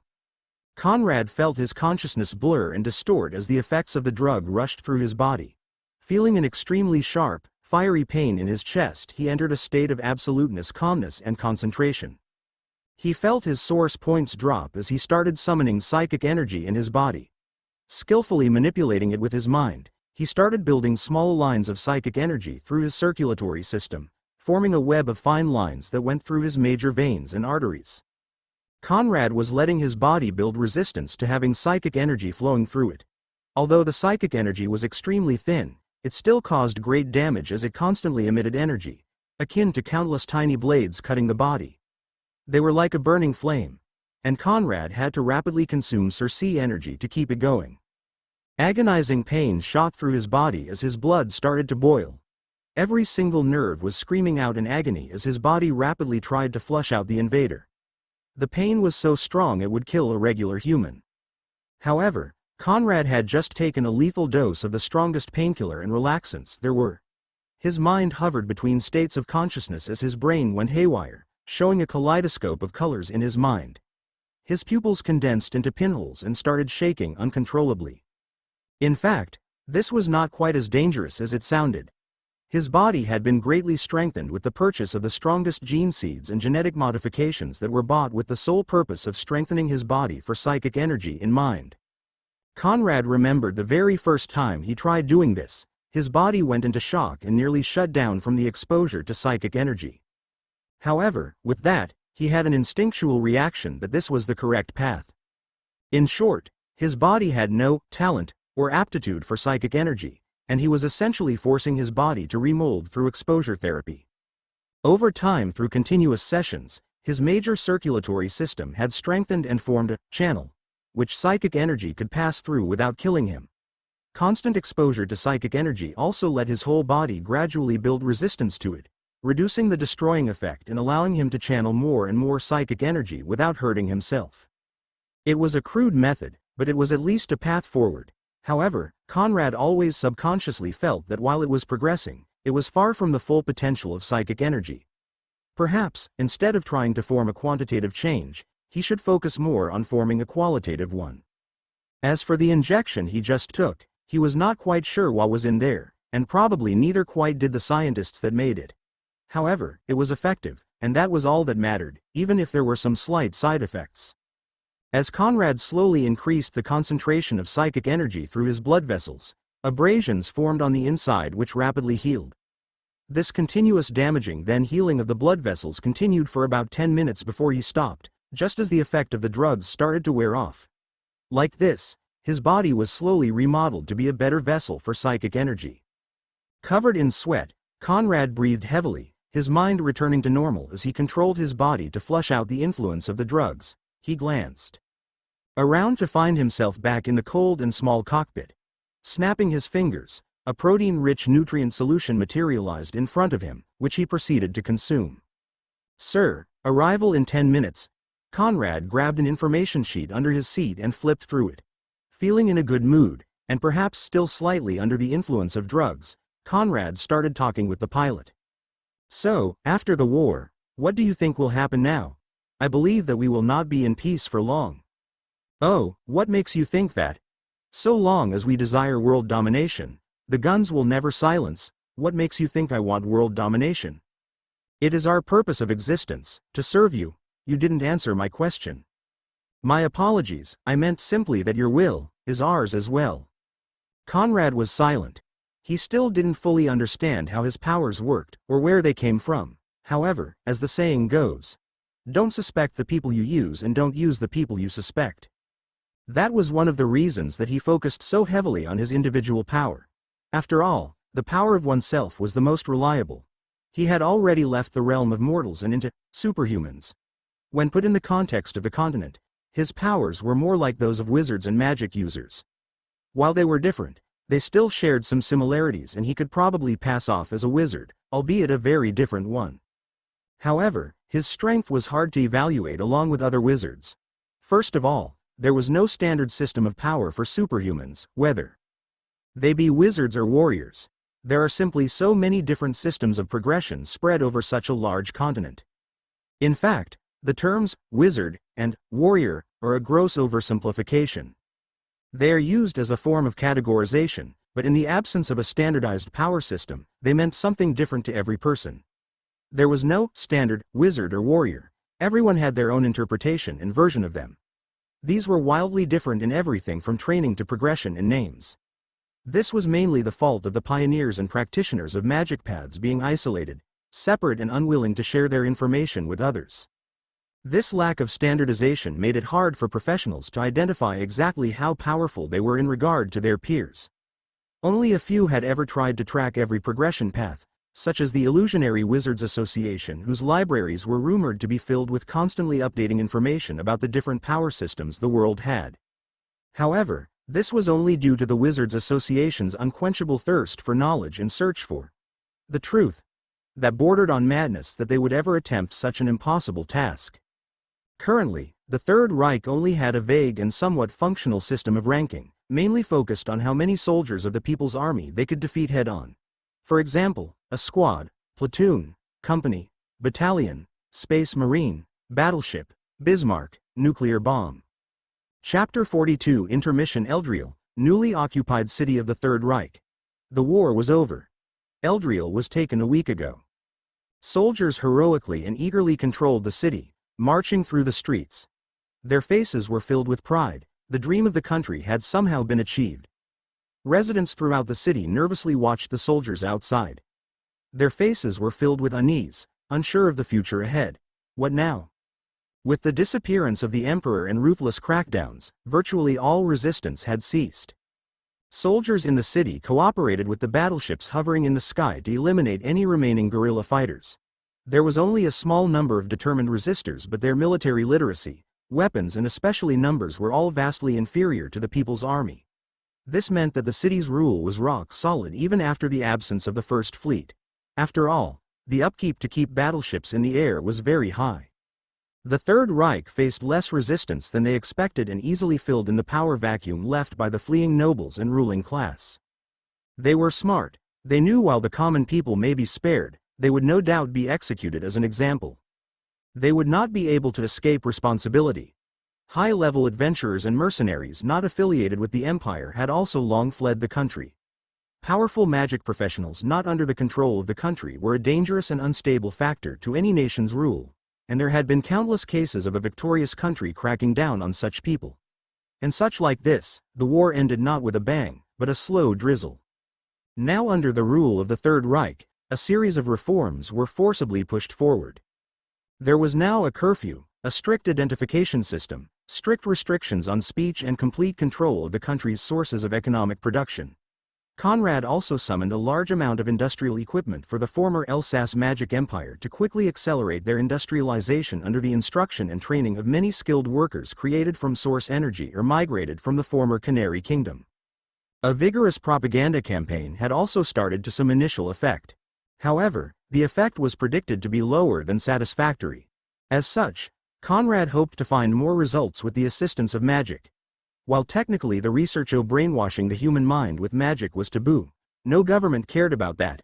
However, they still needed to be mindful of the image they put to their people, so such research was generally hidden from public view. The Imperial Magical Academy and numerous underground facilities hidden around the Third Reich had been hard at work with some mild success. Daiki's making of his imperial army had actually caused a tremendous amount of backlash across the Elsass Empire and played a key factor in the weak resistance of the country.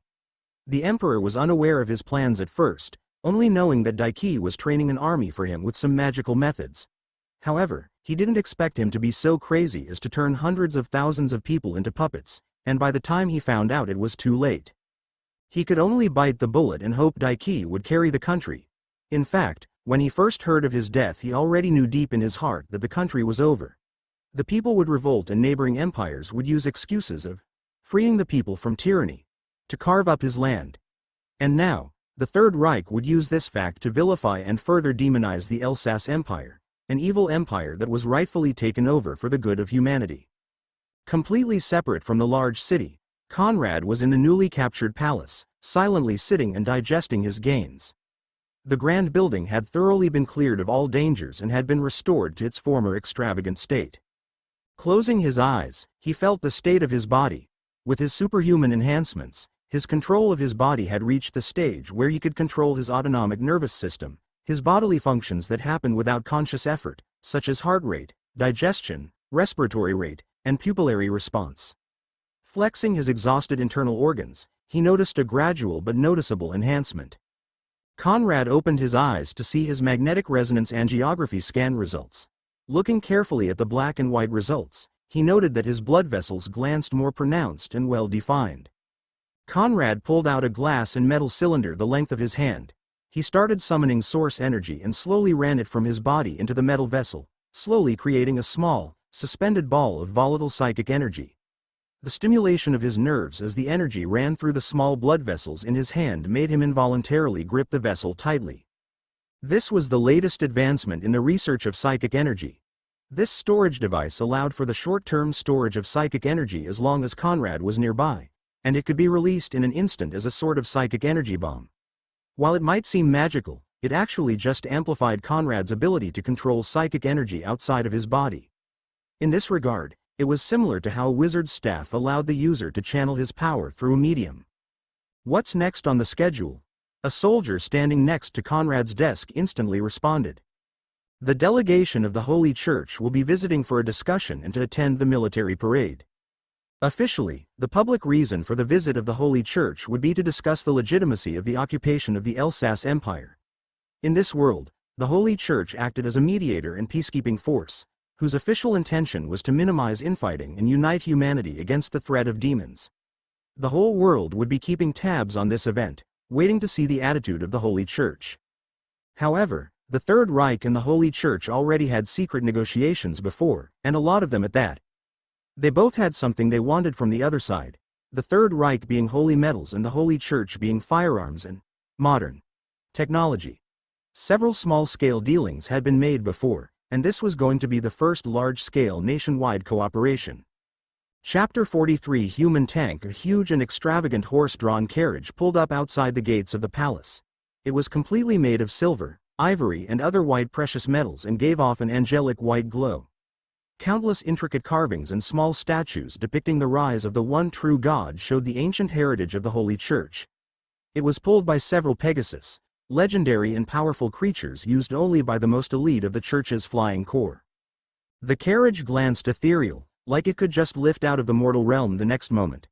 The strong magic fluctuations and glowing magic formations that mildly distorted the air around it showed that it was not just decorative, it was a heavily enchanted magic artifact, capable of flight in both offense and defense. The perimeter was already secured with thousands of troops from the People's Army. A line of high-ranking generals and ministers stood in line to receive the delegation. The scene fell into total stillness and quiet. On the side of the carriage, the door swung open and a soldier stepped down.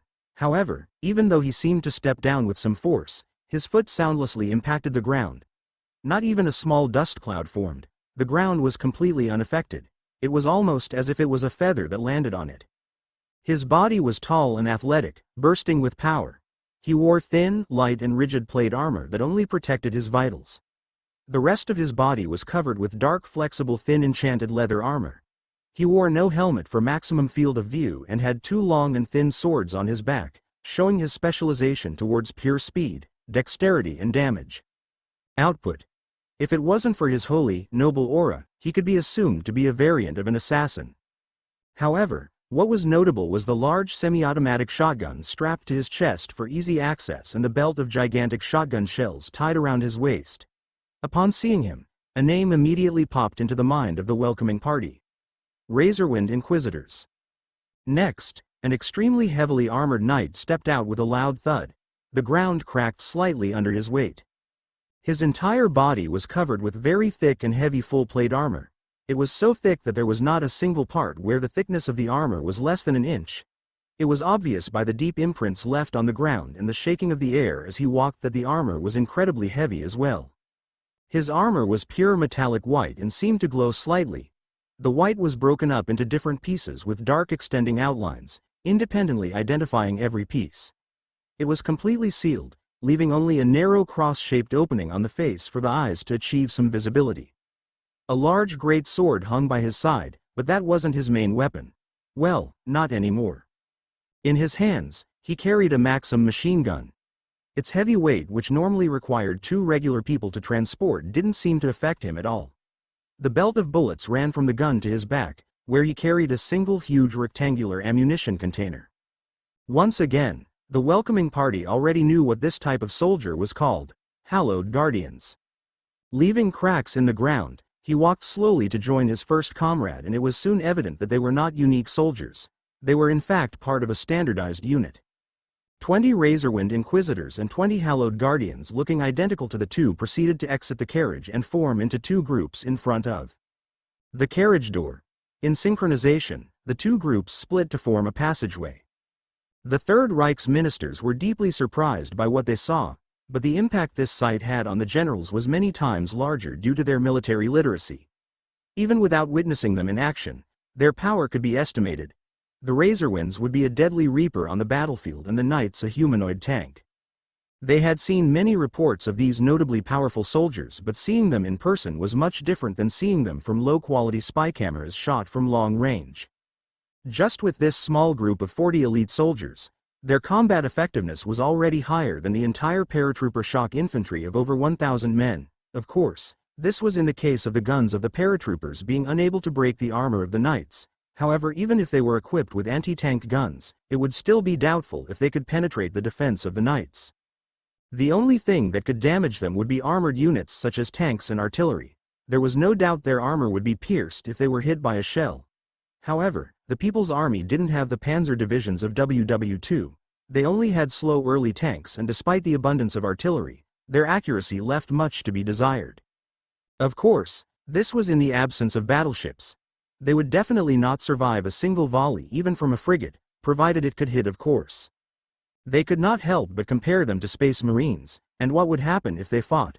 What gave them confidence was while the Knights' armor was extremely thick, it still could not compare to the armor of Space Marines.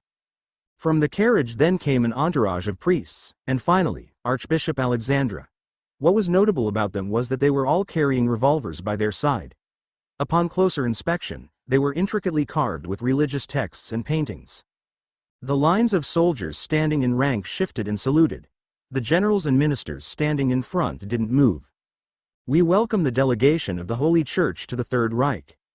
Archbishop Alexandra waved his hand down and chuckled, then stepped forward to greet the general standing in the very front.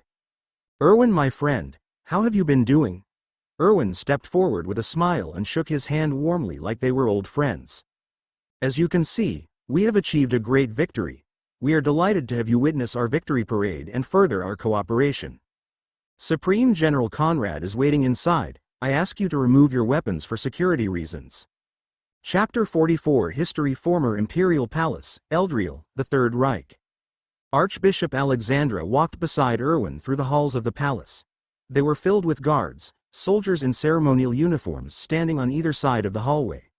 Although not dressed for combat, their array of heavy weaponry showed they weren't just decorative. Alexandra's entourage was waiting in a building some distance away from the palace, accompanied by several infantry and artillery regiments from the People's Army.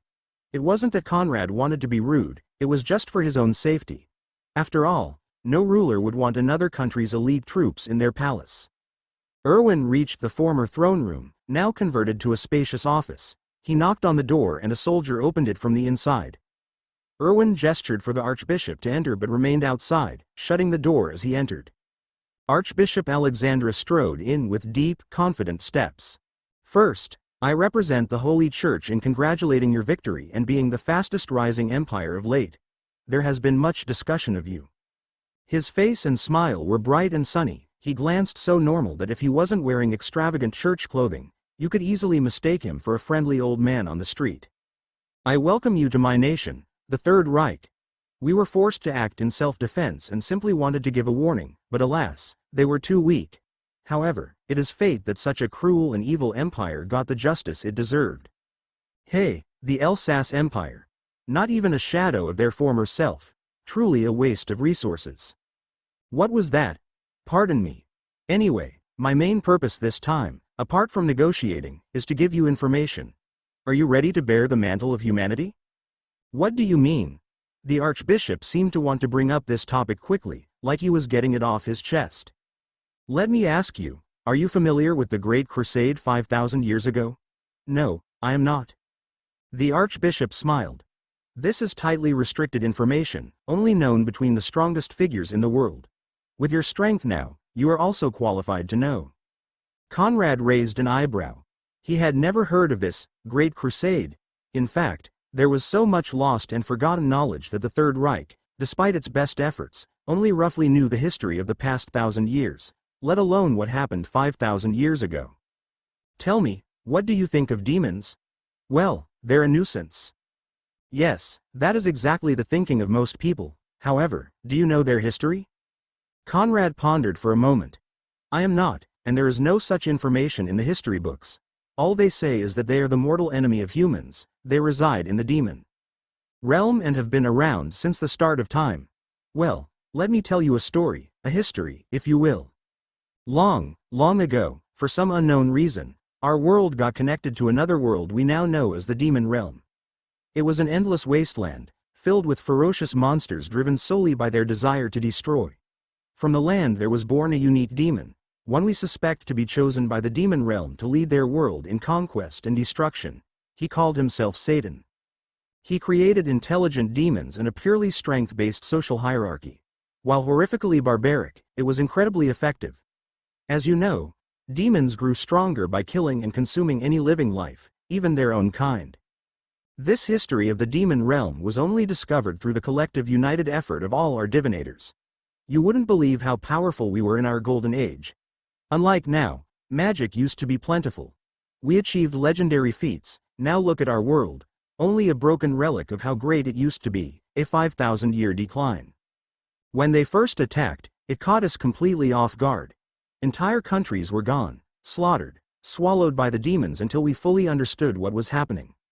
Their growth and strength were beyond compare, and it quickly became clear that no single nation could stand against them. In response, the countries of the continent put aside their differences and formed the strongest alliance known to history. The war had lasted for hundreds of years and consumed most of the resources and manpower of the continent, but finally, with the emergence of the prophesied hero and at a terrible cost, we slain Satan and drove the demons from our lands. Conrad listened intently but was secretly shocked on the inside. It turns out that the truth was like this? So, if you were indeed victorious, why are the demons in the demon realm still around? Now, we come to the main problem. You see, we tried to completely wipe them out. Fractured and falling apart, we pushed onwards into their world, only managing to stay together from the morale of our recent victory and the prestige of the prophesied hero. However, we soon found what a mistake that was. The demon realm is simply completely inhospitable to life. It isn't just simple poison and harsh conditions. The world actively corrupts every single thing that enters. Surrounded by all sides with unending demon hordes and with corruption ravaging our ranks, we were forced back. And at that time, We knew we couldn't keep fighting even if we wanted to. Of the great alliance that brought together the highest strength of the entire continent, only single-digit percentages survived. We used our final energy to cast a great seal that would seal the entrance between the worlds forever, and with the conclusion of the war, the alliance quickly fell apart, the surviving countries retreating back to their territories to slowly recover from their traumatic losses. The Archbishop finished speaking, slightly out of breath. He instinctively clenched the chair and recited a prayer for those who died. Conrad was also slightly shocked. He could imagine the horror and the extent of the war that happened. That is, I now understand why the Holy Church places so much importance on fighting demons. Judging by what I've seen, however, it seems that the seal is weakening, and they have started to pass through. Is that right? That is indeed so, but perhaps that is not the most worrying news of all. Upon this, Alexandra seemed to instantly recover, back to his normal self, like his state earlier was just an illusion. You see, exactly 7 months and 1 week ago we detected strong fluctuations from the demon realm, the first time in 500 years. While it is indeed not the first time something like this has happened before. They've never been at this scale or complexity. Never, not once in recorded history. The only ones that can even come close are the fluctuations we detected a while after the sealing of the demon realm, 5,000 years ago. We've spent a lot of effort, and we think it's something akin to a summoning spell. However, we cannot be sure.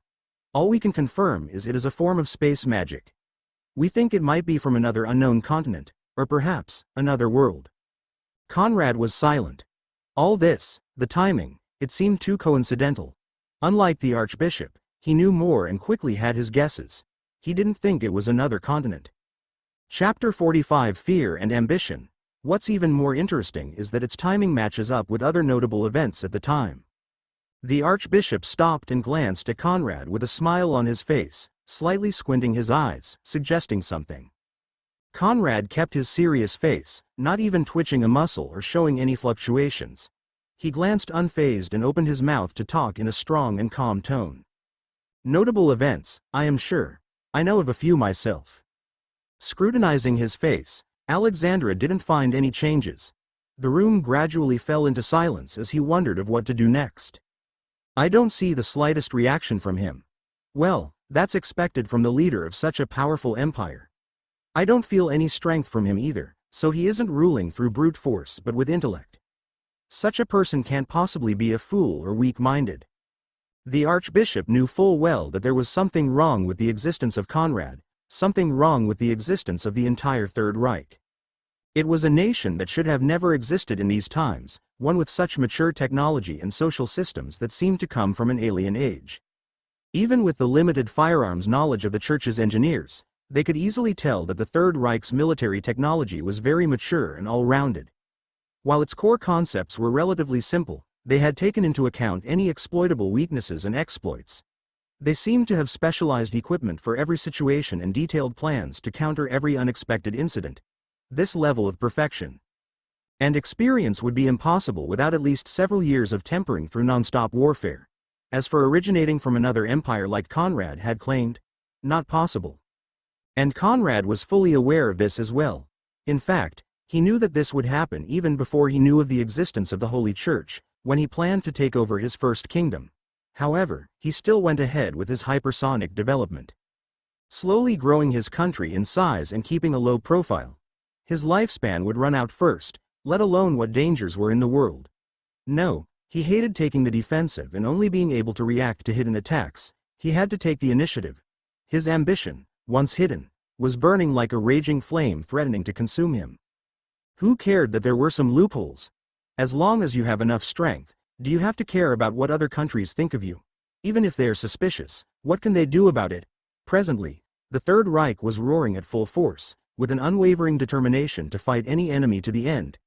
Let alone its current impressive military strength, no one knew what cards they had hidden in reserve. This path of blitzkrieg that Conrad had set was truly dangerous, but he was determined to follow it in the end. He was confident in his strength, and if he failed, he would rather go out with a huge fireball than a weak splutter. We've found these gunpowder weapons of yours quite powerful. It's such an ingenious design. We're out here just starting with gunpowder and you've already reached the end of the road. Yes, our invention of the bullet is indeed very revolutionary, and from what I've seen today, you seem to have found a use for them. Indeed, thanks to your imports we've carried out several reforms already. We might be known as old traditionalists resistant to change, but even we can see how significant these advances are. I dare say that warfare will never be the same again. Especially your battleships. If I hadn't seen it myself, I never could have believed such a monster could be made and operated by mortals alone. We, the Third Reich, will always be the closest allies with the Holy Church. Now that you've had time to see their power, are you ready to start large-scale trading? In response, the Archbishop pulled out an intricate scroll and unfurled it, revealing the beautiful text and several seals on it. Clearing his throat, he read out the decree in an official-sounding voice. After much consideration, the Council has agreed to trade the strategic holy material Seraphim in exchange for the Third Reich's modern guns, ammunition and technology. For the first time, Conrad's face broke out into a smile. He knew that the temptation of his WW1 weaponry was irresistible, and the only source of it was through him. Having finished official business, Conrad and Alexandra were much more relaxed. A catgirl maid came up and poured a drink for them. Taking a drink, the conversation became much more laid back. Regarding that shipment that went missing, what ended up happening to it? Oh, it was just some pesky traders in the country. They're so bold, daring to steal military shipments right under our nose. Haha, I understand. Traitors are the worst, so how did you execute them? Surprisingly, we haven't caught them yet. We've found traces of them, but they just seem to be invisible. We can only find their traces or some irrelevant branches, never the core group. It's unbelievable that we haven't found them even after declaring martial law. However, we've got a name. The Lu Group. Well, I feel pity towards them. Looks like they won't last much longer after angering you. Let me know if you need any help with the cleanup. We can label them as devil worshippers. No need, the title of traitor will be enough. Additionally, we plan to keep expanding our territory, but it looks like we're obstructed by several demi-human kingdoms. Is that all right with the church? Hey, go ahead. If it wasn't for our decline, how could these beastmen grow so strong? On that note, make sure to wipe them out from the roots. Their reproduction ability is truly scary. If it wasn't for the accumulation of the human race for millenniums, it would be uncertain who ruled the world. The room fell into silence. The Holy Church fought for humans and humans only. After all, that was the only race personally created by the one true God. However, behind their millenniums of disdain and disregard for demi-humans, they were secretly afraid. Afraid of their terrifying reproduction abilities, their racial advantages, their pure strength and savagery. It was initially through this fear that the first hatred started. Fear, which slowly turned and manifested into hate and anger. Behind their contemptuous faces, behind their thick walls and veteran legions, the shield and sword of their kingdoms, they secretly gazed out, watching their every move with cautious eyes. Chapter 46 Military Parade. The bright sun shined down on the wide cobblestone streets of the city. A reviewing platform allowed both Conrad's and the Archbishop's entourage to witness the parade. Hand-cranked cameras were set up all along the road to record this historical scene. A huge crowd stood on either side of the wide street. Just at a glance, there were thousands of civilians, consisting of both migrants from the Third Reich's home territory and citizens of Eldriel. Security was top-notch, magic detectors scanned the crowd and professionals were barred from even attending. The reviewing platform was protected by thick bulletproof glass and countless barrier spells. Several infantry companies made up the outer ring of protection, sifting through the crowd and holding the perimeter. The inner defense was manned by Source soldiers with 21st-century heavy weaponry, Conrad's so-called secret army. Ever since the inception of the People's Army, this army had been under the strictest secrecy. Aside from protecting Conrad himself, it had participated in virtually zero combat missions and was on standby in secret military bases across the country. And finally, in the innermost line of defense were the Space Marines. Unlike the secret army, the Space Marines had participated in not few combat missions. They primarily performed beheading missions, their specialty. They would be directly dropped in behind enemy lines, usually at night. From there, they would massacre a line straight to the headquarters of the enemy, washing it in blood and crippling their command system. After that, they would find a pre-designated location to extract from, disappearing back into the night. It couldn't be helped, their night vision. was crushing against the medieval-level technology they found themselves faced against. Their strikes left entire armies confused and panicked, if not dead. Utmost importance was placed on protecting the secrets of Space Marines. Apart from the incident with Ichigo, they had a record of 0 casualties and 0 leaked technology. At worst, there would be some gouges on their armor. Every enemy that ever saw a Space Marine was dead.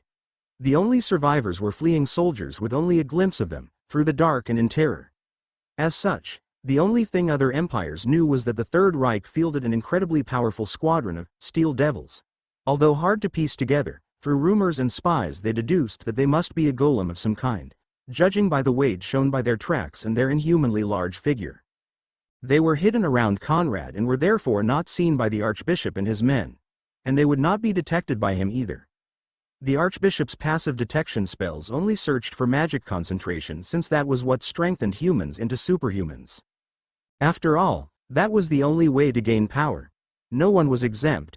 Even barbarians who primarily relied on their superhuman muscles to fight would still emit large amounts of mana. This parade was not just to celebrate the Third Reich's recent victory, it was primarily to show off their might to the world. Below the reviewing platform were the representatives from almost every country. After all, the whole world was watching this rising empire. Watching what they had, what they would do next. I must say, I am very interested to see your legendary mortal army who has broken so many records. Typical military parades by empires would showcase powerful warriors and magicians, superhumans to show their might.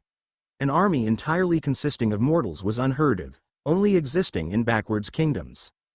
Yet this was exactly what the Third Reich's army was.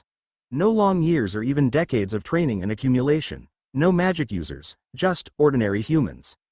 However, no one dared to look at this army with disdain. Despite their physical weakness, they had proven their name in blood. Sweeping through the Elsass Empire, annihilating the Spectre Knights, eliminating the Imperial Army. But the People's Army didn't exist when the Imperial Army first invaded, so how were they defeated? Although they could speculate, no one knew. They could only assume there was something hidden below the surface. A hidden army? A legendary mage? This mystery only heightened the danger of the Third Reich? Accompanied by a patriotic symphony of trumpets, horns and drums, an announcer stood up on a pedestal to introduce the soldiers as the parade started. Being the ones to take the city, Eldriel, the paratroopers had earned the honor of being first in the parade. First to come is the 1st Paratrooper Battalion. They are an elite force that has partaken in most major battles. Made up of elite infantry, they fearlessly fall from the sky behind enemy lines, right on top of their targets. The worst nightmare of their enemies, they determine where the front line is. Lines of troops passed neatly past the reviewing platform.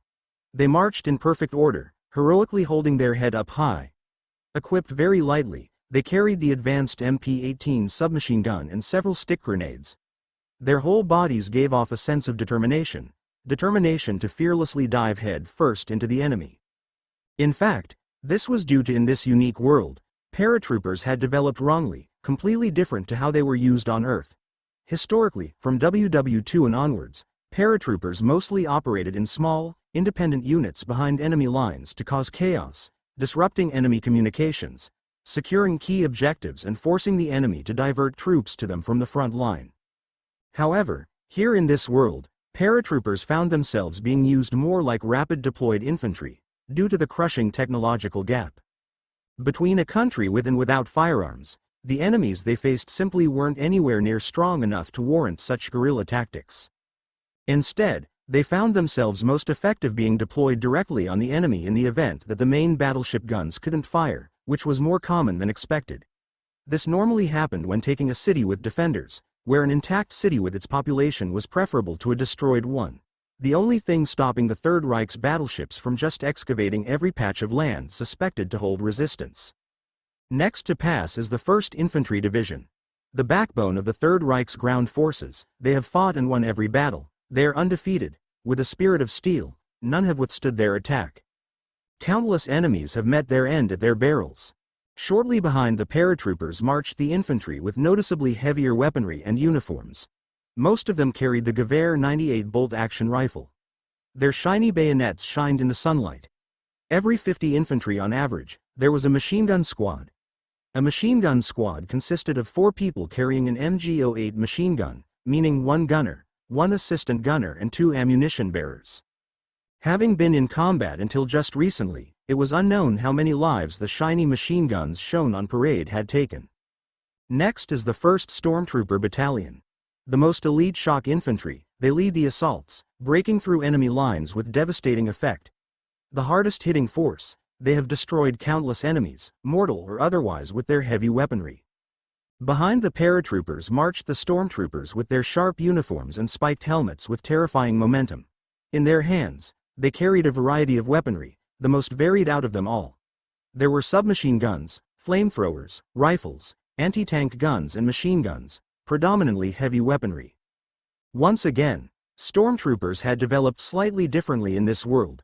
Traditionally used to exploit weaknesses in enemy lines with an emphasis on speed, surprise, and infiltration in history, they found themselves often just using overwhelming violence to brute force the enemy open. However, it wasn't like the infantry wasn't already doing this as well, and the stormtroopers found their significance being less than they expected. They were simply designed to face an enemy that didn't exist yet. Still, maybe this would change as the enemies they fought against adapted and became more advanced. Chapter 47 Military Parade 2. Next is the 301st Heavy Tank Battalion. Unstoppable war machines, the pioneers of a new era. Mere sight of them on our battlefields has routed entire armies. Impervious to the weapons of our foes, they carried terrifying cannons, leading the charges. The earth rumbled as white steam shot into the air, powering forwards terrifying metal beasts. The crowd became nervous as the colossal figures came into view, an audible tension. Their tracks churned the ground beneath, leaving deep imprints on the cobblestone streets not designed for such heavy loads. There was no doubt about their power. There were 2 types of heavy tanks in the battalion. The Mark IV and the Sturmpanzerwagen A7V, of course. They were both modified to run on steam power. Interestingly enough, there was a design of the Mark IV tank on Earth during WW1 that ran on steam. Steam tanks are a surprisingly realistic concept. The Mark IV and A7V were instantly recognizable as weapons of war. They were moving fortresses, cold and boxy, clad in riveted steel plates. A chill came upon every spectator as the tanks rumbled forwards.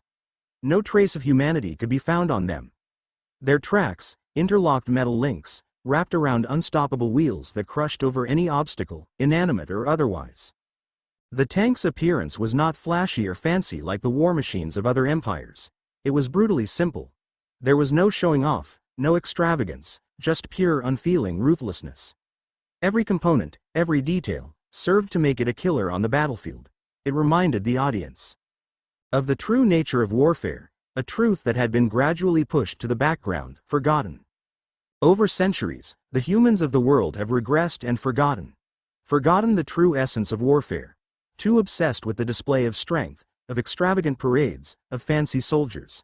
But they had forgotten that the true strength of their armies was on the battlefield. But although they might have forgotten, didn't mean the other races have as well. While humanity rotted, stagnated, the demi-humans, or as the Archbishop would put it, beastmen, never got complacent. They never relaxed their vigilance, constantly fighting, using lives to fill the gap of heritage, only intensifying their warrior culture of struggle, resilience, of undying determination. Beside Conrad, the Archbishop watched the procession pass with complicated feelings. Through his long life, he had seen many things, but none quite as unique as this case. The Third Reich brought him back to an earlier time period, before the Great Crusade, during humanity's golden period. Of course, he wasn't around at that time, no one alive was. Well, almost no one alive was, but that was beside the point. As part of his learning, he had read extensively about the history of the Church and the time period of its peak. Although he was not there, he could feel the energy, the vitality through the history books. He could imagine and form a realistic idea, a concept, of what the world was like. Not just its appearance, but its spirit. And now, upon the witnessing of today's events, and by extension the Third Reich, he felt that same, nostalgic feeling for the first time here, not in the past but in the real world, in the present. It was a culture absent from the degradation of the present times. It was the culture of an innocent, passionate, youthful country, one of ambition and the desire for greatness. And slowly, like a budding flower, a decision was formed in his mind. Perhaps, this Third Reich might be the change we need. As for Conrad's radicalness, that was a minimum requirement. After all, which great legend of history was not ambitious and a little bit extreme? And at this moment, unknowingly, the Archbishop made a decision that would either pull the church into heaven, or drag it into hell. Conrad speaking to him snapped him out of his wonders. However, this time, he glanced at Conrad with slightly different eyes. Could I ask you to prove protection for me? Preferably some spells protecting against bullets and the such. I'd be thankful. Oh, no problem, just treat it as a favor between friends. But what are you preparing for? I think we're quite safe here. To this, Conrad was silent as he gestured to Alexandra to wait. Next, our glorious leader Supreme General Conrad will now address the brave soldiers of the Third Reich.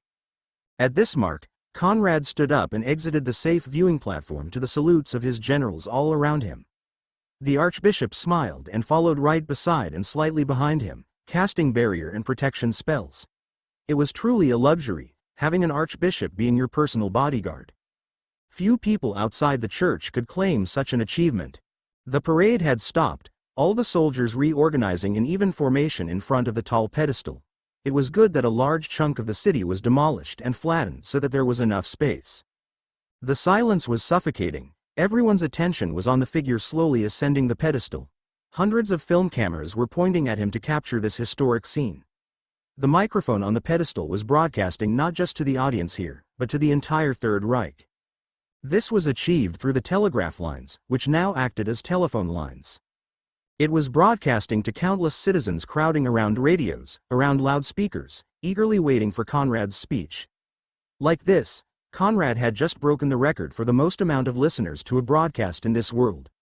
Indeed, it could be remarked that at least hundreds of thousands were listening. This logistical nightmare had been in preparation for several weeks. Conrad reached the pedestal and gazed over his audience. Wherever he glanced, the crowd flinched. Not because of his personal strength, but what he represented. A ruthless tyrant with the blood of millions on his hands. A terrifying, inhuman beast of whom little was known. He seemed to come out of nowhere, bringing the weapons of demons. No, not even the weapons of demons were this terrifying. He was never seen, always out of public sight, but his presence sure was felt. His roots, his control, was spread, gripping tightly through his terrifying legions. They were his puppets, his tools for conquest. His entire empire acted purely on his whim. He was the sole ruler, he held absolute power. Seas would rise and tides would fall at his will. But to his own people, he seemed like the Messiah. He pulled their middling kingdom from crisis to the world stage. They felt like they had a purpose, that their efforts were recognized. The caution displayed against them by the other empires brought them great pleasure. They had effortlessly gone from obscurity to being under the spotlight of the entire world. They wanted to fight, to kill, to leave their mark in history. Just look at the people they conquered, and how they glanced at them with fear. Look at those powerful wizards and warriors, how they trembled in front of their guns. A problem that will happen with any group of people large enough is that the individual will feel that their actions don't matter. After all, no matter if they try their hardest or not try at all, is there really a difference in the bigger picture? However, the People's Army didn't suffer from his problem, in fact, quite the opposite. With firearms, every soldier was a killing machine, equivalent to a mage. Each individual soldier was powerful enough to turn the tide of a war between two small kingdoms. Chapter 48 Speech. With a deep breath, Conrad's voice reverberated endlessly through the country. Crowds stuck to radios listened intently, not daring to miss even a second of his speech. Today, we come together to celebrate a great victory against our enemy. Those who once glanced down on us are no more. Under our very feet is their capital. We have set a new precedent, a new record. The record for the fastest growth, the most advanced technology, the most united nation. You are now amongst the most powerful armies of the world, feared by all countries, weak or strong. However, our nation's enemies only grow stronger, for right on our board, there is an enemy trying to take the fruits of our victory, in an attempt to wipe our nation from the map of the world. Yes, is it the Beastmen? They are not content with just destroying us from the inside, they are now blatantly taking action against us outside. Conrad pulled out a piece of paper and wildly gestured to it. To him, the victory and conquering of the Elsass Empire was guaranteed to happen, a safe and predictable plan. However, his next move would not be so smooth and shiny. In my hand I am carrying the proof. Proof that the arms used against our very own troops were supplied by beastmen. They raided, they massacred our supply warehouses at home and sent them straight to our enemies. They wondered they were being secret, that we wouldn't know, that we wouldn't dare to know, that we would just sit by and let them trample on our dignity, to blatantly challenge our bottom line. Tell me, is this acceptable? The killing intent given off by thousands of passionate and angry soldiers surprised even the archbishop. The entire country was shocked, furious at what had happened. The representatives were stunned and simply could not comprehend how they were so united, sharing such a tight sense of camaraderie. We have always been a friendly country, we have never provoked anybody, we seek only to live in harmony. But that does not mean that we are weak, it does not mean that our pride can be trampled. I can say without a doubt that as we, the pioneers of humanity, grow stronger, they will ambush us. Tell me, why has humanity not risen even after so many years? It's because of their suppression. They want to keep us weak, so they can take over the entire world. They want to extinguish us, to slaughter us till we no longer exist on this land, on our rightful land. Therefore, there is no possibility that they will tolerate us. Today they're supplying the enemy, tomorrow they're slaughtering your families, the day after they're waging war against humankind. They are the root of evil, mere animals acting on instinct, and you know of their evil. When I first came to this land, I saw a nation of people, exploited and corrupted from the inside by demi-humans. I have set an example of expelling this plague from our land. Tell me how great you are now, look at how strong you stand. For these beastmen have forgotten their place, forgotten that we are the undisputed overlords of the land. These beastmen have resided here for far too long, exploiting our lands, raiding our cities, enslaving our people. How dare they commit such tyranny, such moral injustice, such hypocrisy? But I must ask, how have we allowed things to get to where they are now? How have we allowed these beastmen to reach such a point? I say with definite proof that it has been enabled by humanity. I look out into the world and what do I see? Weakness. Making concessions, unwilling to fight, afraid to fight. This path of weakness merely delays the end. I tell you, at this moment the beastmen are stronger than they have ever been. Their threat is greater than it has ever been. So we have no choice, we can only fight. Tell them that we do not fear them, that we will not sit by. Even if we are the first to do so. Even if we are the only ones to stand out in opposition. We unite in the name of freedom. Fight for a new and fair world. We fight for everyone to have a job. Fight for our dignity. Fight for our promise. For today, I declare that only one of us can exist in the world. When the smoke disperses and the rubble clears, there will only be one of us left standing. Either you support our cause, or you are a traitor to our entire species, because I have a dream, a beautiful one where humanity is the sole, supreme overlord of the world. One where all the inferior animals are confined to the corners of the world, enslaved and tiny in population. Look back at history, I can prove to you that every single devastating war fought in human history has been provoked by, and artificially elongated by these animals. They hide in their filthy burrows, salivating and foaming at the mouth, planning the downfall of humanity. So, for our future, I call upon you. I call upon you, the soldiers of the Third Reich. I call upon you, the people of the Third Reich. I call upon every person, male or female, tall or short, smart or stupid, beautiful or ugly, good or evil, to unite under the banner of humanity, to join our glorious crusade, for the morning where humanity reigns supreme will be a beautiful one.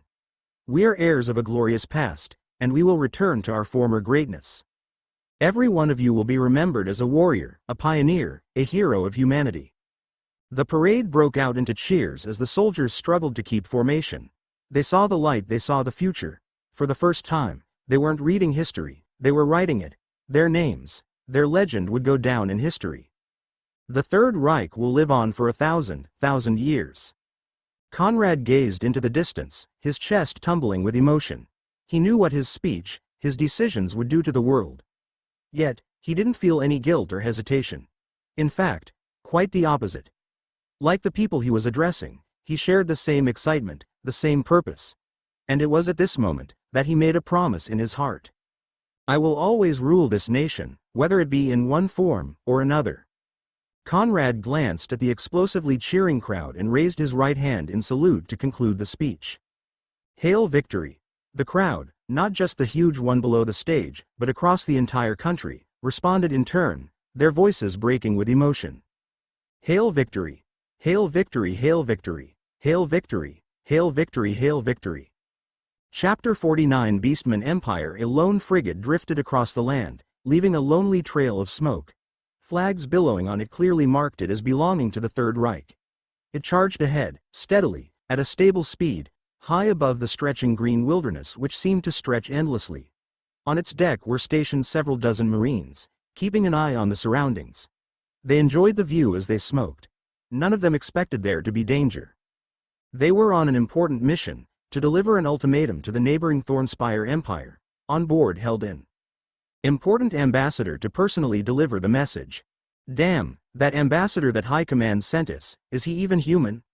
I swear he's like a machine, just working all day, he hasn't even come out to admire this view. A grizzled veteran lay on a chair right next to the edge of the deck, showing a mesmerized look as he gazed at the scenery. His scars were his medals, proving his participation in countless deadly battles. Next to him sat a young soldier, his face youthful and energetic, not yet exposed to the horrors of war.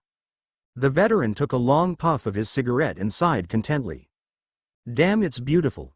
The wind blowing against my face, the endless greenery, I feel like a bird. This is life. It's all so exciting, isn't it? We're going to war with the damned demi-humans, and we are the ones to tell them. I can't wait. Contrary to the flushed and excited soldier next to him, the veteran was much more calm and stable. It's been so soon and there's already another war. And we'll crush them. During the last one, I was always on the ship and didn't even get a chance to shoot. This time, I will surely return covered with medals and glory. The veteran shook his head and gestured with his cigarette. Philip, you're young so you won't know this, but let me give you a word of warning. I have a feeling that this war would be nothing like the last. 1. Demi-human empires are very different from human ones, and they unite as well. If we attack one, they will all join to fight us to the dead. 1,000,000 bullets don't even account to a fraction of their population.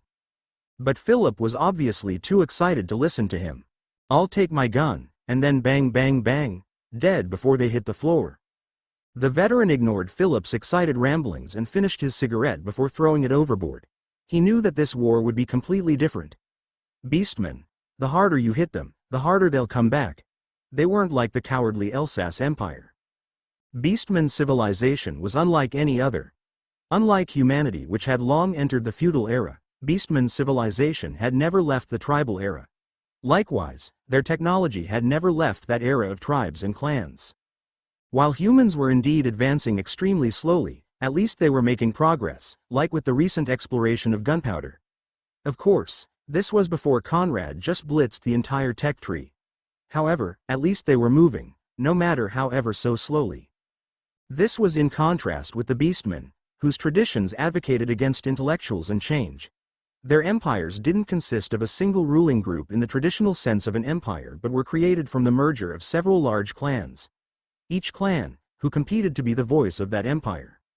The intense competition and infighting between the clans only created large numbers of capable, veteran warriors. And, the one tradition that kept them strong was that no matter the internal contradictions, they all instantly united to face outside threats. Former enemies would stand side by side with no dissatisfaction, as if they never fought. Of course, that was only in theory. Real life often plays out much differently.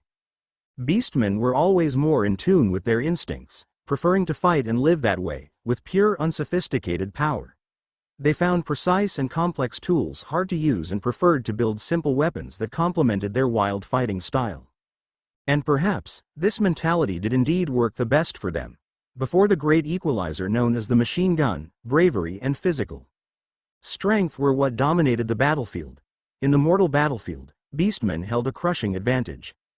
Therefore, the only thing stopping the Beastmen from sweeping over the world was the high-powered individuals of the human race keeping them in check. And the only reason that was the case was that the advantages of brutality diminished as you got more powerful, in favor of skill and precision. While the higher-end power of the human race was vastly superior in terms of quality, the Beastmen had superior numbers of them, bringing human wave tactics to the high-end battlefield. Generally, the issue of morale largely diminished the more powerful an individual, as no person with a weak will would be able to endure the training required to reach such a level. And even if they started with a weak will, the tortuous and life-threatening training required to squeeze out the full potential of the human body guaranteed a hardened individual. Likewise, the advantage of cooperation, equipment, tactics and swordsmanship only really became evident in high-powered battlefields. Things that humans specialized in, but beastmen did not. In short, the greatest strength of the beastmen their barbaric culture. Their way of life was their greatest strength in the mortal battlefield against humans, yet became their greatest hindrance in the superhuman battlefield. It was for this reason that humans were unwilling to wage war for the huge casualties their population would suffer, and like this, an awkward peace was formed. And this was where Conrad came in. He knew full well that he held an absolutely crushing advantage in the mortal battlefield, and he was eager to use it. Chapter 50 Thornspire Empire. A couple of navigators stood around a rough printed map. It was pieced together with records found as well as the latest surveillance of modern drones. It was crude, with only major locations marked, but it was better than nothing. In this age, maps were a strategic resource, their dissemination a prohibited act. Towns and cities' maps were localized, only showing a short distance around them, and the merging of maps was a crime. Any full map was banned by their host country. A navigator glanced at a clock and moved a figurine of a frigate on the map slightly forward. It was placed right on a red line that cut the map in half. According to this map, and assuming we have been moving at a constant speed, we have now entered the territory of the Thornspire Empire. Indeed, the frigate had entered the territory of the Thornspire Empire. Looking down, traces of civilization could be found, and despite it still being a forest, towns and villages could be seen in the midst of the trees. Many beastmen lived in the forest. They were accustomed to it.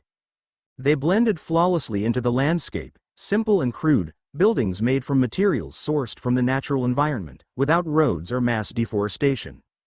As the Marines on board glanced down, they couldn't help but imagine what fighting in there would look like. Sure, guns were uncontested in the open, but what about in the dense forest? After all, beastmen had superior strength and trained their agility and fighting abilities their whole lives in the dense forests. Some veterans shuddered as they were reminded of painful memories. If this is where we're going to be fighting, hell no, I'd rather burn this forest to the ground, flatten it, then see how well they'll do against my gun. Hey now, you know that won't work. They've already wondered of that. Of course they've come up with countermeasures to protect their biggest weakness. Just blast them from the sky. What protection? Nothing can stop this 10-inch gun. As the day reached midday, countless cooking fires emerged from the forest below. Now, the land they passed over was much more clear, full of rolling farmland and denser buildings.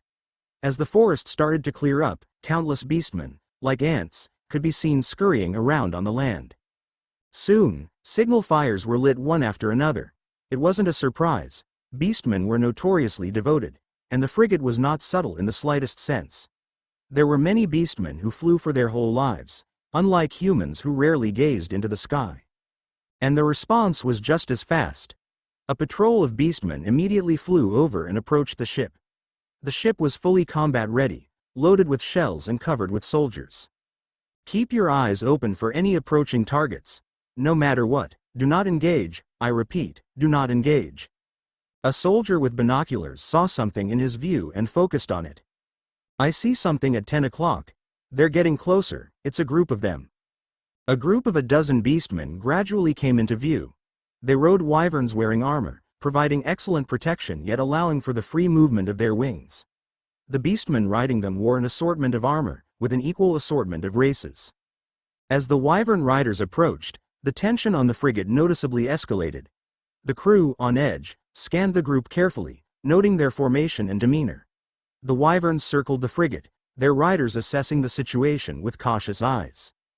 They seemed to be just observing for now. After a tense moment, speakers on board the ship quickly crackled to life as the ambassador's voice boomed out loud. This is Plenipotentiary Heinrich of the Third Reich on a diplomatic mission. We seek an audience with the Thornspire Empire. The wyvern knights kept circling the ship, watching it. After some time, the leader of the group broke away and flew closer to the frigate. Marines on board cleared a space on board as he landed on the deck of the ship. The ferocious beast snarling on the deck set off the primal survival instincts of the onboard crew. They broke out into a cold sweat and clenched their guns, ready to raise them if given the order. The Wyvern Knight was oblivious to the danger he was in and wasted no time with formalities as he jumped down. "The Third Reich, you say? I haven't heard about your country?" He squinted his eyes, trying to recognize anything he could see on board. "What are you doing across the border with the Elsass Empire? I don't see any of their emblems on this ship. What is your relationship with them?" The ambassador stood forward and stood in front flanked by guards, not losing out in momentum to him in the slightest. "The Elsass Empire is a vanquished nation, defeated by us. It is now the territory of the Third Reich, and we are here to set up diplomatic relations with your empire." There was a moment of silence as the demi-human knight was visually surprised to hear this. His surprise soon turned into skepticism. "Do you have any proof? We may be slightly behind in news, but I've never heard of the Third Reich before." "Indeed, we are a new nation. We were founded 2 months ago, and have defeated the Elsass magical empire a week ago. It is not unusual for you to not be aware." Upon hearing this, the seriousness on the knight's face disappeared as he relaxed, his face turning slightly into a sneer. Even the Elsass Empire had to treat them with respect, sending gifts and being afraid of confrontation. Let alone this baby country? He guessed that they were here to pay tribute to gain their support, or at least a promise of neutrality. While it was not impossible that the Elsass Empire was defeated, there was no doubt that this Third Reich was heavily damaged. After all, they were probably just some lucky rebel force. This was even evident in their name. Every powerful country always had empire in their name. It was as much a show of power as an honorary title only held by the puppet masters of the world. Therefore, the very lack of empire in the Third Reich's name meant that they had no speaking power on the world stage, and perhaps they'll be able to extort a lot of benefits from them. I mean, just look at the ship. While it may look impressive, as a magic user, the knight could tell that there were absolutely no magic users or warriors on board. That's right, none. It was common strength to send your best soldiers to show your strength, and the soldiers here? All mortals. HMMP. Very well, I accept your delegation. Follow me and I'll lead you to the capital. However, little did the knight know, the Third Reich had always had the word empire in its name. Yet, their standing did not come from some vague, vain title or the accumulation of centuries. It came from their pure, iron strength. A proof, carved from the blood of their enemies. Chapter 51 Declaration Capital of the Thornspire Empire, Thornheart Citadel. Thornheart was a great city, albeit completely different and alien. It was bustling and full of life, beastmen of all races mixing together. Unlike the human cities that Conrad had been to, they were full of energy and hope for the future. The most vital and largest construction was the Great Castle. It houses, at least on paper, all the different clans that made up the Thornspire Empire. In the throne room, deep within the castle, a wyvern knight knelt in front of the queen. "Your Majesty, that is all I know of. Right now, they have arrived at our castle." "Very well, let them wait a while. Yes, Your Majesty." He bowed and left the throne room. Guards shut it closed behind him and the throne room fell back into silence. The empire was currently being led by the Wolfsong clan, and ever since the passing of the last king, the throne was held by his daughter, Sophia Wolfsong. She now ruled this powerful empire. However, while the throne might look omnipotent from afar, in reality, it was a house of cards. The Wolfsong clan had declined, and if it wasn't for the careful manipulation of Sophia and the other clans keeping each other in check, not wanting to be the first to step out, perhaps this generation would be its last. At this moment in the throne room, a silent Wolfsong warrior spoke out from the shadows behind the throne. "Sister, it is the same Third Reich as we know of. But how is it possible? Even if our news is a little behind, could so much have changed in so little time?" The queen sighed, no longer showing her majesty. "I'm afraid so. I just didn't expect it to be this fast. The Elsass Empire only lasted a month." "But sister, they might be lying. I'm not sure. Nevertheless, it's not impossible. Regardless of the truth, sister, this is a great opportunity. This can be our chance to finally rise. As I've remarked, don't address me like that in public. It's Your Majesty. The Beastman put on an expression like he didn't hear anything and gestured to the guards to let them in. Throughout the whole exchange, the guards were still like statues, pretending like they weren't even there. A guard stepped out to open the doors as if nothing had ever happened.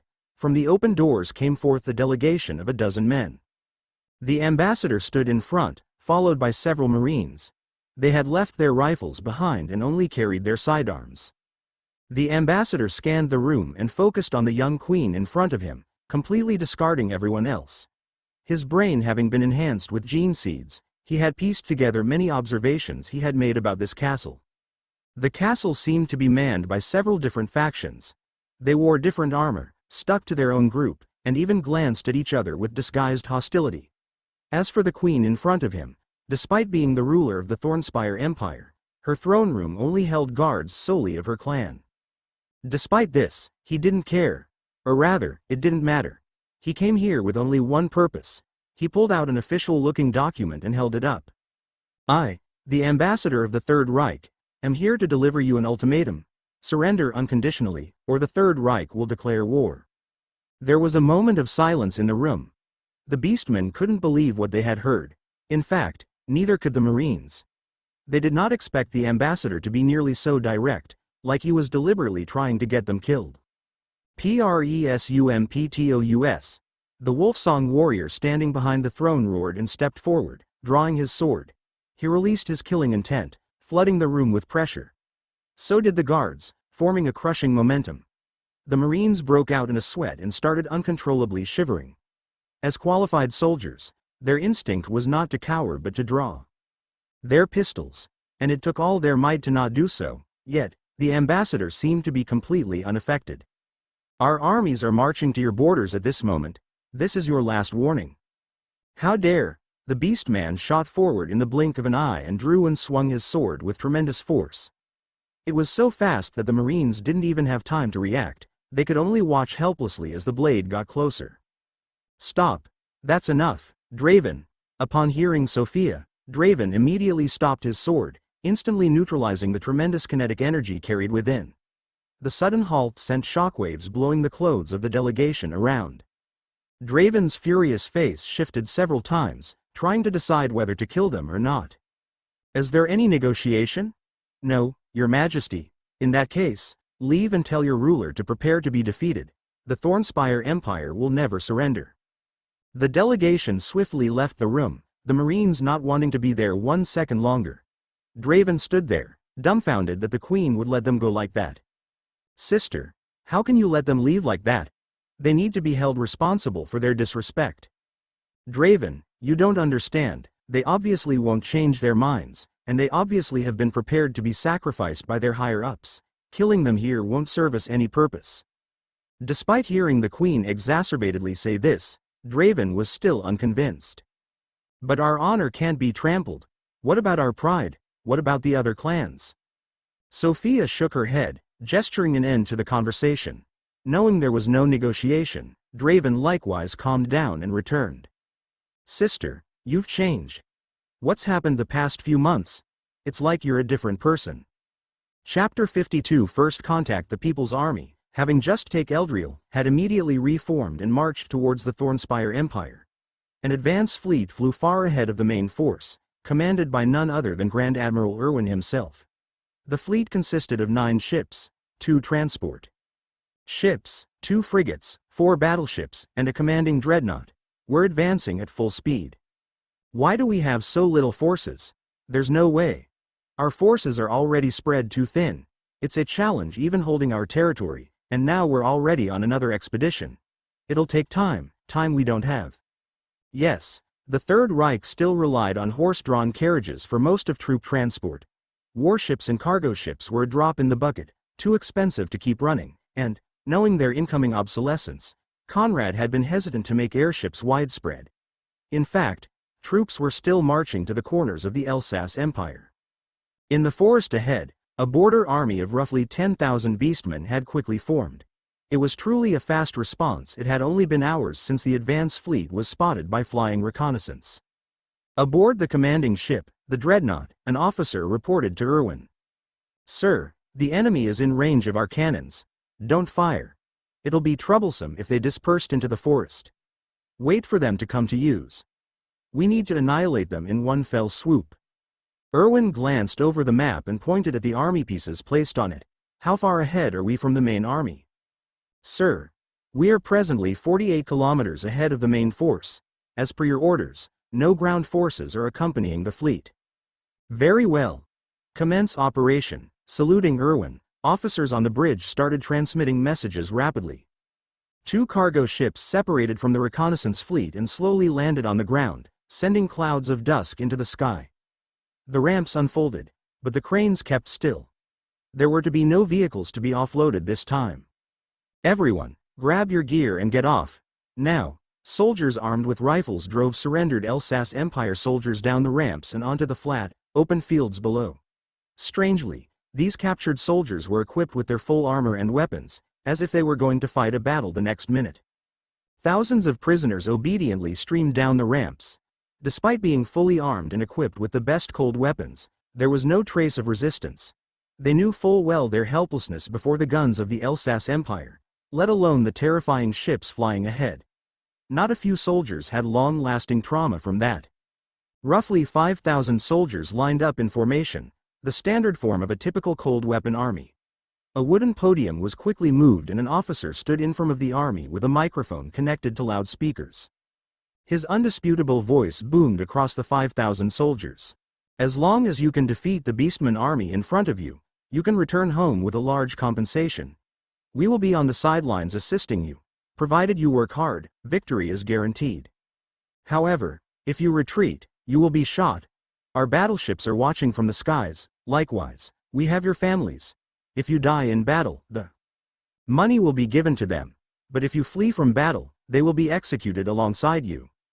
Remember, your goal is to hold the enemy in place until our invincible troops can attack them from behind. There may be some casualties, but victory is assured. To show how confident I am, I will personally command you. Set off, march. A slightly disorganized and somewhat motivated army started marching forwards, towards the border in the distance. The transport ships started taking off, taking most soldiers of the People's Army back in it.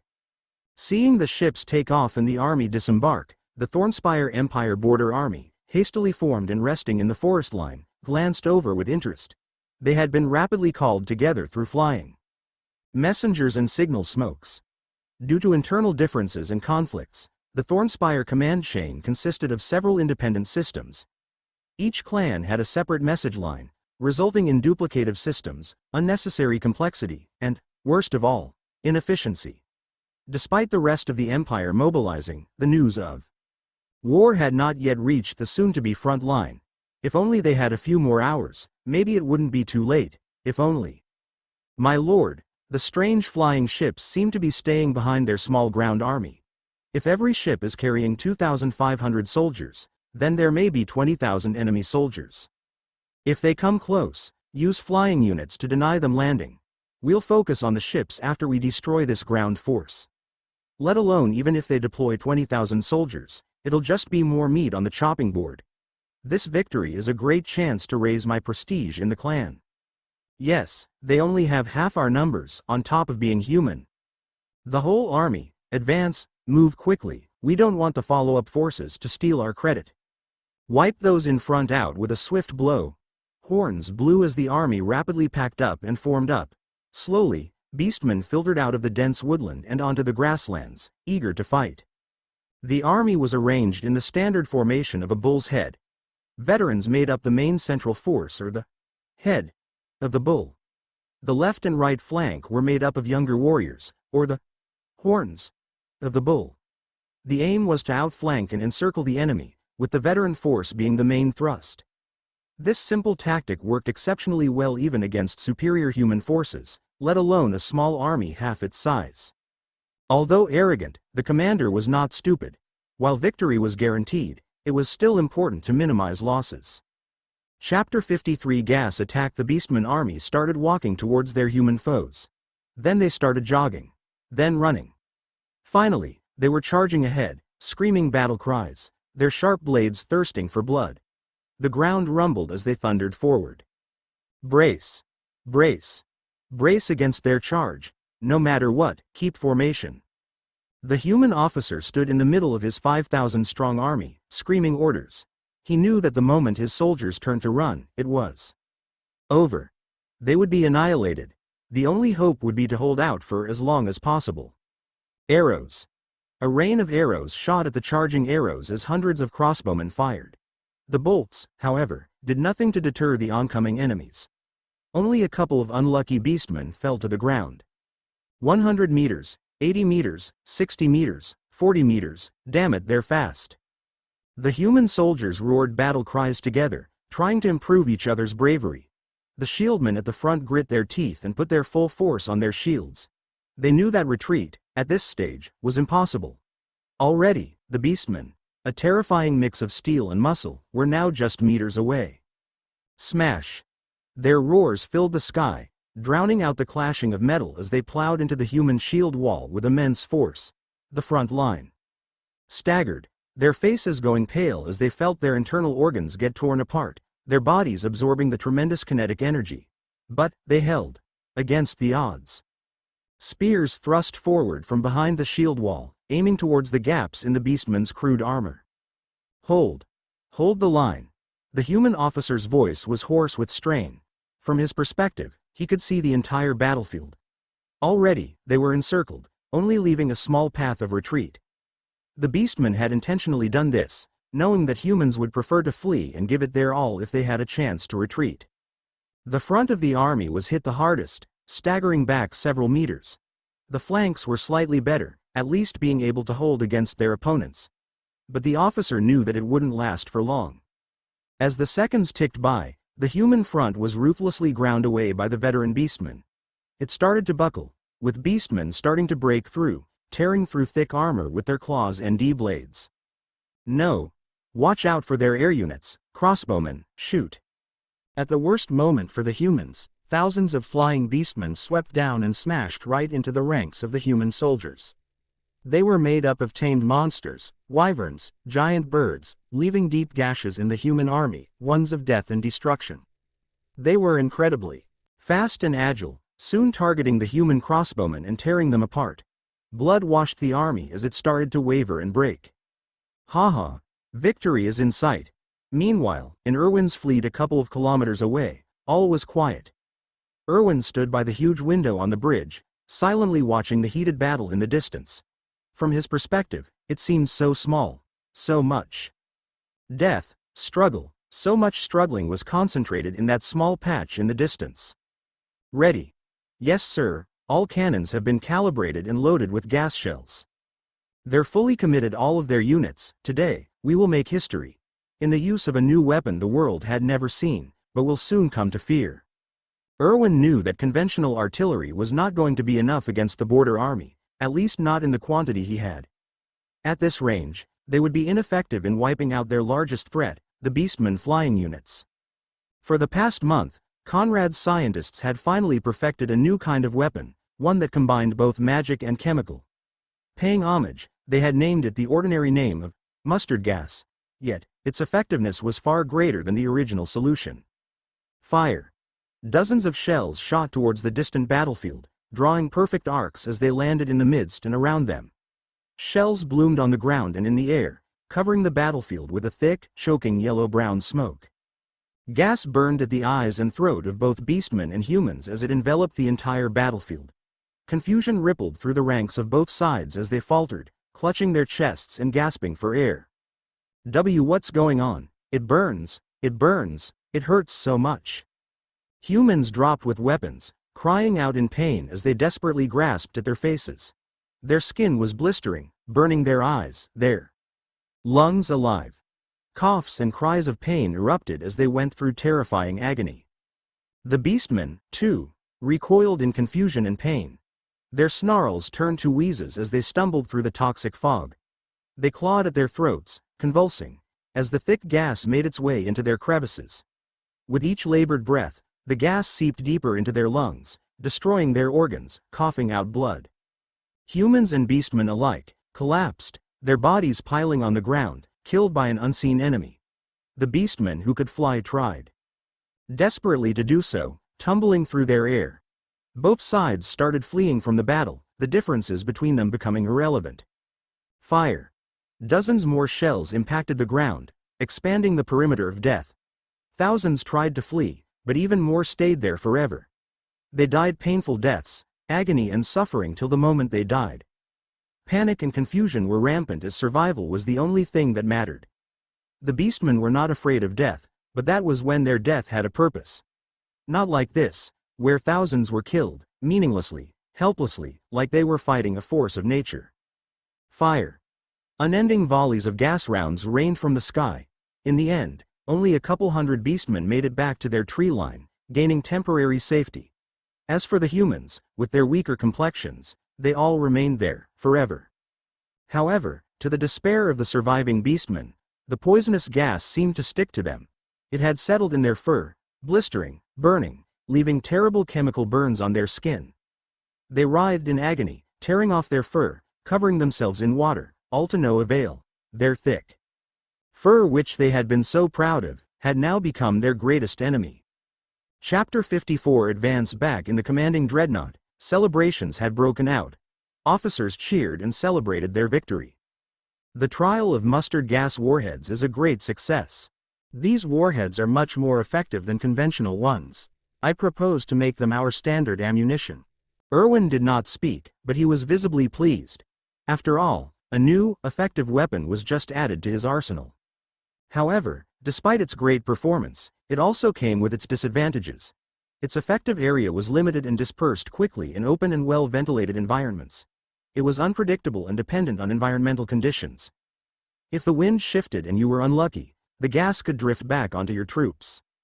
Additionally, countermeasures significantly reduced the effectiveness of such attacks. Gas masks and protective suits greatly countered gas attacks. Let alone magical means, whether that be burning, blowing it away or isolating it. Gas is also indiscriminate.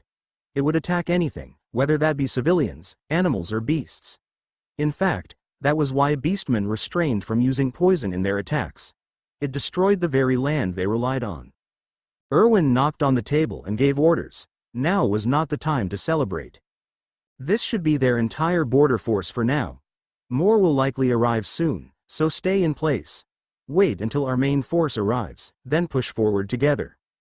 All battleships will hang behind the main ground force, and only in safe, occupied land.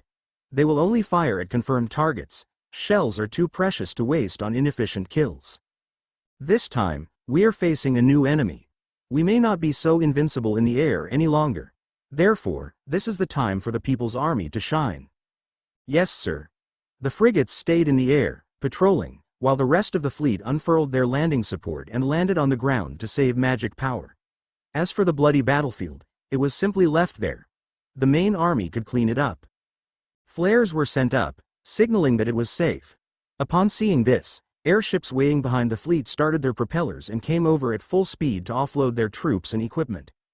The transport ships also offloaded the remainder of their troops. However, there were no more captured soldiers to be seen. They were all soldiers of the People's Army. Gradually, an army of thousands formed as the rest of the battleships also deployed troops. There were no heavy weapons like tanks and armored cars. They were too unsuitable for the forest environment. Instead, soldiers were equipped en masse with carbines, submachine guns, shotguns and flamethrowers. However, they had only received last-minute training in jungle warfare, and most of it during their journey. Advance. Under the command of dozens of NCOs, apart from a reserve team staying behind, the soldiers systematically spread out and advanced, disappearing into the tree line. The forest was completely quiet and peaceful. Pretending like no such battle had just happened, however, its traces were marked otherwise. As the soldiers advanced, they gradually came across the remains of the escaped border army. Most of them had already died, and the rest were struggling on the door of death, such was the lethality of mustard gas. A soldier glanced at the struggling beastman warrior on the ground with a twinge of sympathy. The beastman, although close to death, still tried to tremblingly raise his weapon, determined to keep fighting. In response, the soldier raised his rifle and sent a bullet through his head, putting him out of his misery. They had been ordered to accept no prisoners, and soon came the entire annihilation of the short-lived border army. Unbeknownst to them, the Thornspire Empire had already formed an army, and the vanguard was heading to the front line. The commander of the Beastmen vanguard complained as he rushed forward with the rest of the army. "TCH, I hope that idiot is dead. I don't want to have to take in his wounded soldiers." Knowing him, he's already dived into fighting the humans. From an aerial view, the human vanguard was rapidly advancing into Thornspire territory, and the vanguard was rushing to them, promising an inevitable collision.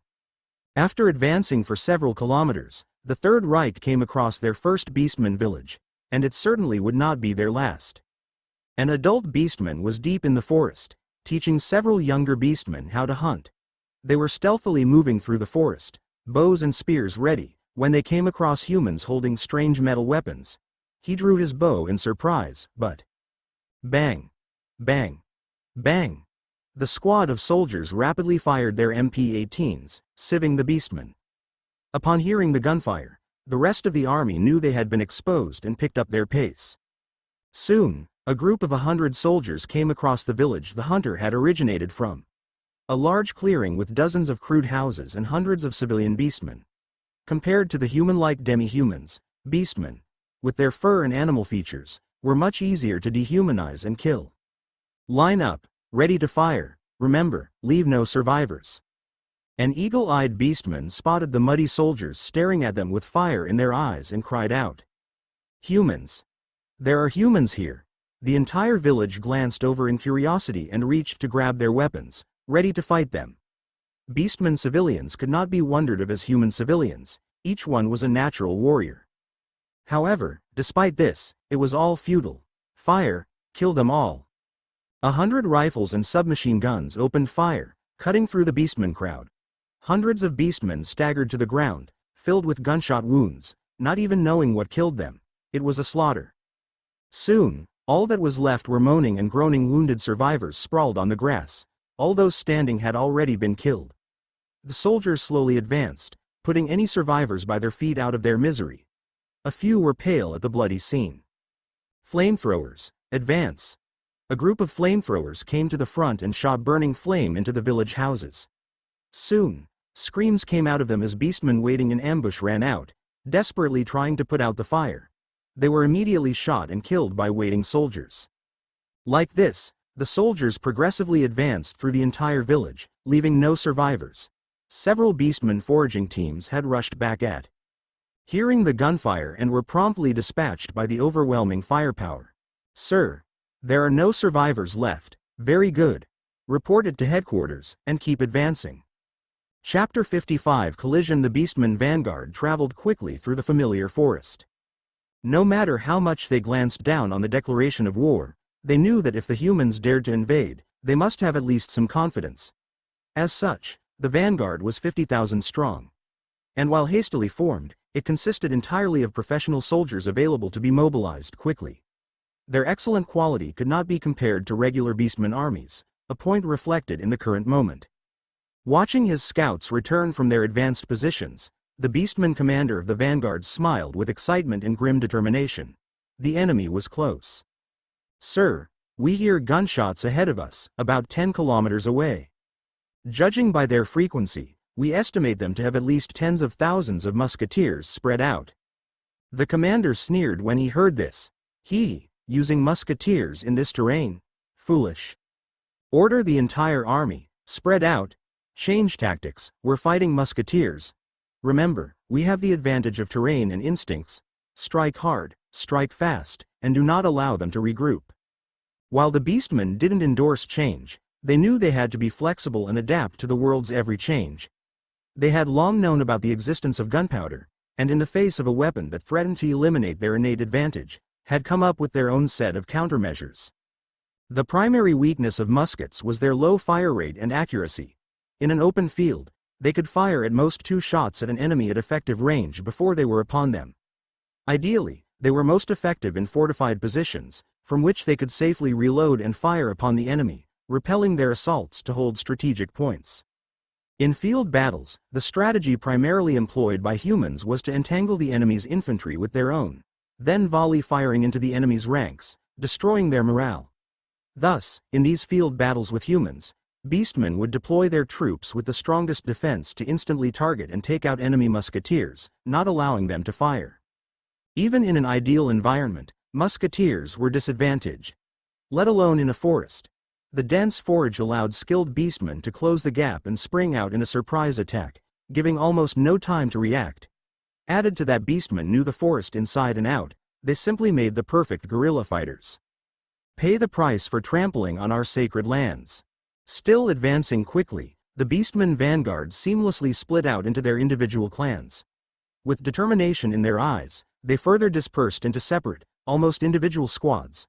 Shuttling through the dense woods with ease, they were now in their natural habitat, no longer confined by formation. Normally, an army would avoid dispersing to maintain morale and prevent routs in the heat of battle. Seeing comrades on all sides roused unity and support. Yet, beastmen could do the exact opposite of this age-old rule. Disregarding the impediment to commanding and coordinating, beastmen were just as, if not, stronger on their own. I smell a slaughter incoming. The Third Reich's forces kept advancing. They did not know how close the beastmen vanguard was, but they expected to encounter them soon. They gradually concentrated into tighter groups, relying on each other for support. And for the first time, the soldiers felt fear. They had always relied on the guns in their hands, feeling infinite security, in the knowledge that they were holding the most advanced weapons of the empire. They could defeat any warrior, any superhuman with a crushing advantage. Yet, upon gazing upon the dark, dense forests, with sightlines measured in the meters and reinforcements in the kilometers, they felt vulnerable. And so, they subconsciously pressed their shoulders against each other, seeking refuge in their friends who shared their same predicament. Stay alert. An officer ordered his group, his voice low but tense. They could be anywhere. The soldiers tightened their grips on their rifles, alert, yet also filled with anger. They couldn't believe that they would feel fear against these animals. How dare they? Suddenly, a blood-curdling howl pierced the air, followed by several more from different directions. Chaos erupted as the beastmen sprang their ambush. They struck with terrifying speed and precision, exploiting every blind sight in the humans' formation. Arrows and spears flew through the air as beastmen warriors leapt from the underbrush, their claws and teeth tearing through the air. Contact. Contact. A beastman grinned ferociously as he easily dodged the first bullet fired at him. At such a distance and speed, it was tough to hit such a target with only one bullet. He couldn't wait to see the musketeer's expression of fear, knowing that his only shot was gone. His claws would sink right into their unarmored chest. But barely before he could finish his wonder, he saw a sight that sent chills up his spine. The gun fired again, and again, and again, in quick succession. He was lucky not to get hit by the next few rounds, but a second later, a bullet finally connected. Then another, and another. The beastman staggered and fell unwillingly, leaving just one wounded behind. Superposed. But how? All order was lost as soldiers yelled, firing blindly into the underbrush. Countless beastmen fell to the continuous sounds of gunshots by the sheer volume of firepower. And yet, the humans did not go unscathed. Some soldiers were impaled by projectiles, their thin cloth uniforms providing no protection. Others were swarmed by too many beastmen or did not manage to take down their enemies in time. After all, beastmen could continue to fight even with grievous injuries. Even so, the first wave of attacks was repelled. The beastmen hesitated momentarily, shocked by the sheer volume of firepower, but feeling their warrior blood pumping, their shock turning into a fierce resolve. They darted between trees, using every bit of cover to their advantage. The initial shock of the gun's rapid fire was wearing off, and their adaptability and ferocity came to the forefront. The battle turned into a brutal, close-quarters fight. The forest echoed with the screams of combat, the cries of the wounded, and the relentless bursts of gunfire. The humans had the upper hand and grouped together, covering each other's reloads and laying a continuous net of firepower. However, they were burning through their ammunition supplies fast. A soldier clenched his Winchester Model 1897 shotgun, blasting at a fast-moving target. Spots of blood burst out the side of the beastman's body as he was grazed by the deadly spray of pellets. His eyes turned red as he roared, not even acknowledging his wound. Despite this, he still felt his speed slow down as the injury taxed his body. Now only a few meters from his enemy, he was struck square in the chest by another buckshot round. The round shredding his chest cavity, he stopped straight in his tracks, staggering before collapsing in a pile of his blood. Chapter 56 Devastation, Flamethrowers. Beams of flames swept the trees, forming a wall of flame. Despite this, the Beastman offensive did not waver. They used the fire and smoke as even more cover, charging through it and braving it head-on. Yes, the fire was lethal, but it lacked stopping power. It just couldn't stop the Beastmen dead in their tracks. The Third Reich's entire advance force was committed to the fighting. There were no reserve or logistics teams. Injured soldiers were left there, on the ground. There was no manpower to spare. Even the commander with his group of personal guards was fighting on the front line.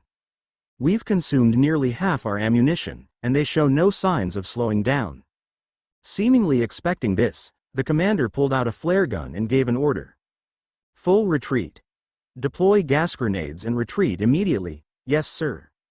As the order was quickly transmitted, the commander raised the flare gun, pointed it straight at the sky and pulled the trigger. A lone, red flare shot into the sky, flying higher and higher. Upon reaching its peak, it paused and then started falling, straight down on his position. Seeing their enemy retreating, the Beastmen rushed forward even more ferociously, only to plunge into a wall of toxic gas. They had braved the flamethrowers, but this new adversary proved too deadly. Confusion spread as they found themselves coughing and burning with no explanation. The worst affected had gone blind and wildly attacked everything around them. However, despite the lethality of the gas, the numbers it was deployed in were simply not enough, and the forest was too well ventilated. In fact, it only managed to slow the Beastman army because it was the first time they had been exposed to it. If they were experienced, this gas wall may not even be a speed bump. Unfortunately, there are no ifs in this world. The Third Reich had successfully disengaged. As the gas began to dissipate, the Beastmen were forced to regroup. They recovered surprisingly quickly, not putting their title as Beastmen to shame. Taking this opportunity, they quickly sent back wounded warriors to designated medical teams. Squads of Beastmen reformed, filling in the dead with fresh warriors. Nearly every squad suffered casualties, some severe enough to the point of disillusion. The commander glanced over the piles of dead bodies and whimpering wounded. "How much damage have we suffered?" A subordinate fearfully reported, trembling as he did so. "Sir, we have an estimated 10,000 dead." The subordinate trembled even more. He had recalled that he was the one to claim an easy victory. Yet looking at the outcome, it was anything but. The commander stared into his eyes, but then glanced away. He knew that this was not the time to pursue responsibility. He knew that while the human forces had unexpected combat effectiveness, as long as he was willing to pay a price, his superior numbers would end up winning. Hence, why the humans retreated. Who knew if there were more soldiers like this? He could not allow them to regroup. He had the upper hand this time, and that was through numbers and terrain. And he was determined to make this small, human force stay in the forest forever. "Do not let them escape. I order a full advance. Chase them down." The Beastmen surged forward again, brimming with determination, as if they hadn't just suffered over 20 casualties. But as they advanced, a new threat emerged. The sky was still, yet they all felt an impending sense of doom. It was a sharp, painful sense, one that Beastmen had honed through countless battles. The Beastmen slowed, their ears pricking up a faint, unfamiliar sound. "What is that noise? You hear that too? It's almost like a whistle, hundreds of whistles." The commander was the strongest warrior in the entire vanguard, and his senses were naturally the most sensitive. He remembered the only other time he had felt this sense of danger, and that was witnessing the Thornspire Empire's ancestral spirits. He remembered his helplessness as he saw his empire, strongest card. Their ethereal bodies, unable to be even harmed. Their magic nullifying capabilities. He didn't stand a chance before them. Take Cove. Boom. For a moment, everything seemed to pause. Then, an earth-shattering explosion tore through the air. The first shell landed with a thunderous explosion, obliterating a section of the forest and sending shockwaves through the ground. The rest of the barrage followed suit with devastating destruction. Entire patches of forest were blown away at a time. Vaporize. Leaving nothing but deep craters. It wasn't so much a destruction of the Beastmen as it was a destruction of the forest. The Beastmen just so happened to be caught in it. The Beastmen Vanguard Army's ranks were gouged out as lucky shells landed on target. Those who died did so not even knowing what killed them. There were no injuries, all the deaths were instantaneous. The entire army started a mass rout. They split into 1,000 individual pieces, losing all sense of order. Everyone was fleeing, as desperately as they could, in all directions. They had no idea what was attacking them, they just knew that they couldn't fight it. There was only escape. The Beastman commander did not fare much better. Fleeing with his personal guards, he suddenly felt extreme danger palpitations.